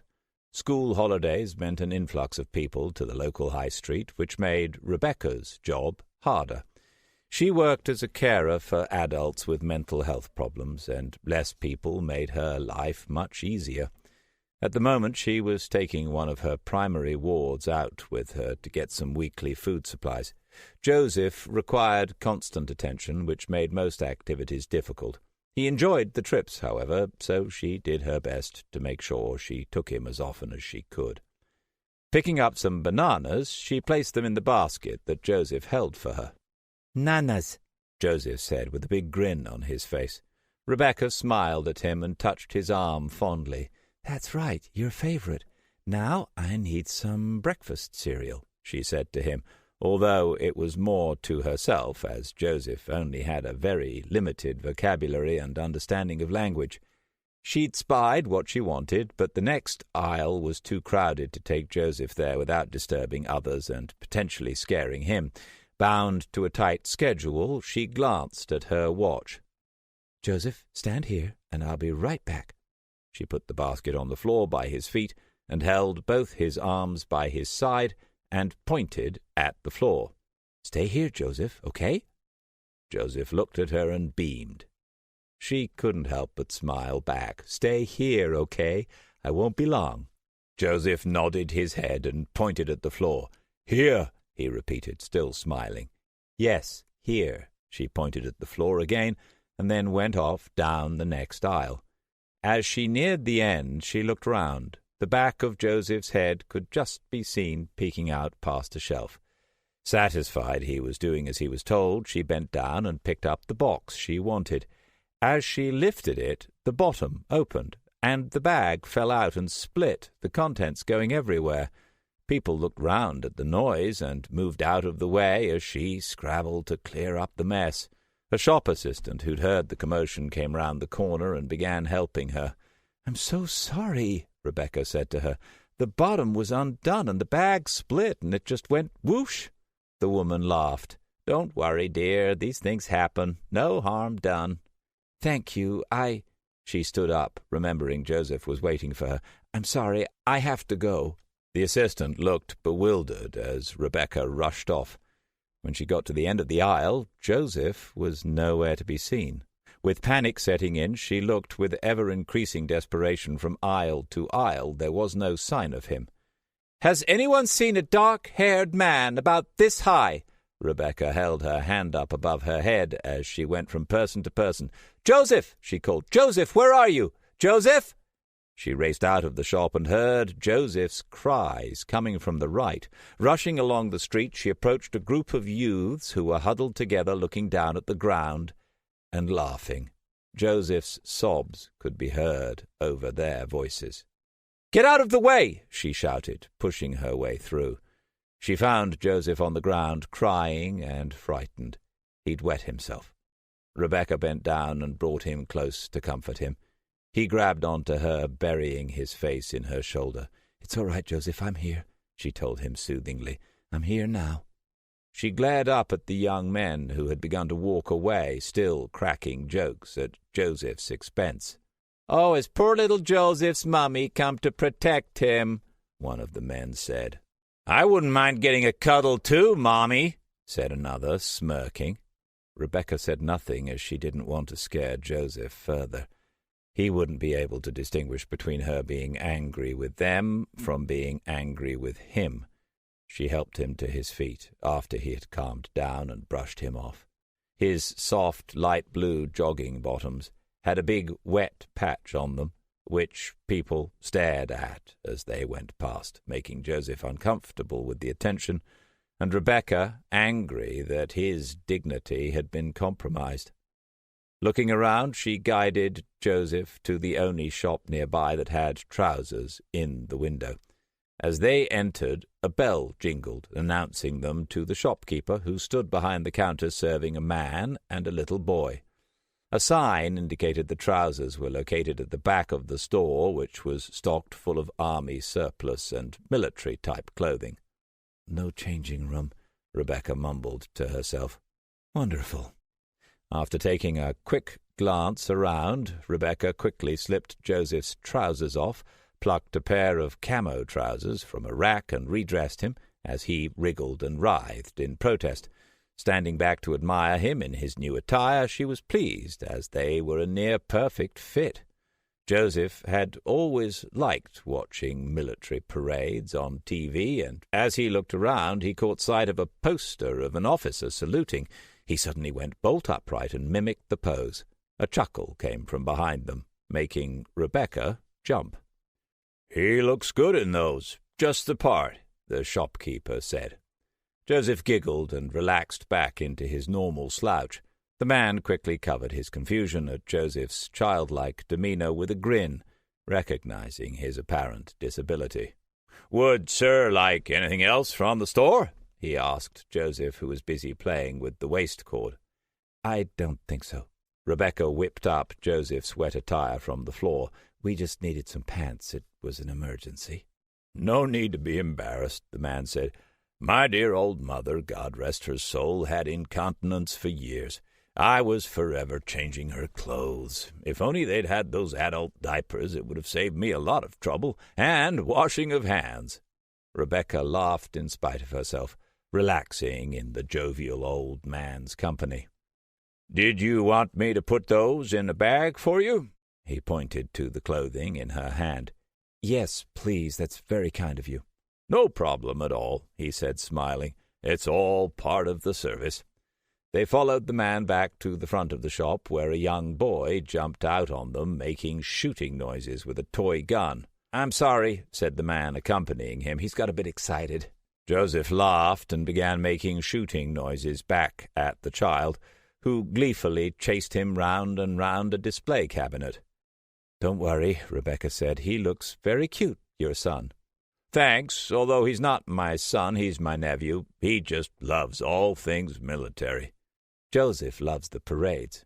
"And guns, too, by the look of it," the man said. Rebecca looked round to see Joseph had picked up a replica machine gun and now chased after the boy with it. "Joseph, no!" Rebecca said. "Put that down." She didn't want him getting used to holding or to like holding a gun. Mentally disabled people and weapons of any kind didn't mix. The shopkeeper had come back with a bag and handed it to Rebecca. He made pistols of his hands and pointed them at Joseph, making pow-pow noises. Joseph grinned and held up his hands, dropping the rifle to the floor. "Oh, I'm so sorry." Rebecca rushed to pick up the gun, but the shopkeeper got to it first. "No harm done," he said, smiling reassuringly at her as he stowed it behind the counter. "Is it damaged?" "It will cost about $200 to repair." "Oh, dear." Rebecca felt sick. "I don't have that kind of money on me." "I'm only kidding," the shopkeeper said. "Sorry. Poor joke."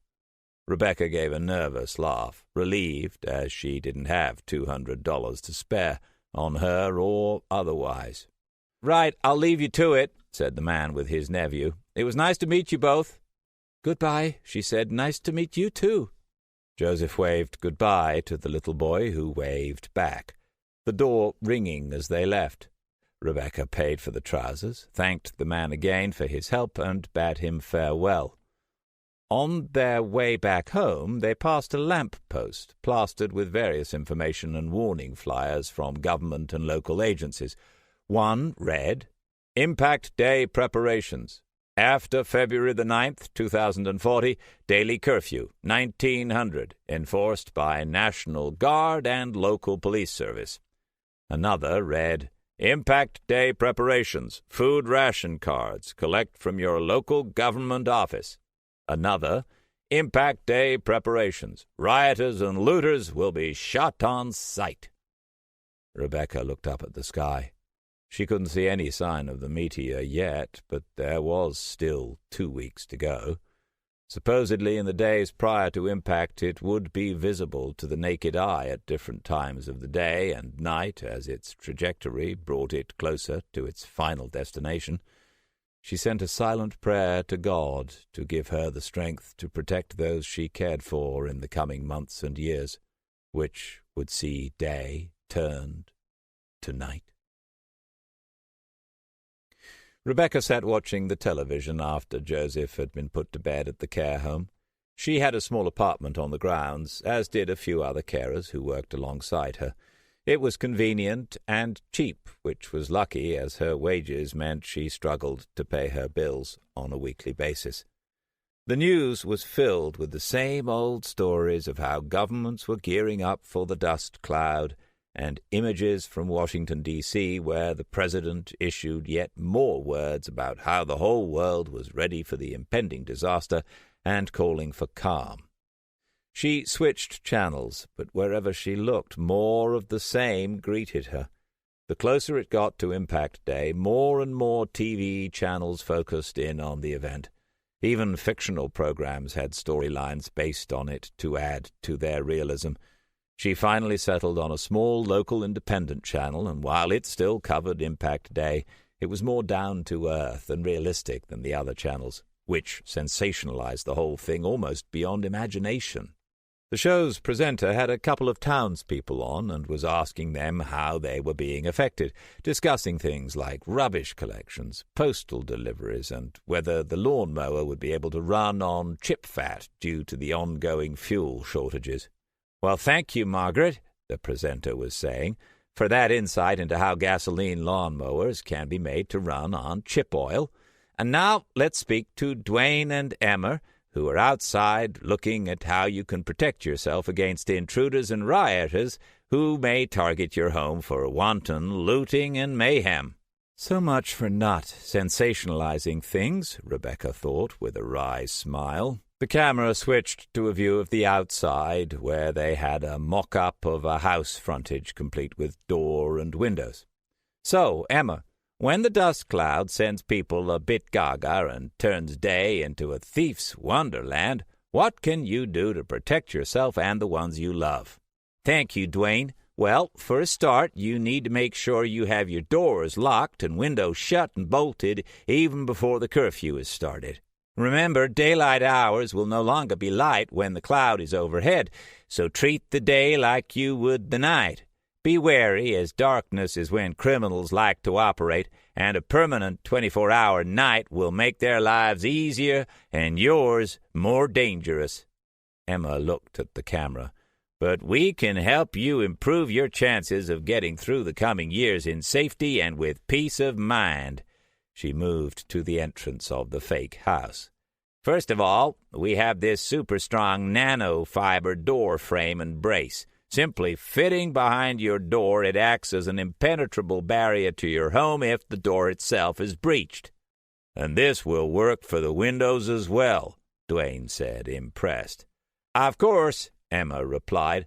"The company that produces these anti-intruder doors also provides a wide range of window fittings which do the same job if your window is smashed." "And the price?" Dwayne asked her. "It is reasonably cheap at $300 for the door and $50 to $250 per window, depending on aperture size." "Wow, that is reasonable. And we'll be showing the viewer where they can get these at the end of the program.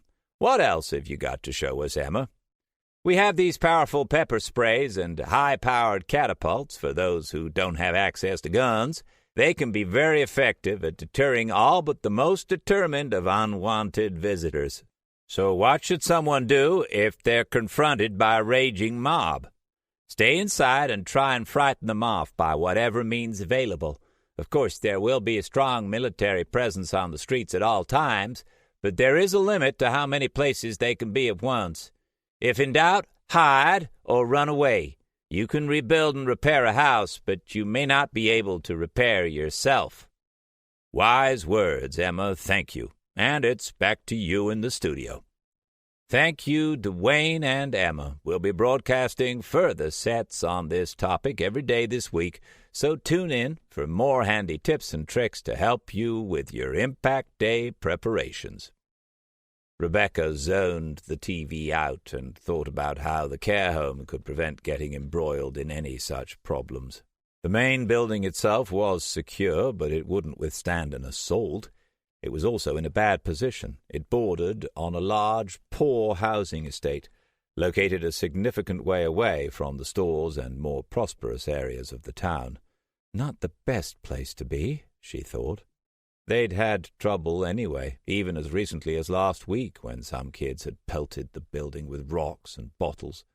The janitor had scared them off eventually, but some damage had been done, and many of the residents had been scared, especially patients like Joseph, who had cried all the way through the incident. It had taken her the rest of the day to calm him back down again. A beeper sounded in the kitchen, the noise bringing Rebecca back to the present, prompting her to go to the washing machine. She extracted Joseph's now clean jogging pants and hung them out to dry on an airer. She thought about his camouflage trousers and the nice man at the surplus store, and had an idea as to how they might protect the home and the residents. It will cost, she reasoned, but it should work. She got up, put her coat on, and went out, the television still droning on as the door swung shut behind her. The military surplus shopkeeper, Darren, was shutting up shop. It was 4 p.m, but with a 7 o'clock curfew, he needed to shut then in order to get home, get the shopping, and do some house repairs. Just as he pulled down the last shutter on the door, a pair of woman's shoes appeared. "We're closing, sorry. Come back tomorrow." "Hello, it's me," said a voice that sounded familiar. He pulled the shutter back up and saw that it was the woman who'd been in his shop with the simple man earlier that day. "Hello, did you forget something?" he asked her.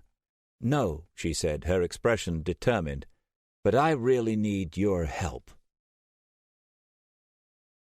Chapter 10.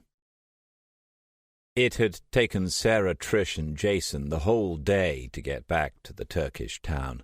Thankfully, they had passed a small village on the way, enabling them to take on some much-needed water. Darkness had asserted itself by the time they got to a run-down hotel, where Sarah got a room with the meagre amount of money that Carl, the turncoat-cum-infiltrator, had given her.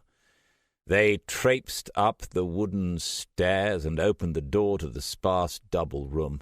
The 3 of them went in and all but fell down onto the 2 beds, exhaling great groans of relief as aching muscles were soothed and relaxed.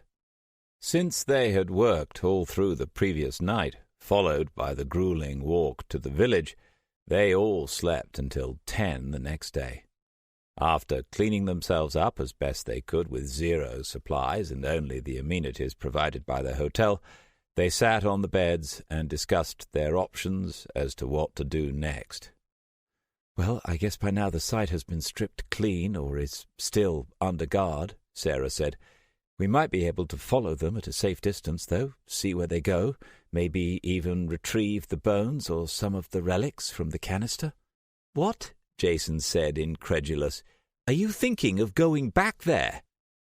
Yeah. It's the biggest find of my career, possibly in history," Sarah said with real feeling, an edge of anger to her voice. "You think I'm going to give it up? Not likely." The fact that these military types might be linked to her mother's death also meant Sarah now had a lead, whereas before she'd had none. It was a stroke of luck delivered within a poisoned chalice, but one she couldn't allow to slide. She couldn't help but blame herself for her mother's death, although she knew she hadn't pulled the trigger. "I just loaded the gun," she thought with bitter remorse. No, whoever had started that fire, ordered it and planned it, was as culpable as she, and Sarah would not rest until some semblance of justice prevailed. She owed her mother that much at least. Never one to come at something from a single angle, Sarah would also make it her mission in life to expose whoever attempted to cover up the existence of Homo gigantis, be that separate individuals, groups, or one big organization, and prove beyond doubt the existence of this ancient race to the world. "All right, but look, Sazza," Jason was saying as she refocused to the present, "you said it yourself. The area will be stripped if you get back there, and we'll have no kit, not to mention we now have virtually no money to buy any more. If they are still there, what are you going to do if they spot you? And they could well do. Overpower them? I don't think so, somehow. Look what happened to me. These guys are military, and top of the pile by the look of their kit." "And what do you know about military hardware?" Trish said. "I did a stint in the Territorial Army, didn't I? Besides which, I've seen films and programs, and they looked well kitted out." "I thought the TA was only for a month, and then they kicked you out," Trish said in accusation. "You said you didn't even get to hold a gun." "Yeah, well, but they had catalogues and stuff. Look, I know they were some kind of elite unit, all right? Cheap hired guns don't go zooming about in those types of vehicles and with that kind of get-up. They had serious money behind them." "He's right," Sarah said. "Thank you!" Jason raised his hand aloft while looking at Trish, triumphant his deduction had been recognized and supported. Trish ignored him. "Did you see that bloke who was with them, that Italian in a suit?" Sarah asked them. "They've got to be something to do with the church." "Church? What church? St. Bartholomew's near your flat?" Jason said, confused. "Not the local church, you donkey," Trish said. "The Vatican." She looked at Sarah for confirmation. "You think they work for the Vatican, right?" Sarah nodded. "It ties in with what my group have been saying for years. They keep their eyes open for anyone undertaking small digs, or large ones for that matter, and intervene when necessary.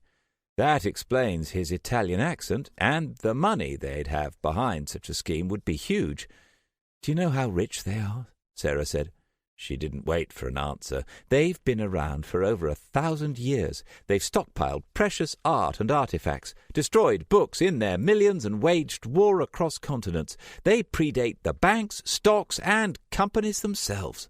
Who do you think invested in the first companies when they began to become powerful? The rich of the day, which included monarchs and most definitely the Catholic Church.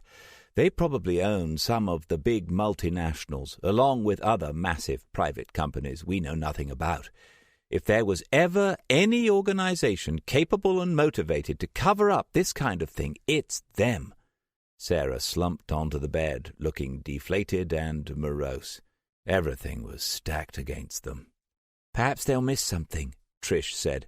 "We could just go back and pick it up later when they're gone." Jason's snort of derision told her what he thought of that suggestion. "Well, have you got a better idea, then?" Trish said angrily. He bristled with defiance. "I do, as a matter of fact." "And that is?" she said as he paused and rummaged about in his trouser pocket. "We could try and decipher this." He held up a crumpled bit of paper. "And what is that, a receipt for the dunce's hat you bought last week?" Trish said, her voice scathing. Sarah sat up and looked at the piece of paper in Jason's hand. "What's that?" she said, curious. He crouched down at the foot of the bed and spread it out for them both to see. Sarah couldn't believe it. Jason had somehow got hold of a map similar to those she had found all those years ago, before they had been lost in the fire. It had the same intricate symbols dotted over its surface, although this one portrayed a more localized area rather than covering whole continents. It depicted a coastal landmass which covered nearly half the page and it looked familiar somehow, but she didn't know why. "I've seen this before," Jason said. Sarah frowned. "That's what I was just thinking, but I can't place it." Trish came over to take a look. "I think I know why you both recognize it," she told them, after studying it for a moment. "Why?" Jason said. "Because it's been on the TV now for what seems like forever." They both looked at her with blank expressions. "It's the damn impact zone. It's the South African coastline, the eastern coast to be more precise." Sarah and Jason looked again. "She's only flipping right," he said in amazement. "It's South Africa." "What I want to know is how you got this out without them finding it," Trish asked him. "I saw them search you thoroughly unless—" Her nose wrinkled in distaste. "You stuck it somewhere I don't want to know about." Sarah moved her hands away from the map's surface. Jason saw the movement and looked from Trish to Sarah and back to Trish again. "What? No," he said. "I didn't stick it up my arse. Blimey, I think they may have noticed me doing that when they turned up. Hang on, lads, turn around, will you, while I stick this ancient map up my bumhole." Trish made a face. "So how did you spirit it out of there, then?" Sarah asked him. "You know, before they put us in the car, I attacked Carl." "Yeah, when he kicked your ass, you mean?" Trish said. Ignoring her, Jason continued, "Well, I slipped it out of his pocket during the scuffle. That was my intention all along. It was worth it," he said, rubbing his shoulder. "Just." "Oh, Jace, that's fantastic. I could kiss you. In fact, I will kiss you." Sarah got up and planted one on his forehead. Jason blushed and grinned foolishly while Trish looked on stony-faced. "You got lucky," she said. "What if he notices it's missing? What then, smart-ass?" Jason's face dropped a little. "He hasn't so far, has he? Otherwise they'd be here now, doing us over again." He paused and then looked around, his eyes wary. "Unless they're listening in on us right now, ready to strike." Sarah and Trish looked at one another in alarm and then peered around the room as Jason tiptoed over to the door, opened it, and peeked into the corridor. "Holy shit!" Terrified, he leapt back, making Trish scream and Sarah jump up from the bed. But when no armed men came swarming into the room, Jason shut the door, unable to keep up his pretense any longer. "The look on both your faces!" He pointed at them in fits of laughter. "I almost pissed myself." "You fucking bastard!" Trish shouted at him and went over and punched him hard on the arm. "Ow!" he said, scowling at her before looking at Sarah. "That was a good one, though, wasn't it, Saz?" Sarah grinned at him. "Yes, very good. I'll have to get you back for it, though." "Don't encourage him," Trish said. "He's bad enough as it is." But Sarah wasn't listening. She'd gone back to studying the map. Trish looked over her shoulder. "What's that?" she said, and touched the larger pendant that hung in front of the smaller one around Sarah's neck. Sarah had forgotten all about it after everything that had happened. She unclipped her new find and opened the end, then teased out the paper hidden inside. As she unfurled it, she noticed it felt similar in texture to the map Jason had pickpocketed from Carl. Incredibly, it spread out to a substantial size.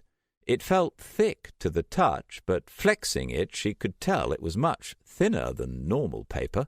It was unlike anything she had felt before, including Jason's map.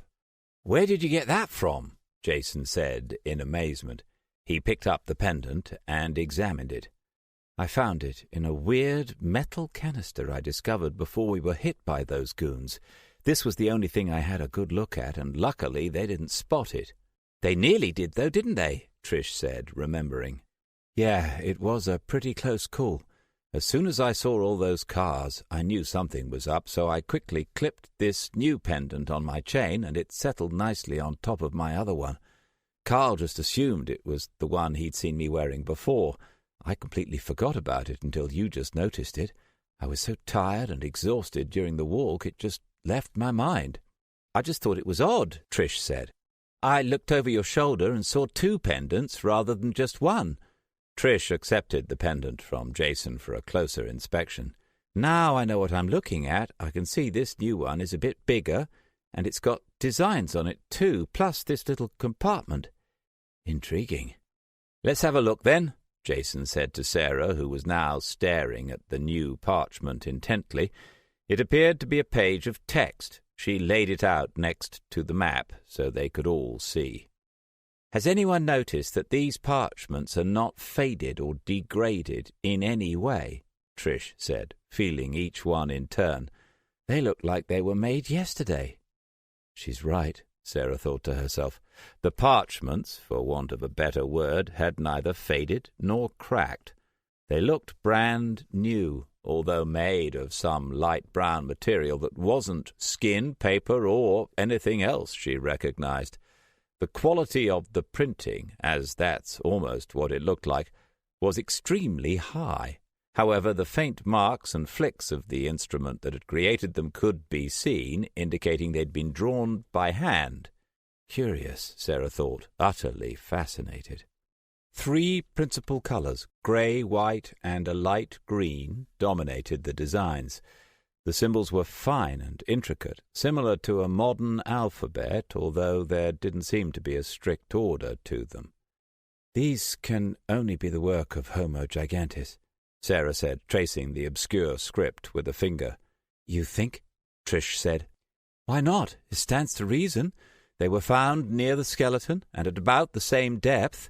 The map carries the same markings as the ones I found previously in roughly the same area. This text doesn't look like anything I have ever seen before, though. It's clearly an alphabetical system rather than pictogrammical, which rules out ancient human civilizations.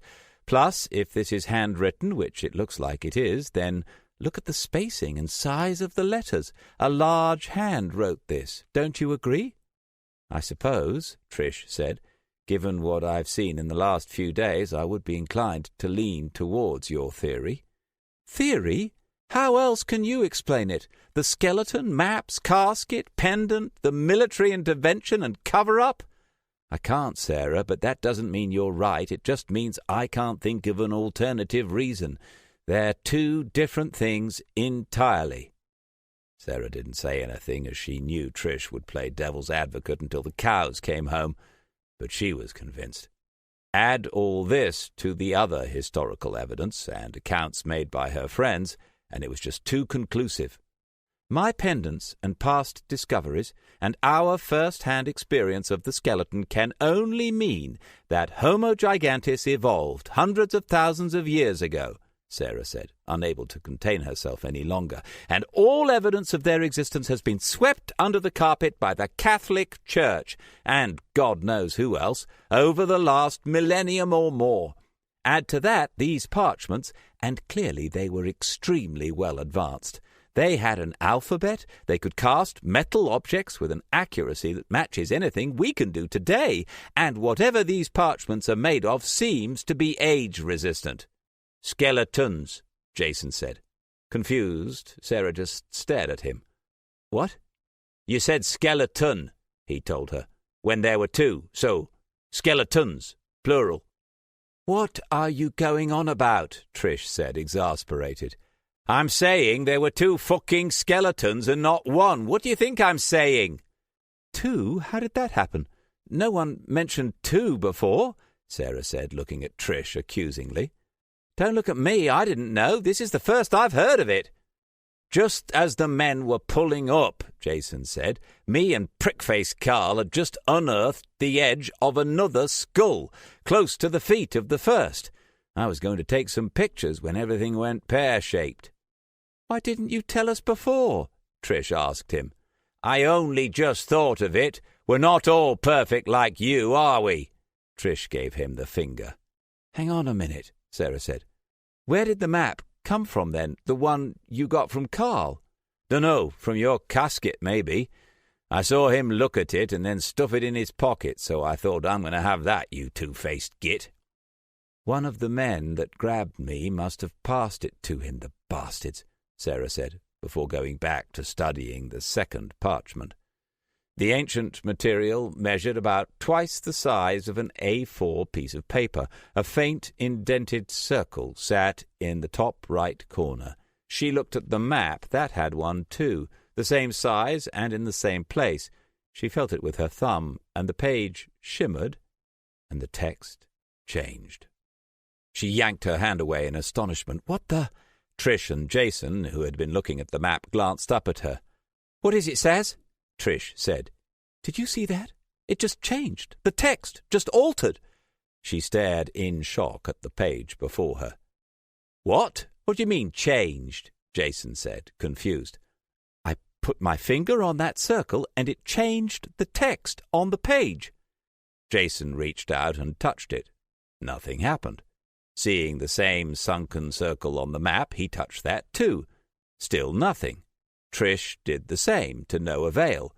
Sarah touched the page once more in the same place, and nothing. It moved. I'm not imagining it, she said, seeing Trish and Jason exchange looks. Perhaps it was the sunlight making it look like the text changed, Jason said. Or you blinked, or your eyes went blurry. Mine do that sometimes when I'm tired, Trish added. I'm not tired, I didn't blink and it wasn't the damn sun. I'm telling you the text changed when I touched it. So why didn't it do it again? Trish said, her tone soothing as she tried to calm Sarah's growing frustration. Jason gestured at the parchment. Perhaps you pressed it harder the first time. Sarah pressed her thumb harder on the circle, and again nothing happened. She rubbed it, licked her finger, and then pressed it, tapped it, scratched it, all to no avail. She threw her hands up in exasperation. What exactly were you doing when it happened? Jason said. He made a face at Trish, whose expression indicated he shouldn't pursue it any further. Sarah thought for a minute. I was just sitting here holding the parchment in one hand. No, wait. I was holding this pendant in one hand. She picked up the newly found pentagonal disc, and I touched the page with my thumb like this, and the text on the page shimmered once more, and a new set displayed in its place. It changed again. Did you see it? Bloody Ada, it did change. I saw it, Jason said, flabbergasted. Trish gaped at the page in sheer disbelief. Are you freaking kidding me? Sarah pressed it again, and each time what appeared to be a fresh page of text revealed itself. It's bloody magic, Jason said in awe. More like a super sophisticated digital display, Sarah said. But it's so thin, Trish murmured. Perhaps it uses nano-machines or something, Jason said. They say the military have been using things like that for years. Perhaps, but whatever it is, it's mind-blowing. Sarah couldn't take her eyes off it. Surely this proves they were advanced and way beyond us by the look of it. What do you think now, Trish? Trish nodded her head in agreement, dumbfounded by this new turn of events. Try it on the map, Jason said, eager to see more. Sarah pulled over the map, and holding the pendant in her left hand, she put her thumb on the circle. The map didn't move or alter in any way. Disappointed, she put the pendant down. Perhaps the power's run out, Jason said. Don't be stupid, Trish told him. Why not? The other one only worked when Sarah held the pendant. Perhaps that powers the paper. It's a fair point, Sarah thought. The pendant might be some kind of sophisticated power source worn around a person's neck to enable them to activate all sorts of gizmos, including this display. She wondered what other fantastical treasures had been contained in the casket. She made the writing change again, this time with her index finger, showing that the power, if that's what it was, still worked. So why doesn't it work on the map? She asked herself. Perhaps it's not a power source at all, she said to them, turning the pentagonal pendant over in her hands. Perhaps it uses our bioelectricity to activate the parchment. It makes sense. If it's only to channel the body's own electricity, then the battery never runs out. It would be an amazing piece of tech, no? The two looked at her expectantly. So, she continued, eager to keep the ideas flowing, if I was a very big person, I would have more electricity in my body, and consequently I could power bigger and more complex things. How much would someone measuring 8.5 feet weigh, roughly? She asked Trish, who was the maths whiz. If it was an average male, perhaps 400 to 500 pounds. A female, anywhere from 350 to 450.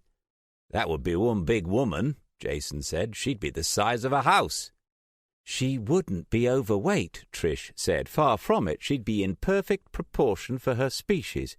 It may sound excessive, she continued, but 8.5 feet is massive. Think about it. She'd be 3 foot taller than your average woman. That's half as tall again. But unlike height, weight is effectively measuring three-dimensional volume, so even though the height is half as much, the volume is magnitudes greater, about 3 times greater in this instance. Jason didn't look convinced. Trish sighed. It's simple mechanics. The bigger the animal, the bigger and stronger the muscles required to support it. Think of an elephant and how big their limbs are. Same principle. Homo gigantis may appear stockier than ourselves, granted, but not massively so. In fact, if their muscles were much denser than ours, like that of an ape, for instance, they might have body shapes resembling our own, just scaled up.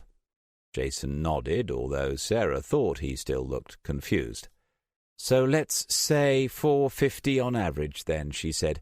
I weigh about 145. What are you, Trish, about 130? Trish nodded. 138 last time I checked. Jace? About 180. So in total we all weigh what? 463 pounds, give or take. Just about right for a fully grown Homo gigantis. And what does that prove? Trish asked her. It means if we all join hands we might be able to power the map, Jason said, looking at Sarah for confirmation. That's right, Sarah said, and held out her palm with the pendant in. Jason put his hand over hers, and Trish put her 2 hands around them both. Sarah sent out a silent prayer and touched the circle on the map. It flickered and changed, showing an image that looked very similar to a satellite photo you'd find on the net. Oh, my God, Trish murmured. What are those? Jason peered at some markings that ran down the side of the image. Tentatively he reached out and touched one. The image rotated. He touched another, and the image zoomed in. This is just... wow, Sarah said, goosebumps tingling on her arms. They grinned at one another, momentarily lost for words, caught in the moment only felt by those witnessing firsthand an incredible discovery. I can't believe this. Am I dreaming? Ow! Sarah jumped as Trish pinched her arm, causing her finger to jump off the circle. The image disappeared, leaving the original map showing once more. Sorry, Trish said, just checking. After Trish and Jason bickered a bit, they tried again, and this time they were able to zoom in on some kind of structure on the ground. After half an hour, they had managed to circle the front of an odd-looking building which appeared to be made out of mud, bricks, and logs. Sarah thought this very strange. They obviously had advanced technology, she reasoned, so why build a structure out of such basic materials? Unless she thought they didn't build it, which then begged the question, who did? From what she could see, the rear of the building backed onto a low-slung escarpment, and various indigenous plants could also be seen growing all around it. It wasn't a photo as such, more a graphical representation, extremely detailed, but not real footage. Jason experimented and pressed a combination of buttons, and the screen went blank and returned to the plain map once again. Why did you do that? Sarah said, annoyed. He was only testing it, Trish said, defending him for once. Jason looked as surprised at this as Sarah did. Well, he was, Trish told her. We wouldn't have been able to see as much as we have if he hadn't messed about with it. Trish had a point, Sarah realized. The problem with this method of holding the pendant was that she couldn't access the functions herself, as her finger was always touching the circle. Hang on, guys, I've got an idea." Sarah removed her hand from theirs and hung the pendant back on her neck chain, resting it against her skin with the smaller one in front of it. Then she put her finger back on the map. "Put your hands on my arm," she told them. As they did so, the map image changed once again, and Sarah was now able to access the map with her spare hand. "Nice one," Jason said. "You'd have thought that if they were so advanced that you could power the DPD using just your touch anywhere on the page," Trish said, "rather than having to stick your finger on that circle all the time." Jason gave her a quizzical look. "DPD?" "Digital paper display." Not bad at all," Jason said, impressed. Trish nodded an acceptance of the compliment, looking smug about her wordsmithing effort. "Perhaps the DPD," Sarah said, "does work that way, but we just don't know how to activate it." "Also a valid point," Jason said, leaving Trish looking peeved at his instant betrayal. "Whatever this place is," Sarah continued, zooming back in on the building again, "it looks like a very solid structure, even if it is made out of mud and logs. If it was built by the same race who made these parchments, then it would be made to last. There might be something left of it in this area, and look, what's that?" She pointed at an object which had appeared inside the building as she'd moved the viewer in even closer. "It looks like a large metal egg," Jason said. "It's a casket like the one I found at the site." "Are you sure?" Trish asked her. "Definitely, it's exactly the same shape as the one I found. If it's still there and we can hide our tracks from those thieving bastards, then maybe we can get some more artifacts. This could be huge." "That's two big ifs and an even larger maybe," Trish said. "But it would be worth it. We have to try, don't we?" Jason looked uncertain. "You do realize where that is, don't you?" Trish asked her. "In the evacuation zone? No one's allowed in, and those that are left behind are criminals and pirates trying to harvest what's left of the infrastructure, and even they will be getting out as it's, 2 weeks until Impact Day? There's no way we're getting down there, and if we did, I'd rather not be in the path of some mountainous rock travelling faster than a speeding bullet. How about you?" "I don't care," Sarah said. "I'm going down there on my own if need be. And as you say, there'll be some activity across the evac border, even if it's not legal. It'll be a case of jumping in and jumping back out again. There won't be second chances after it hits. So you say goodbye to that canister for good. It's worth the risk, and I'm going to take it." Jason raised a hand. "I'm in." "We don't even know if anything's there," Trish said, sounding desperate. "Please, Sarah, we don't have to do this." Sarah hadn't mentioned to Trish her epiphany about the fire and her mother's death, so she couldn't explain her motivations to her without going into a deep conversation about it. Even now, her mind shied away from the mere thought of talking about it with anyone else, to admit her guilt, to confront those emotions again. No, she couldn't. She wouldn't. Sarah didn't answer, and Trish glared at them both in turn as she realized neither was going to budge. "Fine, I'll go, but I'll sort out the travel. I want to make sure we'll get in and out before we're vaporized." "Excellent," Jason said exuberantly, while Trish sat stiff and stony-faced as she stared at Sarah. "We're going to need to know exactly where this place is, otherwise we'll be looking around aimlessly," Trish continued. "We need to get to it, dig it out if it's still there, and then get out. No messing about. We won't have time." "Okay." Sarah stood up and looked out of the window in concentration. "Jason, you get a detailed map of Africa off the net. There's a cafe down the road that'll have access. Here's some cash." She passed him a few notes. "I'll go to the embassy and get some more money using my passport, and Trish, you can arrange the flights to get there. Sound good?" "Fine. I'll go with Jace," Trish said, "and hook us up the flights there. Be careful, though, Sarah. We don't know if those people are following us or what." "I doubt it," They only knew we were there last time because Carl was some kind of mole. It'll just be us this time, no worries. I hope you're right. Trust me, Sarah said, her confident tone belying her real feelings. Sarah came back to the hotel loaded with bags full of new clothes, rucksacks, canteens, sat-nav, and a couple of computer phones, amongst other things. Trish had booked a flight from Van to Istanbul and then on to Gabon, the closest African country open to civilian aircraft so close to impact day, and one located right next to the evacuation zone's border.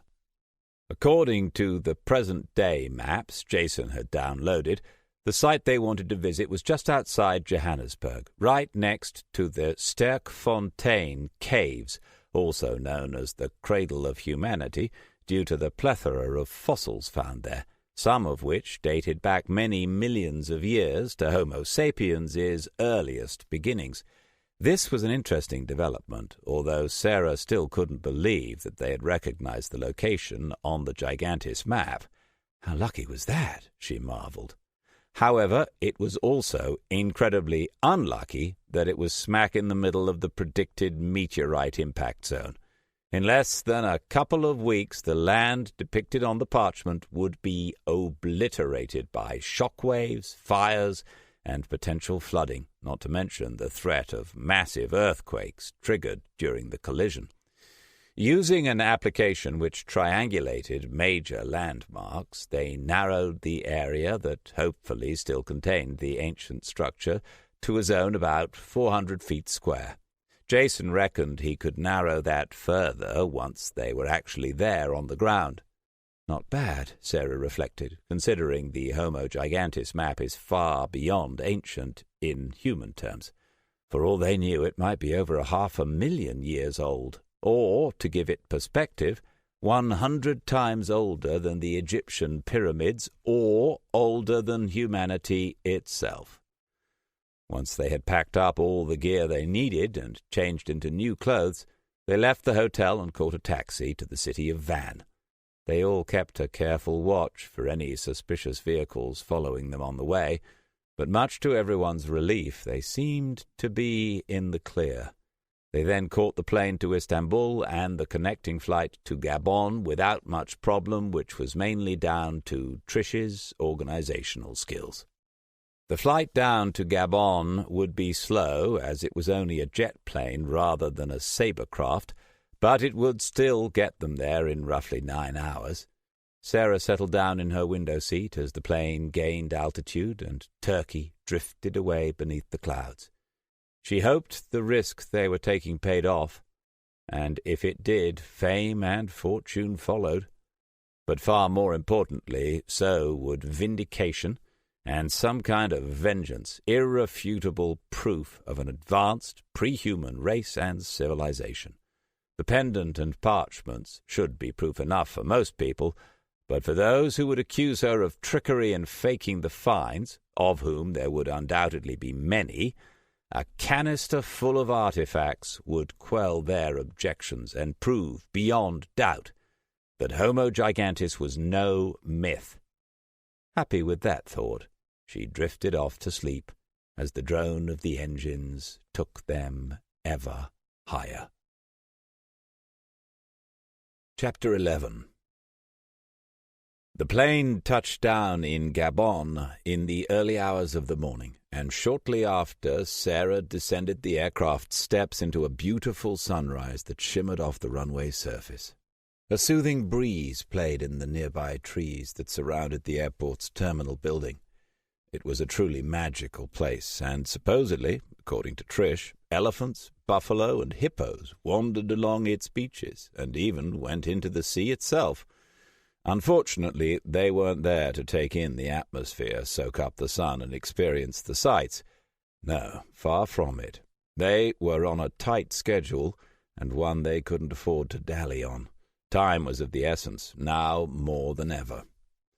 They quickly departed the Leon Umbar International Airport and headed towards a remote airport in Chibanga, from where, Jason had heard from their taxi driver, illegal forays into the restricted evacuation zone were conducted. It took them the best part of the day to get to the tiny airport, and when they arrived they were greeted by a desolate-looking place containing a few buildings and a handful of small planes. "There's no way we're getting to South Africa in one of those things," Trish said in dismay. The taxi driver, a large, jolly Nigerian, laughed. "Don't you worry, missy. The plane that will be taking you to South Africa is not here. You'll have to wait a day or two for it to come in." "A day or two?" Trish said. "Are you kidding me? We can't afford that kind of delay." Trish was right, Sarah knew. They had to get going as soon as they could, and hanging around for 2 days was not an option. She looked out of the window at the sky. No sign of the meteor yet, but it was getting nearer all the time. She pulled her phone out of her pocket. 12 days and 5 hours until impact. 2 days off that, plus another for the journey to the destination, left just 9 days. They'd then need to get a flight back out and get to Gabon's main airport with more than 3 days to go to impact day, when all flights would be grounded by the UN's Global Meteor Response Council, the GMRC. With the return journey taking another 2 days, that only left them a maximum of 4 days at the site, or just 2 if Trish had her way. "I'm not waiting till the last minute to get out of there," Trish had told them. Sarah was inclined to agree with her. Being in the immediate vicinity of a meteor strike, perhaps the largest one for 65 million years, was not the best idea in the world.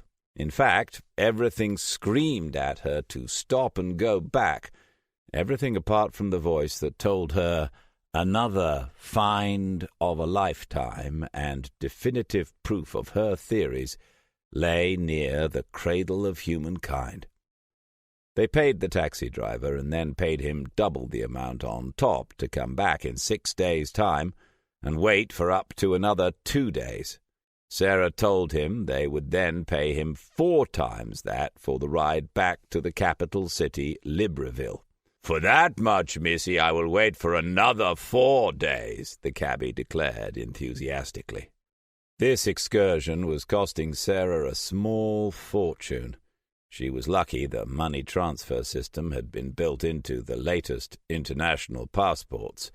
You connected it to your bank account, and then via a series of security features, you could get cash out from any country in the world. Very handy, especially when you've been robbed by some shadowy organization bent on a worldwide cover-up, she thought wryly. As the taxi departed, they picked up their bags from the dusty earth and struggled into the main building. The majority of the weight was undoubtedly down to the 2 large pieces of kit being manhandled and pushed along by Jason. One was an SPVU, a directional ultrasonic sediment pulse vibration unit, expensive but worth its weight in gold when it came to loosening and breaking down compacted earth and soft rock. It would enable them to excavate deep down in a fraction of the time. The downside was that it had a very limited battery life. The second, and equally important piece of kit, was a ground-penetrating scanner. It was nothing like Sarah's top-of-the-range handheld device. That had gone the way of all their other equipment, as it weighed 10 times more and lacked the same accuracy, but it would do the job, and beggars couldn't be choosers. They were both stolen. Of that Sarah had no doubt, as the man she'd got them from made a banker look trustworthy. No mean feat. The advantage of stolen kit, however, was that it wouldn't be flagged up, alerting anyone to their intentions. She'd been lucky to find them at all, to be honest, but the price she'd had to pay for them both made her feel a little sick. She really was out on a limb, financially, morally, and professionally. This had to pay off. As luck had it, they only had to wait a day for their plane to arrive. It sported a twin-jet engine design, very common, and thankfully hopefully, reliable. If Sarah thought she'd paid a lot for the scanner, the fare for this was beyond the pale. "How much?" she screeched at the co-pilot, who was going to take the money off her once they'd loaded up. 10,000. "But that's ridiculous. We can't pay that," Trish said, backing her up. "Then you're going nowhere," the man told them bluntly. "Fine," Sarah said, and handed over the cash despite Trish's protests. "We've come this far, haven't we? A bit more won't make any odds." "A bit?" Trish said, choking on the words. "You do realize it'll be the same coming back?" She put her mouth to Sarah's ear and whispered, "Or more." "What choice do we have?" Sarah murmured back. Trish had no answer to that. How could she? They were all in. There was no turning back now. And so, with the extortionate fee paid, they settled in for the flight, which would take them 2,500 miles southeast across the African continent.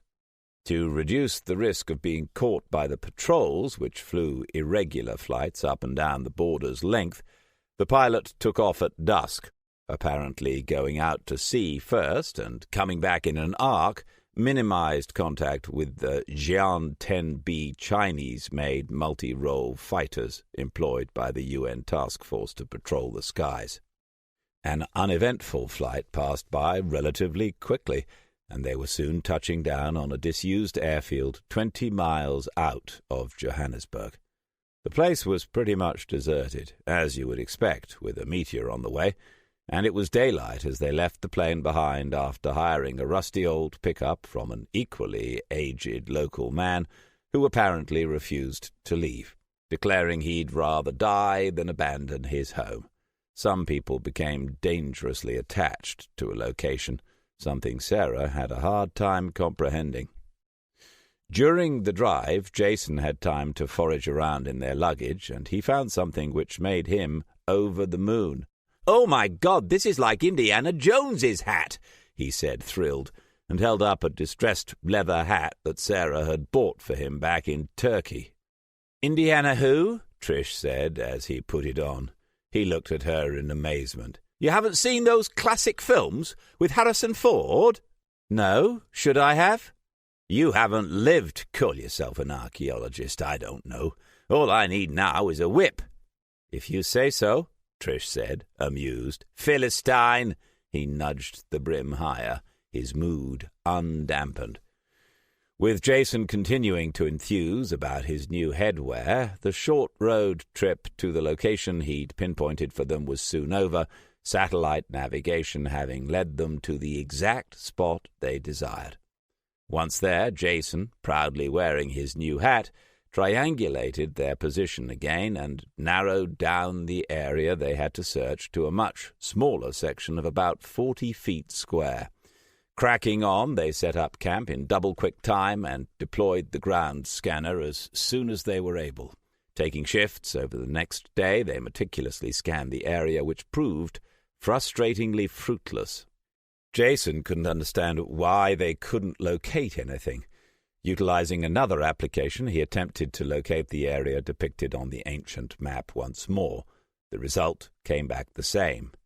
"I don't understand it," he said. "This should be the place." "No, this is the place." Sarah wiped sweat from her brow. "So where is it then?" "Well, it means one of two things," Trish said as she came over to them both and handed them each a cup of steaming tea. "One, the scanner isn't up to the job. Or, much worse, two, the canister and building are no longer here." Sarah was crestfallen as she admitted to herself her worst fears. "I'm sorry, Saz," Trish touched her arm, "but that second option seems the most likely, doesn't it? If it's thousands of years since it was here, perhaps even hundreds of thousands of years, then it's probably long since gone." "We still have the maps, though," Jason said, remaining optimistic. "They're proof enough on their own, aren't they?" Sarah didn't reply. All that money, all the risk, for nothing. She took a long draught of her tea, lost in her thoughts. "The other canister I found in Turkey must have been there for a similar amount of time," she reasoned. No, it must be here. It must! The scanner wasn't great, but it was working. She'd tested it out, and they'd been able to locate and unearth a tree root at a test horizontal depth of 50 feet. She looked around at the barren scrubland surrounding them. Hard, compacted earth and rock littered the landscape. The escarpment shown in the digital map was barely visible as it cut across the landscape. At least we can see it, she thought. That's something. It meant the canister would be just in reach, some 15 feet down, hopefully, anyway, as any further and it became too deep to excavate, even with the SPVU excavation machine, which was primarily a horizontal tunnel boring aid than a vertical excavation device. She had been concerned that the landscape would be radically different than in the ancient digitized image on the map. Her hope had been that the location they now found themselves at, which she'd researched on her new phone, had been similar for tens of thousands of years or longer. It was a gamble, but one that had paid off. The top of the escarpment was testament to that fact. And then she had it, the answer to why they couldn't find the canister. Sarah turned to them, her face lit up with excitement. "We're looking in the wrong place!" "We can't be. I've run different software packages multiple times," Jason said, looking dejected. "This is the place."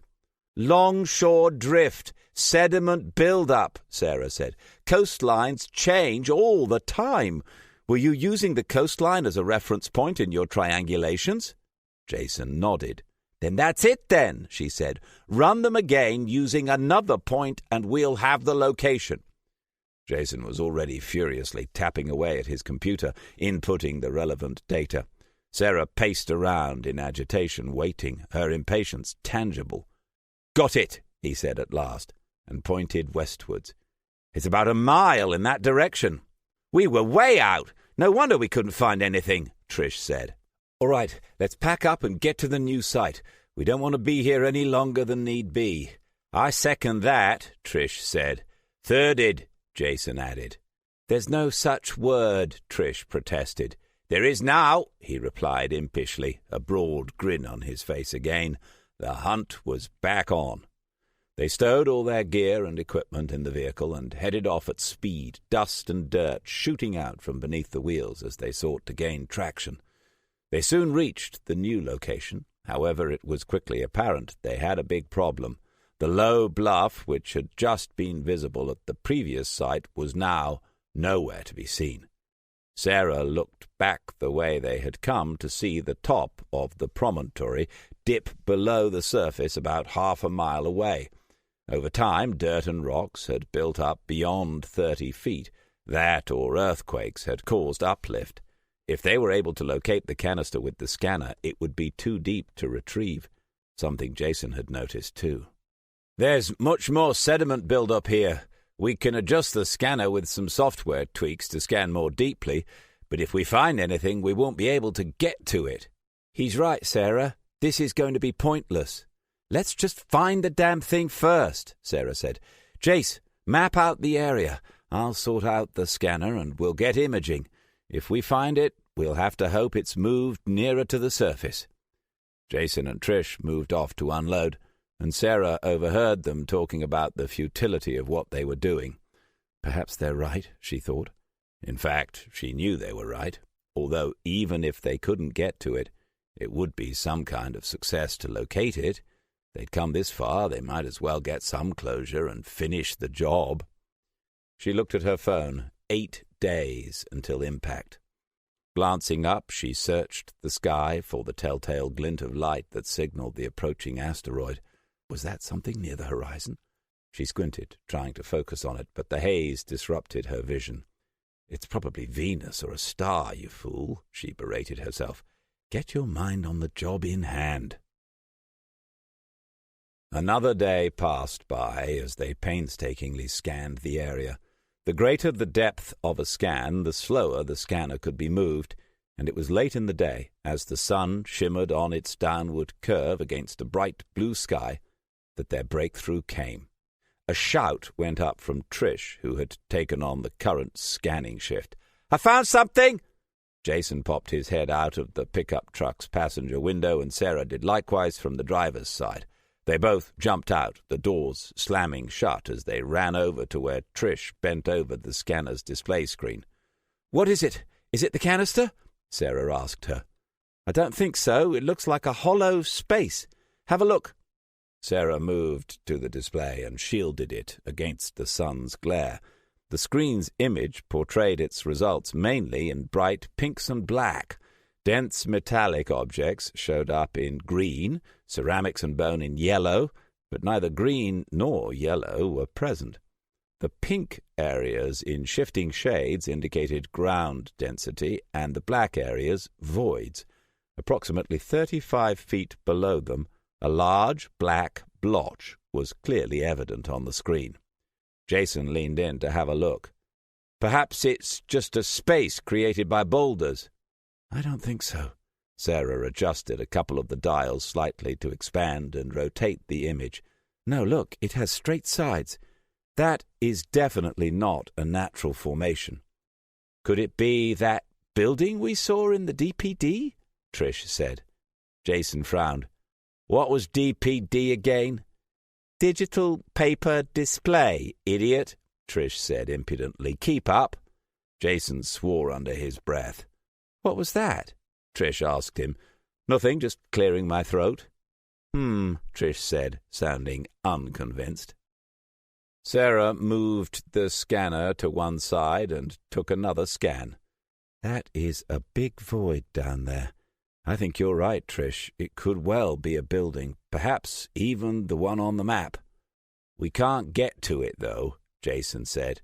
Trish tutted. "She knows that, numpty head." Jason made a face at her. "Bollocks!" Sarah shouted at the top of her voice. "So bloody close, yet so bloody far." "At least we found something," Trish said, trying to console her. "I'll search this area for a bit," Sarah told them. "Get a complete picture of the structure." Jason and Trish left her to it. They could tell she was not in the mood for company, as her face had that determined, taut look to it, the don't talk to me or be near me face they knew so well. Sarah took scans for the best part of half a day, getting a clear overview of the chamber. At one point, the device sent back a weak signal on a deeper pass, alluding to the presence of metal. Subsequent scans, however, failed to find it again. This was perhaps the most frustrating time of her life, and at the same time the most exciting. Almost within touching distance, the possibility of an actual building which might be unthinkably old, something that would make Stonehenge seem like a 21st century new build. Once she had finished, she transferred the information to her phone and plodded back to the truck, feeling depressed. Trish and Jason were nowhere to be seen. Now that she thought about it, they had shouted something over to her, but she had been so engrossed in the scanner's display she'd barely heard them, let alone paid attention to what they were saying. She now wondered where they'd got to. The landscape had gradual undulations, so they must have walked off a fair way.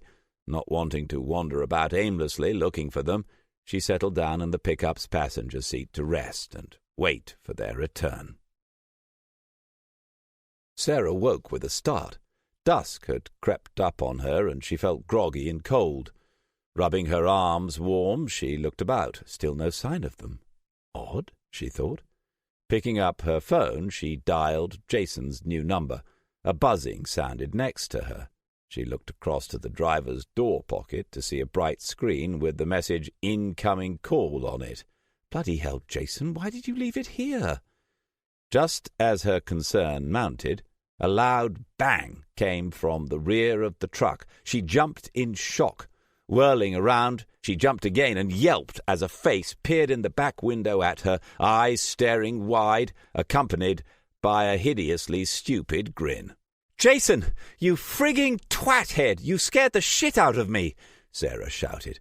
Jason laughed uproariously, waved at her, and jumped down onto the ground next to Trish, who was grinning at her through the window. "Sorry, Saz, he persuaded me into letting him do it." "That's 2 I owe you now," Sarah told him, laughing in relief. "I thought you were going to crap yourself," Jason said gleefully. "I nearly did," she said, making him laugh again. "Forget that," Trish told her. "We've found something that'll perk you up a bit." "What's that?" she asked, curiously. "Grab a torch and come and see," Jason told her, clearly upbeat about something. Wondering what they were both going on about, she got out, stretched, and picked up a large flashlight. The sun dipped below the horizon as night closed in, and the three friends trooped across the hard-packed earth, each with a beam of light bobbing in front of them. Their boots crunched along as they made their way down a slope and around an outcrop of rock. Sarah followed behind them both when Jason suddenly disappeared into the rock. As she neared the spot, Trish also vanished from view. In fact, they had passed into a cave mouth, nigh on impossible to see in daylight, let alone at night. To enter, you had to squeeze past a dense bush that broke up the entrance, and Sarah knew the likelihood of anyone knowing it was there was slim to none. She switched her torch to a higher setting with a click and ducked inside. The ground sloped down a little, enabling her to stand upright. The smooth walls reminded her of the caves of the World Heritage Site not far from their location, where remains had been found of humanity's earliest ancestors. A few animal bones lay strewn across the floor as she followed Jason and Trish deeper inside. It wasn't a system of caves, just one winding, contracting, and expanding tunnel. Not like the caves at Sterkfontein, which were extensive and went deep into the earth. At 60 feet in, they came to a dead end. "So, what do you think?" Jason asked her. "I think it's amazing. How did you find it?" "We got bored, so we went for a walk. We did tell you," Trish said. "And then Faceache here wanted to go to the loo, and I found this little beauty."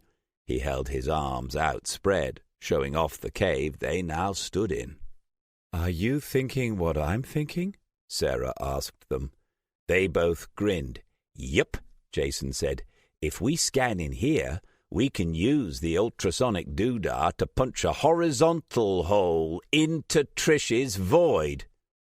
"So why are we still standing around jabbering?" Sarah said, a smile creeping over her face. "Let's get to it!" "All-nighter!" they all said in unison, laughing as they picked their way back out of the cave. Chapter 12. It was hard work getting the tools and equipment into the narrow chamber, but they managed to in the end, after much grunting and swearing. Night was not the best time to set up a dig, especially when you had minimal lighting.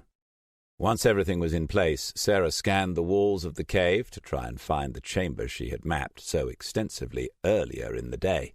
It didn't take her long until she found it again. However, she was unable to locate the elusive canister signal she'd momentarily glimpsed from the surface. Marking a spot on the rock wall some 10 feet from the end of the cave, they withdrew the scanner. All three of them then manhandled the ultrasonic unit into position. They each donned goggles, dust masks, and ear defenders, and Jason started up the machine. A loud roar echoed round the cave and out into the cold night air. Inside, the noise was deafening, even with ear defenders on. It wasn't the ultrasonic waves that made it so loud, but the machine that produced them. To project the sound waves deep into the soft limestone and earth required immense power, hence the machine's limited usage. Dust, kicked up by the cooling fans, swirled around them as vortices spiraled down the tunnel. "I'm moving it closer," Jason shouted to them. "Move back."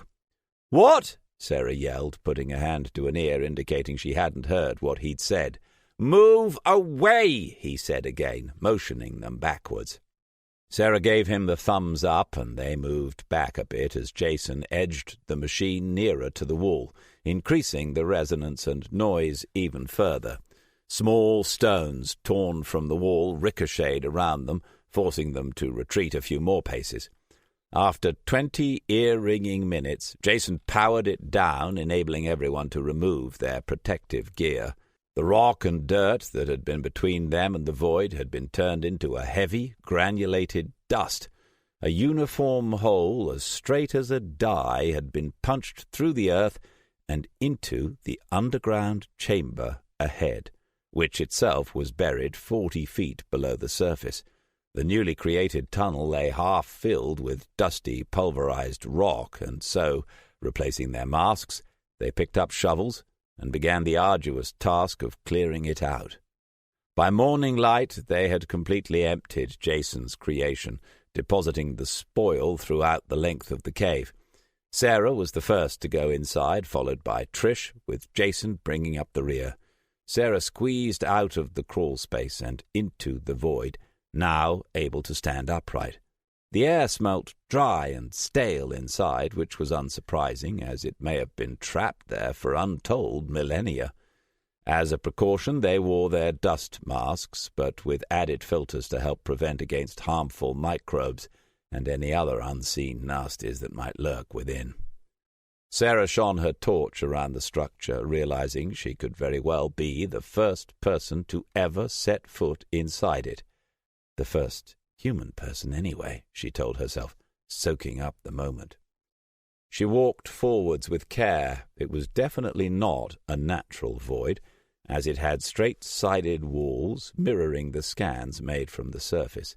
The ancient map had depicted some kind of log construction, but there was no sign of that inside, although there wasn't any guarantee this place was the same as the graphical representation. It might have been rebuilt many times over for all they knew. The ceiling looked to be about 10 to 12 feet high, cracked in many places and seeping dirt and old roots. Even with the filters, the air tasted dry and stale. Sarah moistened her lips with her tongue. 10 feet away on either side, the walls gradually diverged, opening the area up further. Sarah heard Trish making her way in behind her. "What's that?" she thought, catching a glimpse of movement ahead.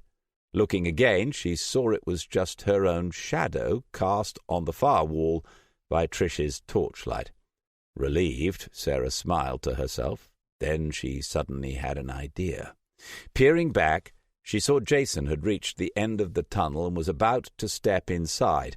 Seizing the opportunity, Sarah momentarily removed her mask, dropped her torch with a clatter, and shrieked in pure terror. A scream and a commotion came from behind. She picked up her torch and turned round to see Jason disappearing back down the hole as fast as he could. Trish, initially looking terrified, laughed as she put her torch onto Sarah, who was now wetting herself, doubled over. Some moments later, a small voice came down the tunnel to them. "You cow!" "Frightened, were we?" Sarah called back. "I just needed some fresh air," Jason said, trying to deepen his voice manfully, but failing dismally. "Oh, Sarah, that was priceless," Trish said, still chuckling. "I don't think I can scream that high," Sarah said down the tunnel. Jason's curses came back at her as he clambered back towards them, and he looked suitably sheepish when he dropped inside the void once more. "Even?" he asked Sarah, looking hopeful. "Maybe," she said, enjoying herself. "I'll let you know." Jason laughed, although she thought he still sounded a little strung out. Still smiling to herself, Sarah began a search of the area again, while Trish logged the surroundings on her computer. Back in the zone, Sarah quickly noticed a dark shadow near the center of the floor. The scans hadn't shown this feature up, which was strange. As she approached, she saw it was a hole framed by a ragged edge hewn out of the rock. It measured about 8 feet long.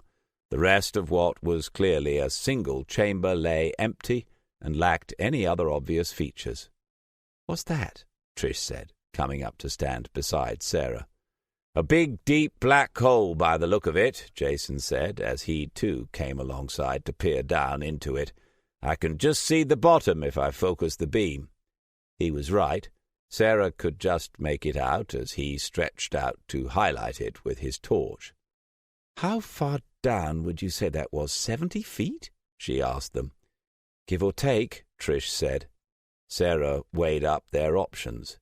We'll need a rope." "You're not going down there, are you?" Trish said in concern. "It could be dangerous." Sarah looked at her friend and raised her eyebrows in surprise. "Trish, I've spent a fortune getting here. We've spent weeks to get to this point. And last but no means least, we're in the immediate path of the largest asteroid to hit the planet in 65 million years. A little more danger ain't gonna make much difference." "Good points. I'll go get it," Trish said, and zoomed off back down the tunnel. "Nothing like being reminded you're about to be squished by a multi-trillion-ton space rock to motivate you," Jason said wryly, as he watched Trish go. A short while later, with Trish having returned, it wasn't long before Sarah slowly descended into the earth, supported by Jason and Trish above. Fortunately, the width of the hole was narrow enough that she could brace herself on the way down. This meant Trish and Jason didn't have to take her full weight on the descent. Light in hand, she could see the bottom drawing ever closer. "You're going to have to take my full weight now," she said, her voice still muffled slightly by her mask. "I'm dropping down into another chamber of some kind." The rope tightened as Jason and Trish took the strain, and the rock face on either side disappeared as Sarah entered the larger void. Dangling on the end of the rope, her feet finally touched down onto a surface strewn with loose rock. "I'm down!" she called up to them. "Leave the rope attached," Trish shouted back. "You don't know what's down there." "Will do," she replied. It was sound advice. It might be dangerous already, but there was no need to increase the risk even further. Sarah had been expecting to find herself in cramped quarters, but shining the torch around, she saw she stood in the middle of a substantial cavern. By the look of it, a natural formation. The cave walls loomed at the edges of the torchlight. Large boulders had fallen down randomly, standing tall and immobile on the floor, like sentries guarding a forbidden temple. Sarah fed out some more of the rope still attached to her small waist harness to enable her to move with more freedom. She walked past a particularly large rock, caressing its surface with a hand as she went, her fingers brushing off small particles of rock and dust which cascaded to the ground. Switching to a wider beam, she increased the torch's power output and was greeted with a fabulous sight. 20 feet away, 2 stone pillars stood either side of a massive stone plinth of a circular design. Approaching it, her excitement peaked as she caught sight of the glint of metal. Taking the torch, she extended its small built-in tripod, positioning it on the floor, and then turned on her head torch. On closer inspection, the stonework was smooth and well-crafted, yet disappointingly lacking any kind of detailing. Unable to see on top of the circular plinth due to its height, Sarah stepped back a few paces, and then ran and jumped up, placing her hands on the flat surface above and hauling herself upwards and onto her knees. The sudden movement sent more dust swirling and dancing around her in the ice-blue glow of the torchlight that now bathed the area. As the dust settled, it became clear what she'd glimpsed moments before. In the center of the platform sat a large, metallic, ovoid canister, much like the one in Turkey, but with a couple of differences, the main one being it had a deep, dark red hue. "Oh, my God," she said, unable to believe her luck. Taking out her computer, she took some video. "Are you okay, Sarah?" Trish called out, her voice sounding distant. Sarah looked back over her shoulder. "Yes, I'm fine." Trish's interruption made Sarah remember time was still a scarce commodity. She couldn't afford to stand and gawp. Rolling the artifact onto its side with a dull thud, she lugged it back to the bottom of the shaft. Not wanting to stand underneath as Trish and Jason hauled it up, Sarah had time for a quick sweep of the rest of the cave. It consisted of various natural features, but the one that caught her eye was a large mass of debris that had collapsed in from the ceiling.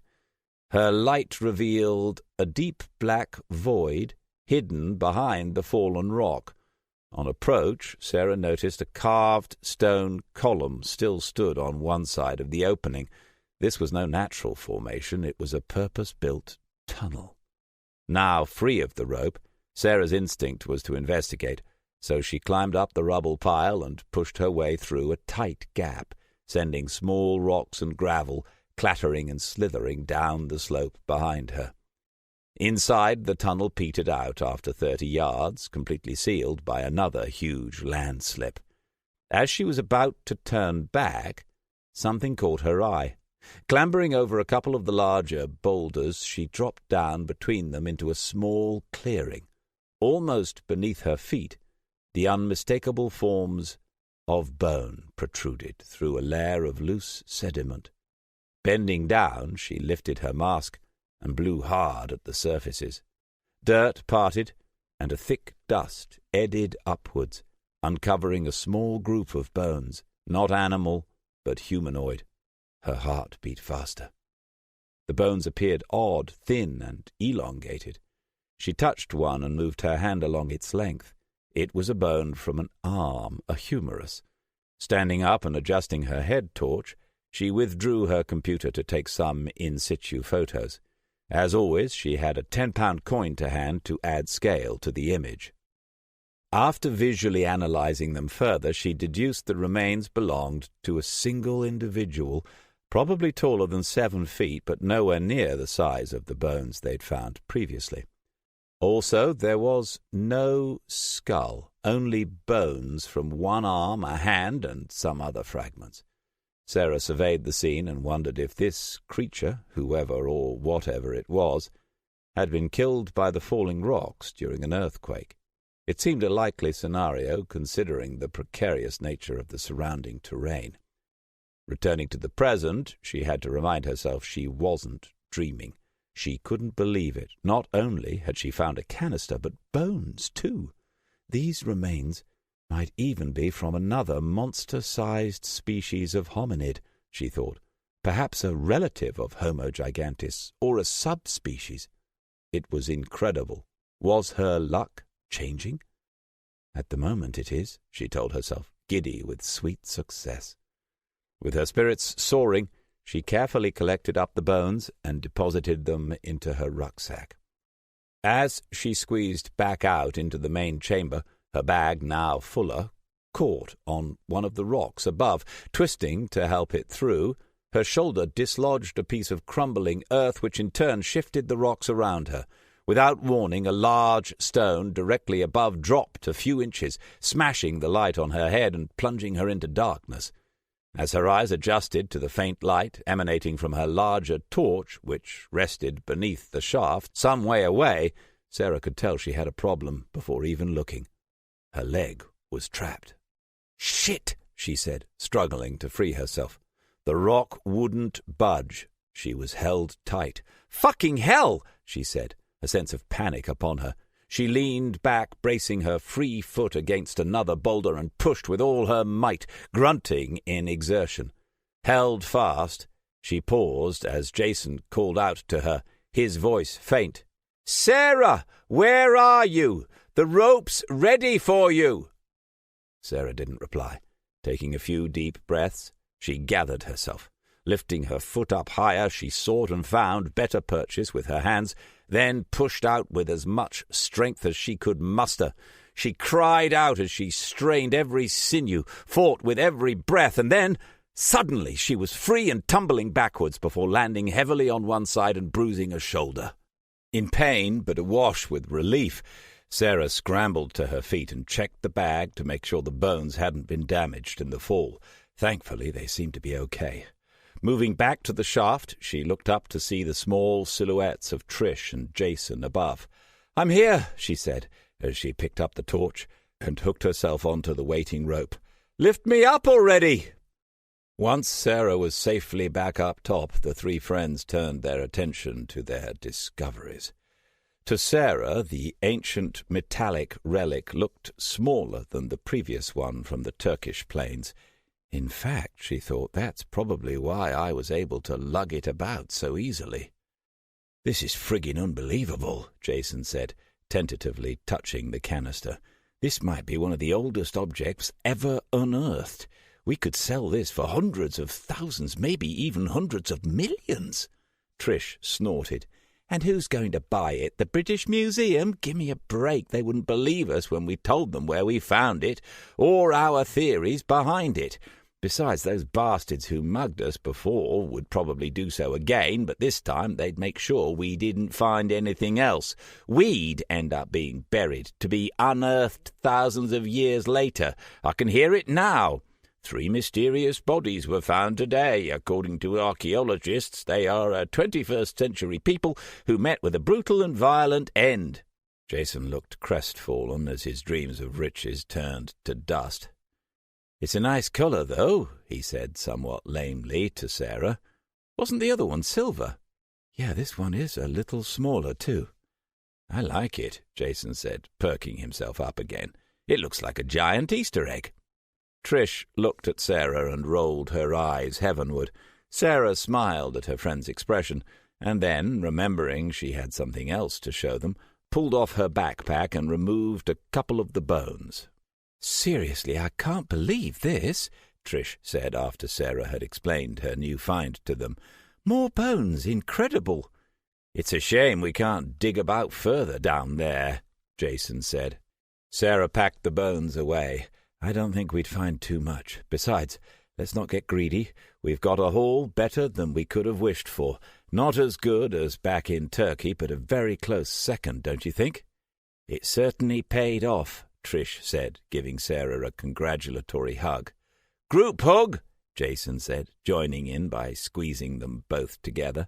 Trish struggled against his grasp. "Ow, get off, you big oaf." After some more banter and the patting of backs, they made their way out into the fresh air. Sarah checked her phone. 6 days left until impact. She looked anxiously up at the sky. Perhaps this is how an ant feels, she thought, when a human's foot slowly descends on it from above. A tiny speck about to be obliterated. It wasn't a pleasant feeling. "Let's get the fuck out of here," Trish said as she saw 6 days displayed on Sarah's phone. "Hell yes," Jason agreed fervently, also looking skyward. Packing everything up as best they could, Sarah was torn as to whether to leave the ultrasonic excavation machine behind.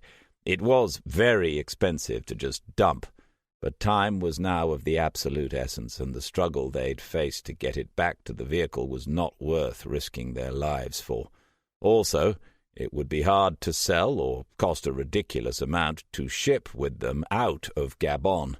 "No, it's dead weight," she told herself. "It's done the job, and we have our reward. It's getting left behind. End of."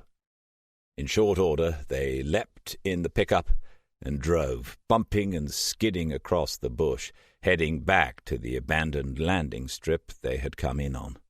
Having dropped off all their gear, Sarah and Jason then went to return the pickup to its owner, leaving Trish behind to guard their possessions. As they pulled up, the man came out to meet them. "That was bad timing," he said as they got out. "How so?" Jason asked him. "Your plane's been and gone." "What?" Sarah said in shocked disbelief. "What are you talking about? It's supposed to be coming in and waiting until tomorrow." "Well, they came and they went. I told them you hadn't got back yet, and they didn't seem to care. I'm sorry." Sarah felt physically sick. They had to catch that plane. They had to get out of the country, or they'd be killed in the blast. She doubted a car could escape the devastation zone in time, especially considering fuel pumps would be dry and one tank would not get them far enough away. "Oh, my God," Jason held his head in despair. "We're fucked. We are truly fucked." "You're welcome to stay with me," the man said, trying to comfort them. "What, to wait to die?" Jason said. "Thanks, but no thanks, old-timer." Sarah slumped to the floor. "What are we going to do?" The old man, seeing her discomfort, disappeared inside and came back out with a glass of water, which she accepted numbly, without a word. A minute of silence passed before he said, "I might be able to help you." Sarah and Jason looked up at him with a fearful expectancy. "I was only staying as I've lived in this house all my life. I'm old, and if I'm going to die, I wanted it to be here, but seeing as you folks are in trouble, I can probably help you get to safety." "How?" Sarah said. "You won't have enough fuel in your car, and the distance is too great." "I didn't say I'd drive you out of here, did I?" he said with a smile. They looked at him in confusion. "We'll fly out," he said. "You can fly?" Jason asked him. "Of course, I've been flying since before you'd ever drawn breath as a babe." "You're forgetting one thing," said Sarah. "A plane?" "Ah." The man tapped the side of his nose and disappeared back into his house. "What does that mean?" Jason asked Sarah, who shrugged. "I think he's lost the plot, the silly old—" Jason clammed up as the man came back with a coat and small bag in hand. "Shall we get going, then?" he said, with a grin. "What's going on?" Trish asked when they arrived back with the old man in tow. "Change of plan," Sarah said. "What? Why?" "Looks like we missed our flight," Jason said. "Those idiots came on the wrong day or got cold feet or something." "How do you know that?" "Frank here told us. Frank, Trish, Frank," Sarah said by way of introduction. "So what are we going to do?" Trish said, looking terrified. "Don't worry, miss," Frank told her. "Old Frank's here to save the day. Or your bacon," he added jovially, his chuckles quickly turning to wheezing, followed by uncontrollable coughing. Trish didn't look reassured and looked to Sarah pleadingly. "He knows a place where they left some planes before the evacuation. We should be able to fuel them up and get the hell out of Dodge." "Should?" "Will," Sarah said quickly. She and Jason had thought they were as good as dead, but this lifeline had buoyed them considerably. Trish, however, was going from thinking they were getting picked up safely to may be getting flown out, a big difference in perspective. Jason took her to one side, speaking to her in low, comforting tones, while Sarah helped Frank put their kit back into the pickup. It took them half a day to get to the small private airfield Frank had told them about. When they arrived, it was deserted, much like everywhere else they had passed on the way. They entered a hangar, and Frank selected one of the planes. Sarah and Jason then went about siphoning out fuel from the other aircraft, after getting instructions from Frank, while Trish helped the old man get their kit on board. A few hours later, they'd managed to fill up the plane's tanks. It wasn't a jet, but a small twin-engined propeller passenger plane, used for excursions and parachute diving. Supposedly they needed to stop off once to refuel, and then they could make it to Gabon and meet up with their taxi driver on schedule. The plan seemed okay, apart from the refueling, which sounded more than a little dodgy to Sarah. There were no guarantees they'd find extra fuel on the way up. Still, what other choice did they have? None. As the plane taxied out of the hangar, Sarah looked up out of the cockpit window. A bright object, too big to be a star or planet, flickered in the sky, high above. The meteor had finally arrived, and they were leaving in the nick of time. "We cut this way too close," she thought, but then remembered their prizes nestling at the back of the plane, and knew it had been worth it. They slept fitfully during the first leg of the flight. Touching down in the south of Angola, they refueled, thankfully with little problem, once again siphoning out gasoline from abandoned light aircraft. During the next leg, Sarah decided it was an opportune time to investigate the red casket, which turned out to be harder to lever open than the one she'd found on the Turkish plains, as she didn't have the finer chisels to hand. However, after some pounding and brute force from Jason, they managed to prise off the lid. Once again, a handle presented itself inside, and it pulled out smoothly with the same satisfying suction release. Anticipation building, they peered inside.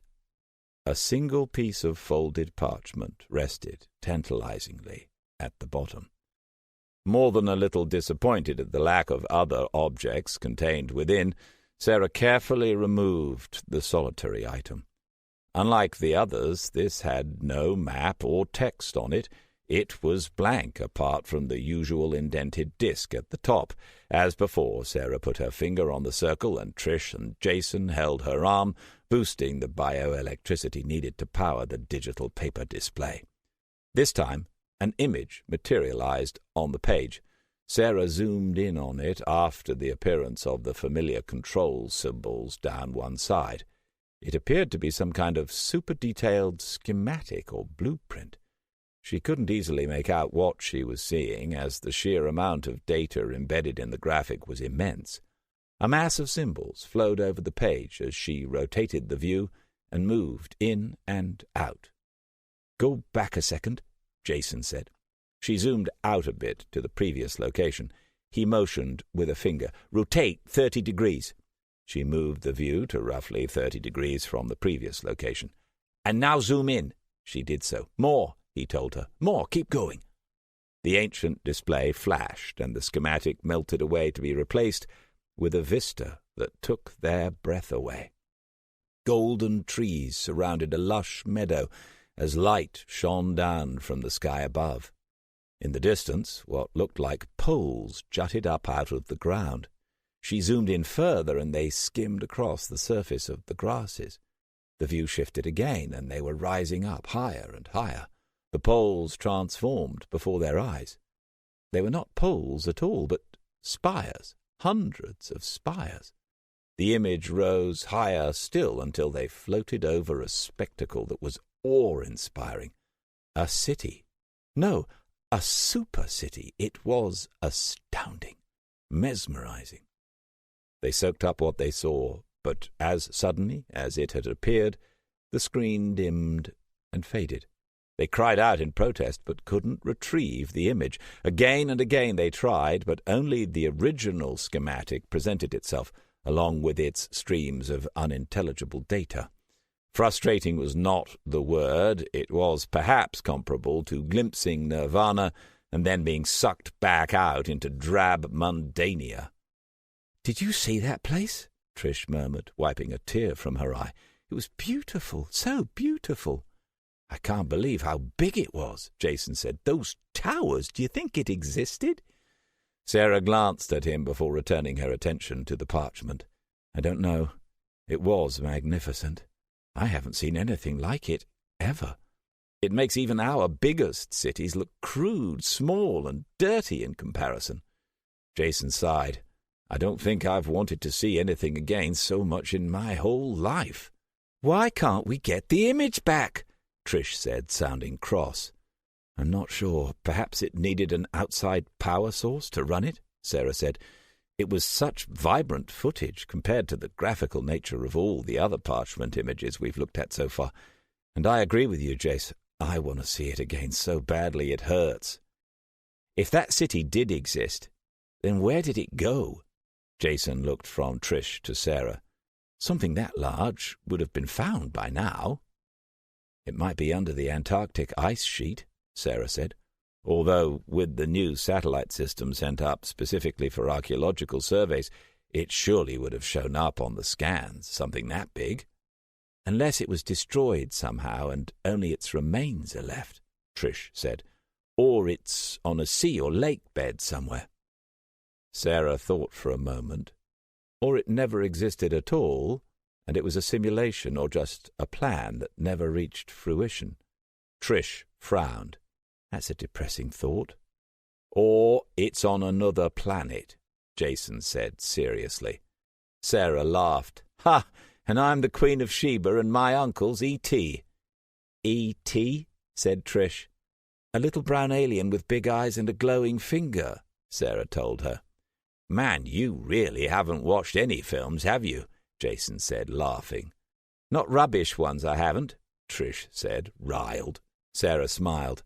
"I kind of liked it. He was cute, too, in a wrinkly brown hairless way." "It sounds delightful," Trish said. "Give me a rom-com and I'm there, but smelly small aliens? Leave me out."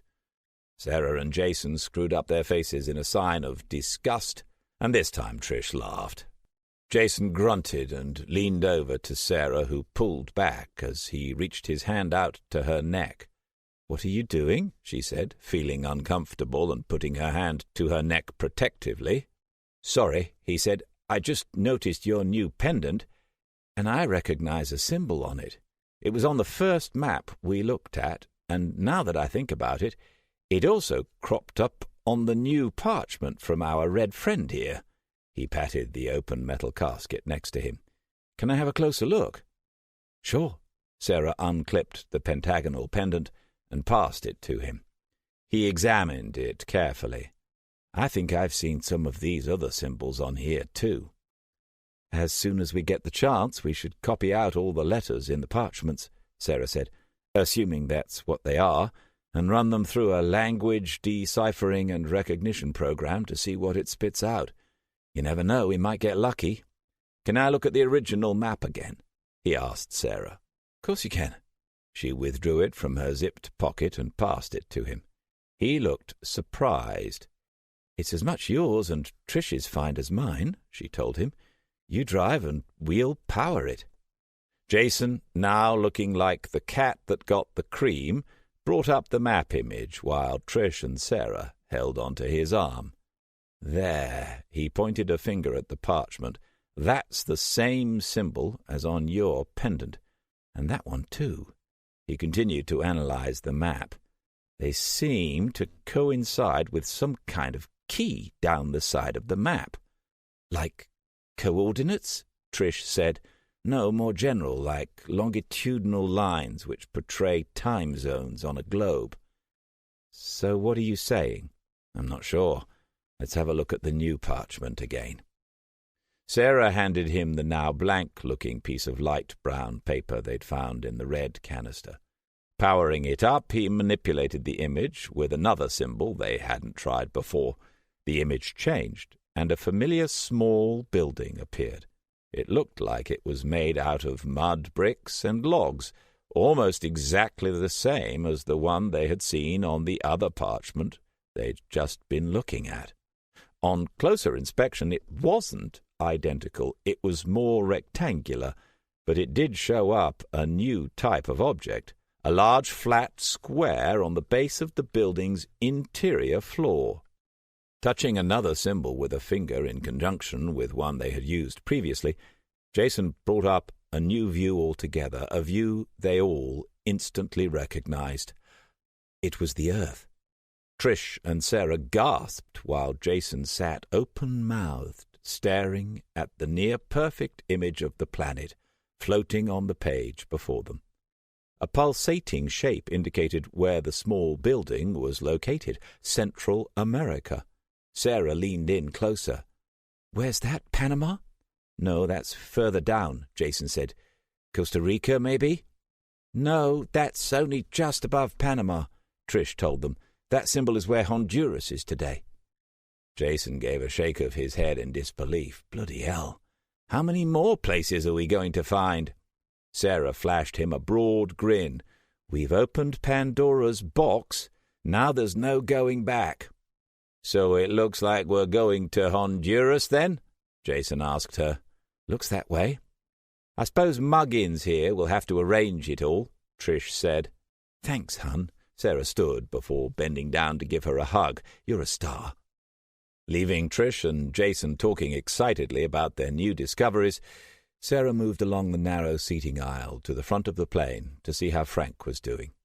Entering the cockpit, she sat down in the co-pilot's seat as the clouds below them glided by, and the twin engines droned away outside. "How are you kids doing?" Frank said, glancing in her direction. "We're fine, thanks. How are you, though?" So. It's been a while since I've flown this far. My back's giving me a bit of gip."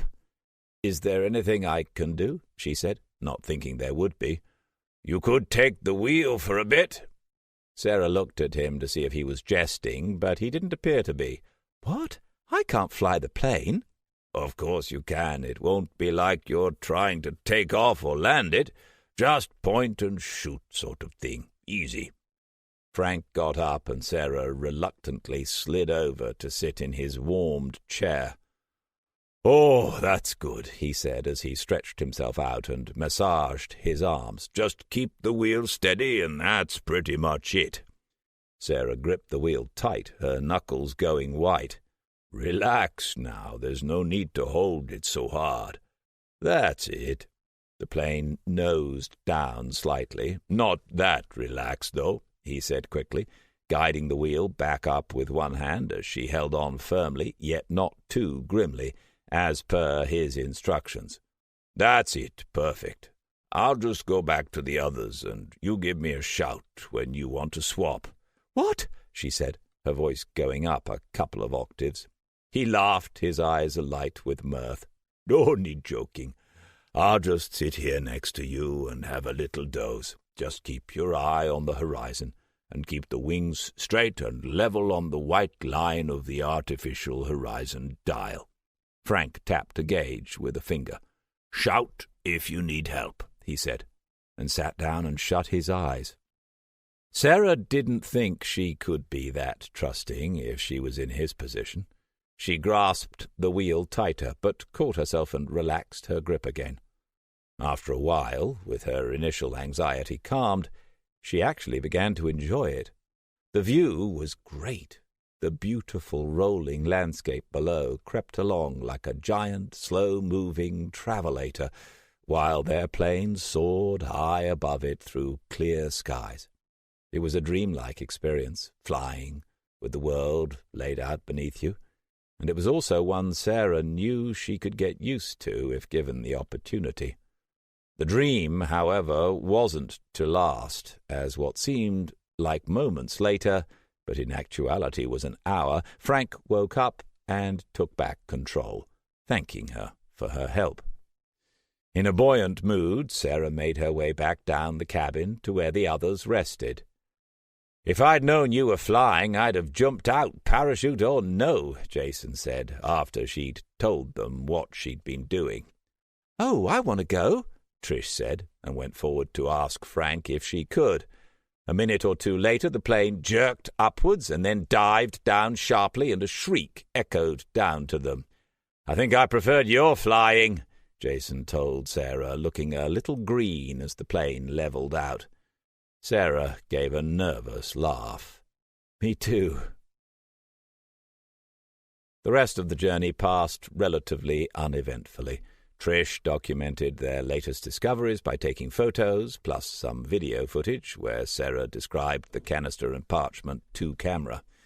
They then tried accessing new parts of the parchments, but it proved more complicated than they thought it was going to be. Also, 3 people could only stay in physical contact with each other for so long before someone got irritated or stiff and moved their hand away. Jason suggested putting his feet on their legs while they rested, but neither of them liked the idea of that, much to Jason's consternation. "Why the hell not?" he'd said. "There is absolutely no way I'm letting your grotty feet touch me anywhere," Trish had told him adamantly, crossing her arms to emphasize the point, "and that's final." With the remainder of the flight interspersed with quiet conversation and sleep, their plane approached the border zone just as the sun sank below the horizon. In the distance, a deep rumbling alerted them to the presence of a patrolling fighter jet as they swung out over the sea, but thankfully it must have been higher up and a few miles away as they flew on unimpeded.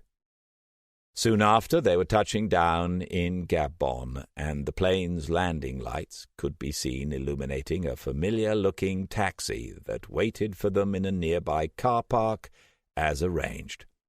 They thanked Frank profusely for his life-saving intervention, and Sarah insisted he take some money, which he accepted after some heated persuasion. Jason then asked him if he was going back to South Africa. "I might as well live out my days here as any other place," he said. "This little adventure has given me a new lease of life.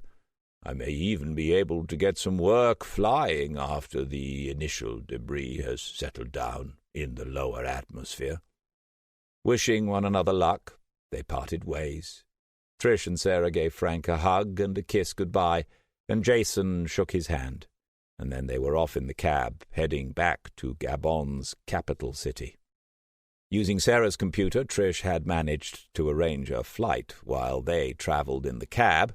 She wasn't able to get one to Honduras, but El Salvador was the next best thing. When the taxi driver deposited them at their destination, Sarah reluctantly handed over another thick wad of cash in payment for service rendered. They then loaded up a couple of airport trolleys and made their way to departures, which brimmed full to bursting as people made use of the last opportunity to get away before all civilian flights were grounded.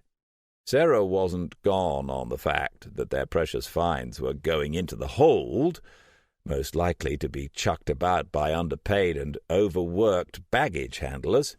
She had little choice, however, and they'd packed them well in heavy-duty crates, which eased her mind somewhat. The taxi journey had taken a whole day, and the wait for the flight a further 10 hours. Sarah didn't need to check her phone now for the time left until impact. It was displayed everywhere they went, especially in the airport, which also showed real-time footage as the meteor drew nearer and grew ever bigger in the sky above. 3 days and 8 hours. They couldn't have timed it any closer, as this had been virtually the last flight to the Americas out of the airport. Sarah imagined the mass exodus from the continent as people fled the approaching asteroid in what some still saw as the end of days, regardless of what their governments and international bodies told them. Perhaps, more than most, the African populace was a superstitious one, and that tended to make people more unpredictable and volatile. Not the best personality traits when calm and patience were required. Although, Sarah thought, how would other peoples react if the impact was on their doorstep? Badly, she decided. With the waiting over and boarding complete, their plane took off in good time, and they all grabbed the opportunity to get a good sleep, recouping spent energy and soothing frayed nerves after their whirlwind tour of the African continent. They also needed to preserve energy for the work to come. The impact might be on the horizon, but Sarah's quest for the truth wouldn't stop. She would accumulate what she could and present it to one of the leading institutes in China. Europe and the US could prove to be too risky, considering their encounter in Turkey, and any country where Catholicism had a strong influence now made her very wary. Now, China was the place to get her finds recognized, and hopefully that could be achieved without further incident. Sarah knew, however, that despite her optimism, she still had to plan her moves very carefully, with contingencies in place to prevent any untoward intervention pushing her off course. After jotting down some of her ideas, she secured her pen back inside her wallet, but rather than returning the fabric case to her pocket, she unfolded a compartment to reveal a photo of herself and her mother standing at the edge of a mountain plateau near Angel Falls in Venezuela. She remembered that day vividly. The view had been spectacular, the waterfall magnificent, but it was the precious moments she'd shared with her mother that she most cherished. "I won't let them beat me, Mum," she whispered, with an ache in her heart. "I promise." Chapter 13. The sun beat down on the state of New Mexico. In its center, the city of Albuquerque sprawled, straddling the Rio Grande River, which slunk its way south through the hot, arid desert. The resident populace went about its business as usual, people and vehicles on the move in every quarter.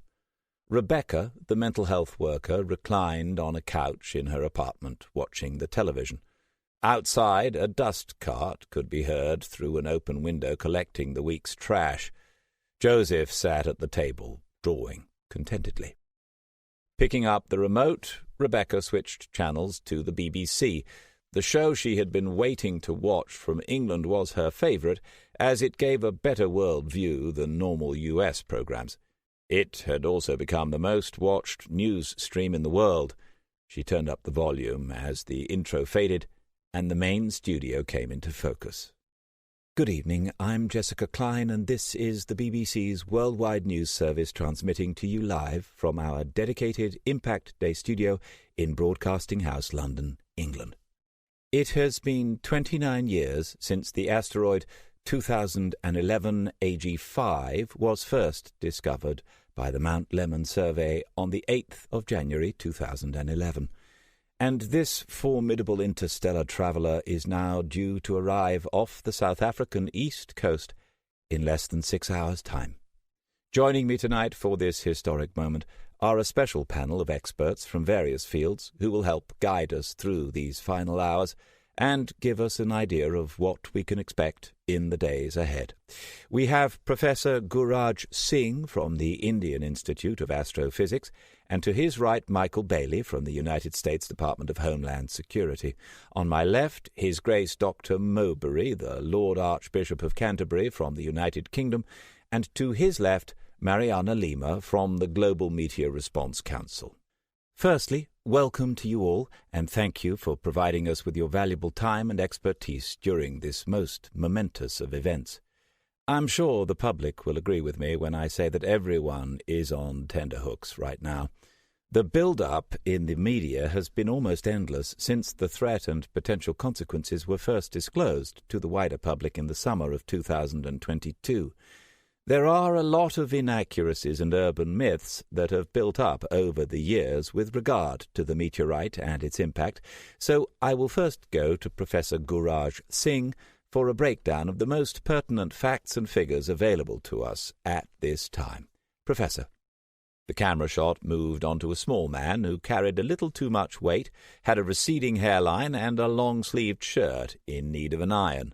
"Thank you," Professor Singh said, while nervously adjusting his small red bow tie. 2011 AG5 measures 4.2 miles in length and 1.9 miles in diameter. It is traveling at 36,000 miles an hour. To give this some perspective, a bullet from a .45 caliber handgun travels at around 600 miles an hour.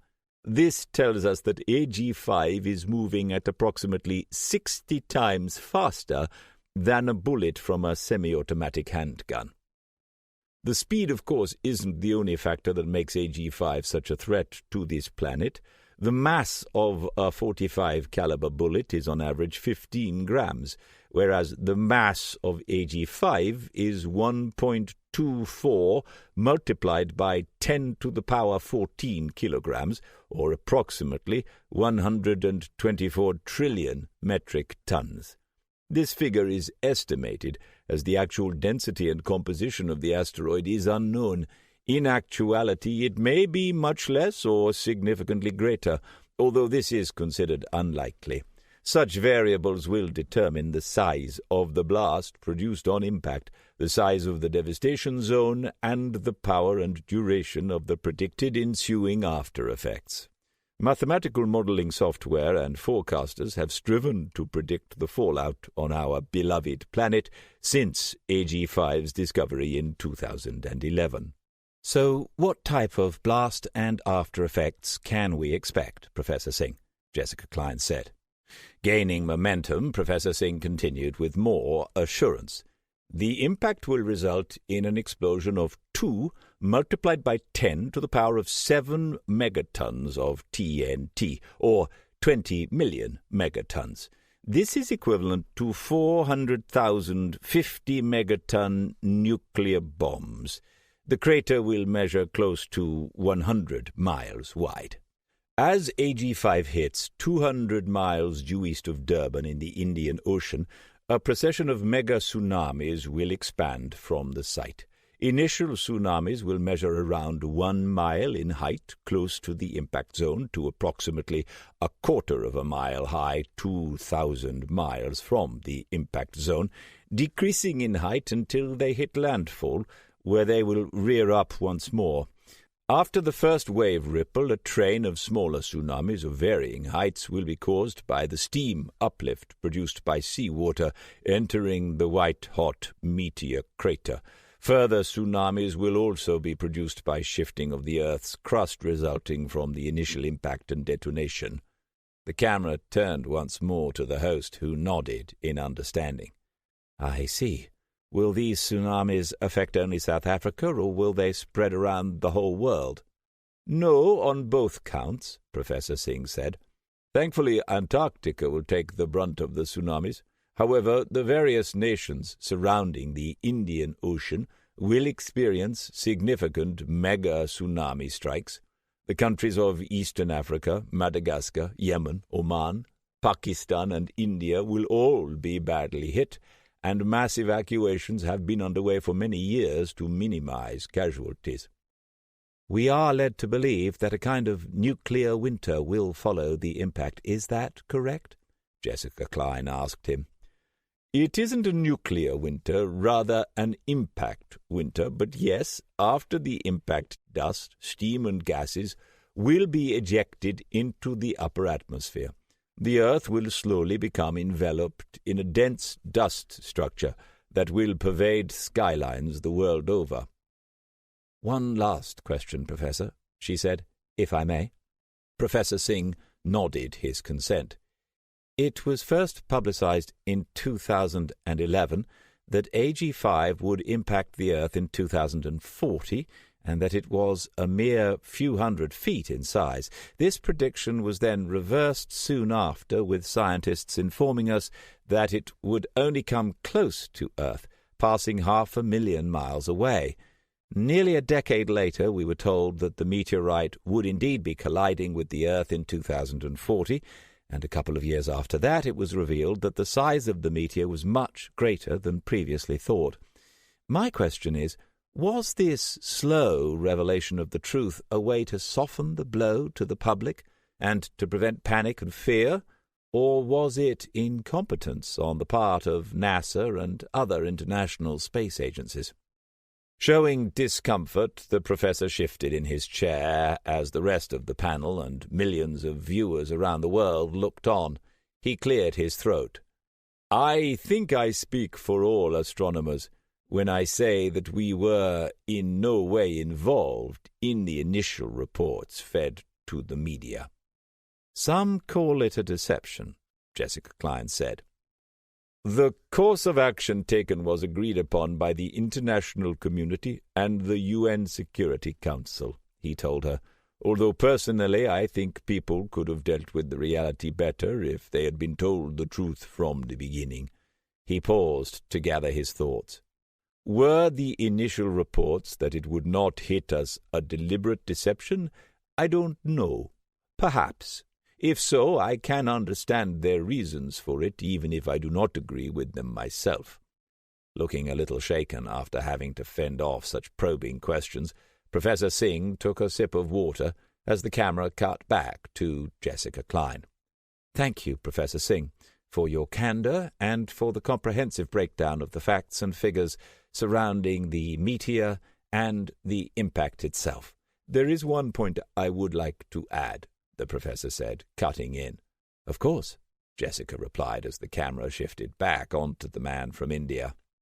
It is a common misconception that AG5 is a meteor or meteorite. Technically, it should only be referred to as an asteroid. The three terms are not interchangeable. Once it enters our atmosphere, AG5 can be classed as a meteor, and once it has been confirmed it survived impact, it can be called a meteorite. Thank you, Professor. That was actually a question I wanted to ask you later in the program. I have to say, though, I prefer the term meteorite rather than asteroid. I think it's been referred to as such for so long that it's almost altered its meaning. The professor didn't appear overly enamored with the newsreader's assertion, but Jessica Klein had already continued. Moving on, I'll now ask our U.S. panelist, Michael Bailey from Homeland Security, a few questions. The camera cut to a powerful-looking man in a crisp grey suit. Michael, what can we expect from governments around the world in response to this disaster? How have countries prepared for the coming events, and what will the future hold for us all? Jessica, this event will affect the populations of every nation on the planet. Of that there is no doubt. We will all experience significant disruption to our lives for many years to come, perhaps lasting a lifetime and beyond. Most of us have already had our lives altered on a daily basis due to measures introduced by UN resolutions and by governments looking to ensure civilization and economies continue to function at the highest levels possible during this biggest of transitional periods in human history. The challenges we will face individually and collectively will be great and spread across all aspects of our lives and work. What sort of economic challenges do we have to overcome or adapt to? Jessica asked him. Good question. They will almost be limitless. However, the main issues will include adaptation to minimal or zero continental and long-distance flights due to the dust in the atmosphere. Coupled with zero sunlight, this will have a catastrophic effect on the tourism market. Farmers will have had to adopt genetically modified grasses and crops to ensure the worldwide population does not starve. Satellites we have depended upon for what seems like an eternity, floating unseen above us, will be made virtually redundant due to the all-encompassing dust cloud set to encase the world. As a result, significant fiscal stimulus has been injected into the global economy to switch to more robust surface-based networks. Adapting to events that may or may not happen are perhaps the most challenging. It is not known whether we will experience acid rain, for instance. Still, this ambiguity has not prevented some companies from producing and marketing acid-resistant clothing and umbrellas to protect us. So, what are some of the more major disruptions we can expect in the years to come? If the ozone is damaged beyond predictions, Michael Bailey continued, the human race may have to take on a twilight existence, going outdoors only after dark. That will be once the dust cloud has cleared, I take it, she said. Well, it will be hard to distinguish between night and day in most places. However, during the daytime, if you can't see the sun, it will be possible to go outside, since even intense UV rays will not be able to penetrate the dense particulates in the air. In answer to your question, yes, once the dust cloud has cleared, direct sunlight may be off limits. UV light without the ozone protecting us will bring about cancer and many other health issues, not just for us, but for all plant and animal life. Is that why many governments have daytime curfew redundancy procedures in place in case of such an event? It is. There are a whole raft of countermeasures in place in the event of varying side effects caused by the meteor strike. Thank you, Michael. We will go into these issues in further detail later in the program. I'd now like to speak to the Archbishop, if I may. The Archbishop of Canterbury, a greying, bearded man dressed in simple, unassuming robes, nodded his head in acceptance. Dr. Mowbray, I think now, more than at any other time in human history, the Church, religion and spirituality in general, is something many of us will turn to in this, perhaps our darkest hour. Do you have any words of comfort that you can bestow upon our many viewers and listeners around the world? Well, first, I'd like to say that you don't have to be religious to believe in God, or gods, if you wish. Everyone has a right to believe in what they want, when they want, and wherever they want. I believe in my faith, Christianity, but you can also have faith in whatever you choose. Faith will give you strength and comfort, and prevent you from becoming too fearful. Negative emotions, such as hate, fear, and anger, will corrupt your decision-making processes, leading to a spiraling, self-perpetuating circle of negativity. Faith will protect you, be that faith in God, Christianity, family, or friendship. The power of light will help keep the soul bright, even under the darkest of clouds. Spirituality is not the jurisdiction of just one religion or one group. It is for all races, colours, and creeds to adopt as they so wish.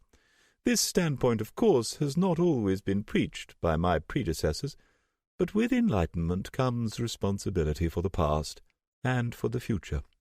Without addressing past wrongs, the future will always be clouded and shrouded by old deeds. Repentance begins at home for individuals and religions alike. The result of the asteroid which God has decided to test us with has been difficult for faiths.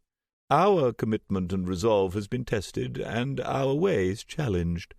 It has forced us to address our failings on a grander scale, to relinquish power to those that do not seek it rather than to those that do, to instigate real transparency, and to prevent hidden factions from subverting the decisions and actions of others. Something perhaps that companies and governments may also do well to adopt in these changing times. God created us all, and it is his will that this meteor is set to change all our lives. I pray for people to stay true to the light and not to embrace the darkness that may try to engulf them during the difficult times ahead. God tests us all every day of our lives, and the coming days and years will be no different. Stay strong in your beliefs and pray to God for all our salvation, be that physical or spiritual. Thank you, Dr. Mowbray. They were wise words indeed, and I think such a change of perspective and stance by the Church of England has seen your attendances surge to unprecedented highs over the last few years. Quite a turnaround from the lows seen earlier in the century. The camera flicked to a wide-angle view of the whole panel, and then focused on to Jessica Klein once more. We now hear from our last guest, Mariana Lima, from the Global Meteor Response Council, or as we all know it, the GMRC. Thank you for joining us today, Ms. Lima. What kind of organized response can we expect from governments across the world? A camera homed in on a smallish, olive-skinned woman with jet-black hair and an open face. Jessica, it is a pleasure to be on your show, and I hope I can help some of your audience understand how the GMRC operates and how it has prepared for Impact Day and beyond. Never before has humanity pulled together its collective resources and skills for one common goal, preparing for the arrival of AG5 and what is without doubt the most significant event in the history of the human race, and the most significant for our whole planet since the meteorite that wiped out the dinosaurs 65 million years ago. The GMRC has had unilateral support for the last 10 years, and we have accomplished much in this time. The education of the populace, the analysis of forecast data, the preparing of protocols and processes to be actioned by governments and the UN in accordance with our modus operandi, which was defined and voted for unanimously by every government on Earth. The main protocols governments the whole world over will be enforcing include curfews, National Guard deployment, food rationing, and water monitoring stations. Curfews will be fully adaptable to side effects of the impact and will ensure civilization does not collapse due to panic and fear. Governments have been advised that heavy-handed tactics have to be utilized for the benefit of all. National Guard and police forces have been trained to enforce curfews and prevent civil unrest, which includes rioting and looting. We all know that rioting occurs from time to time in societies. However, this event may cause mass hysteria on an unprecedented scale. To prevent this from happening, all necessary force can be undertaken by a government to ensure peace is maintained within its borders. And will this include lethal force? Jessica said. It will, Mariana Lima replied matter-of-factly.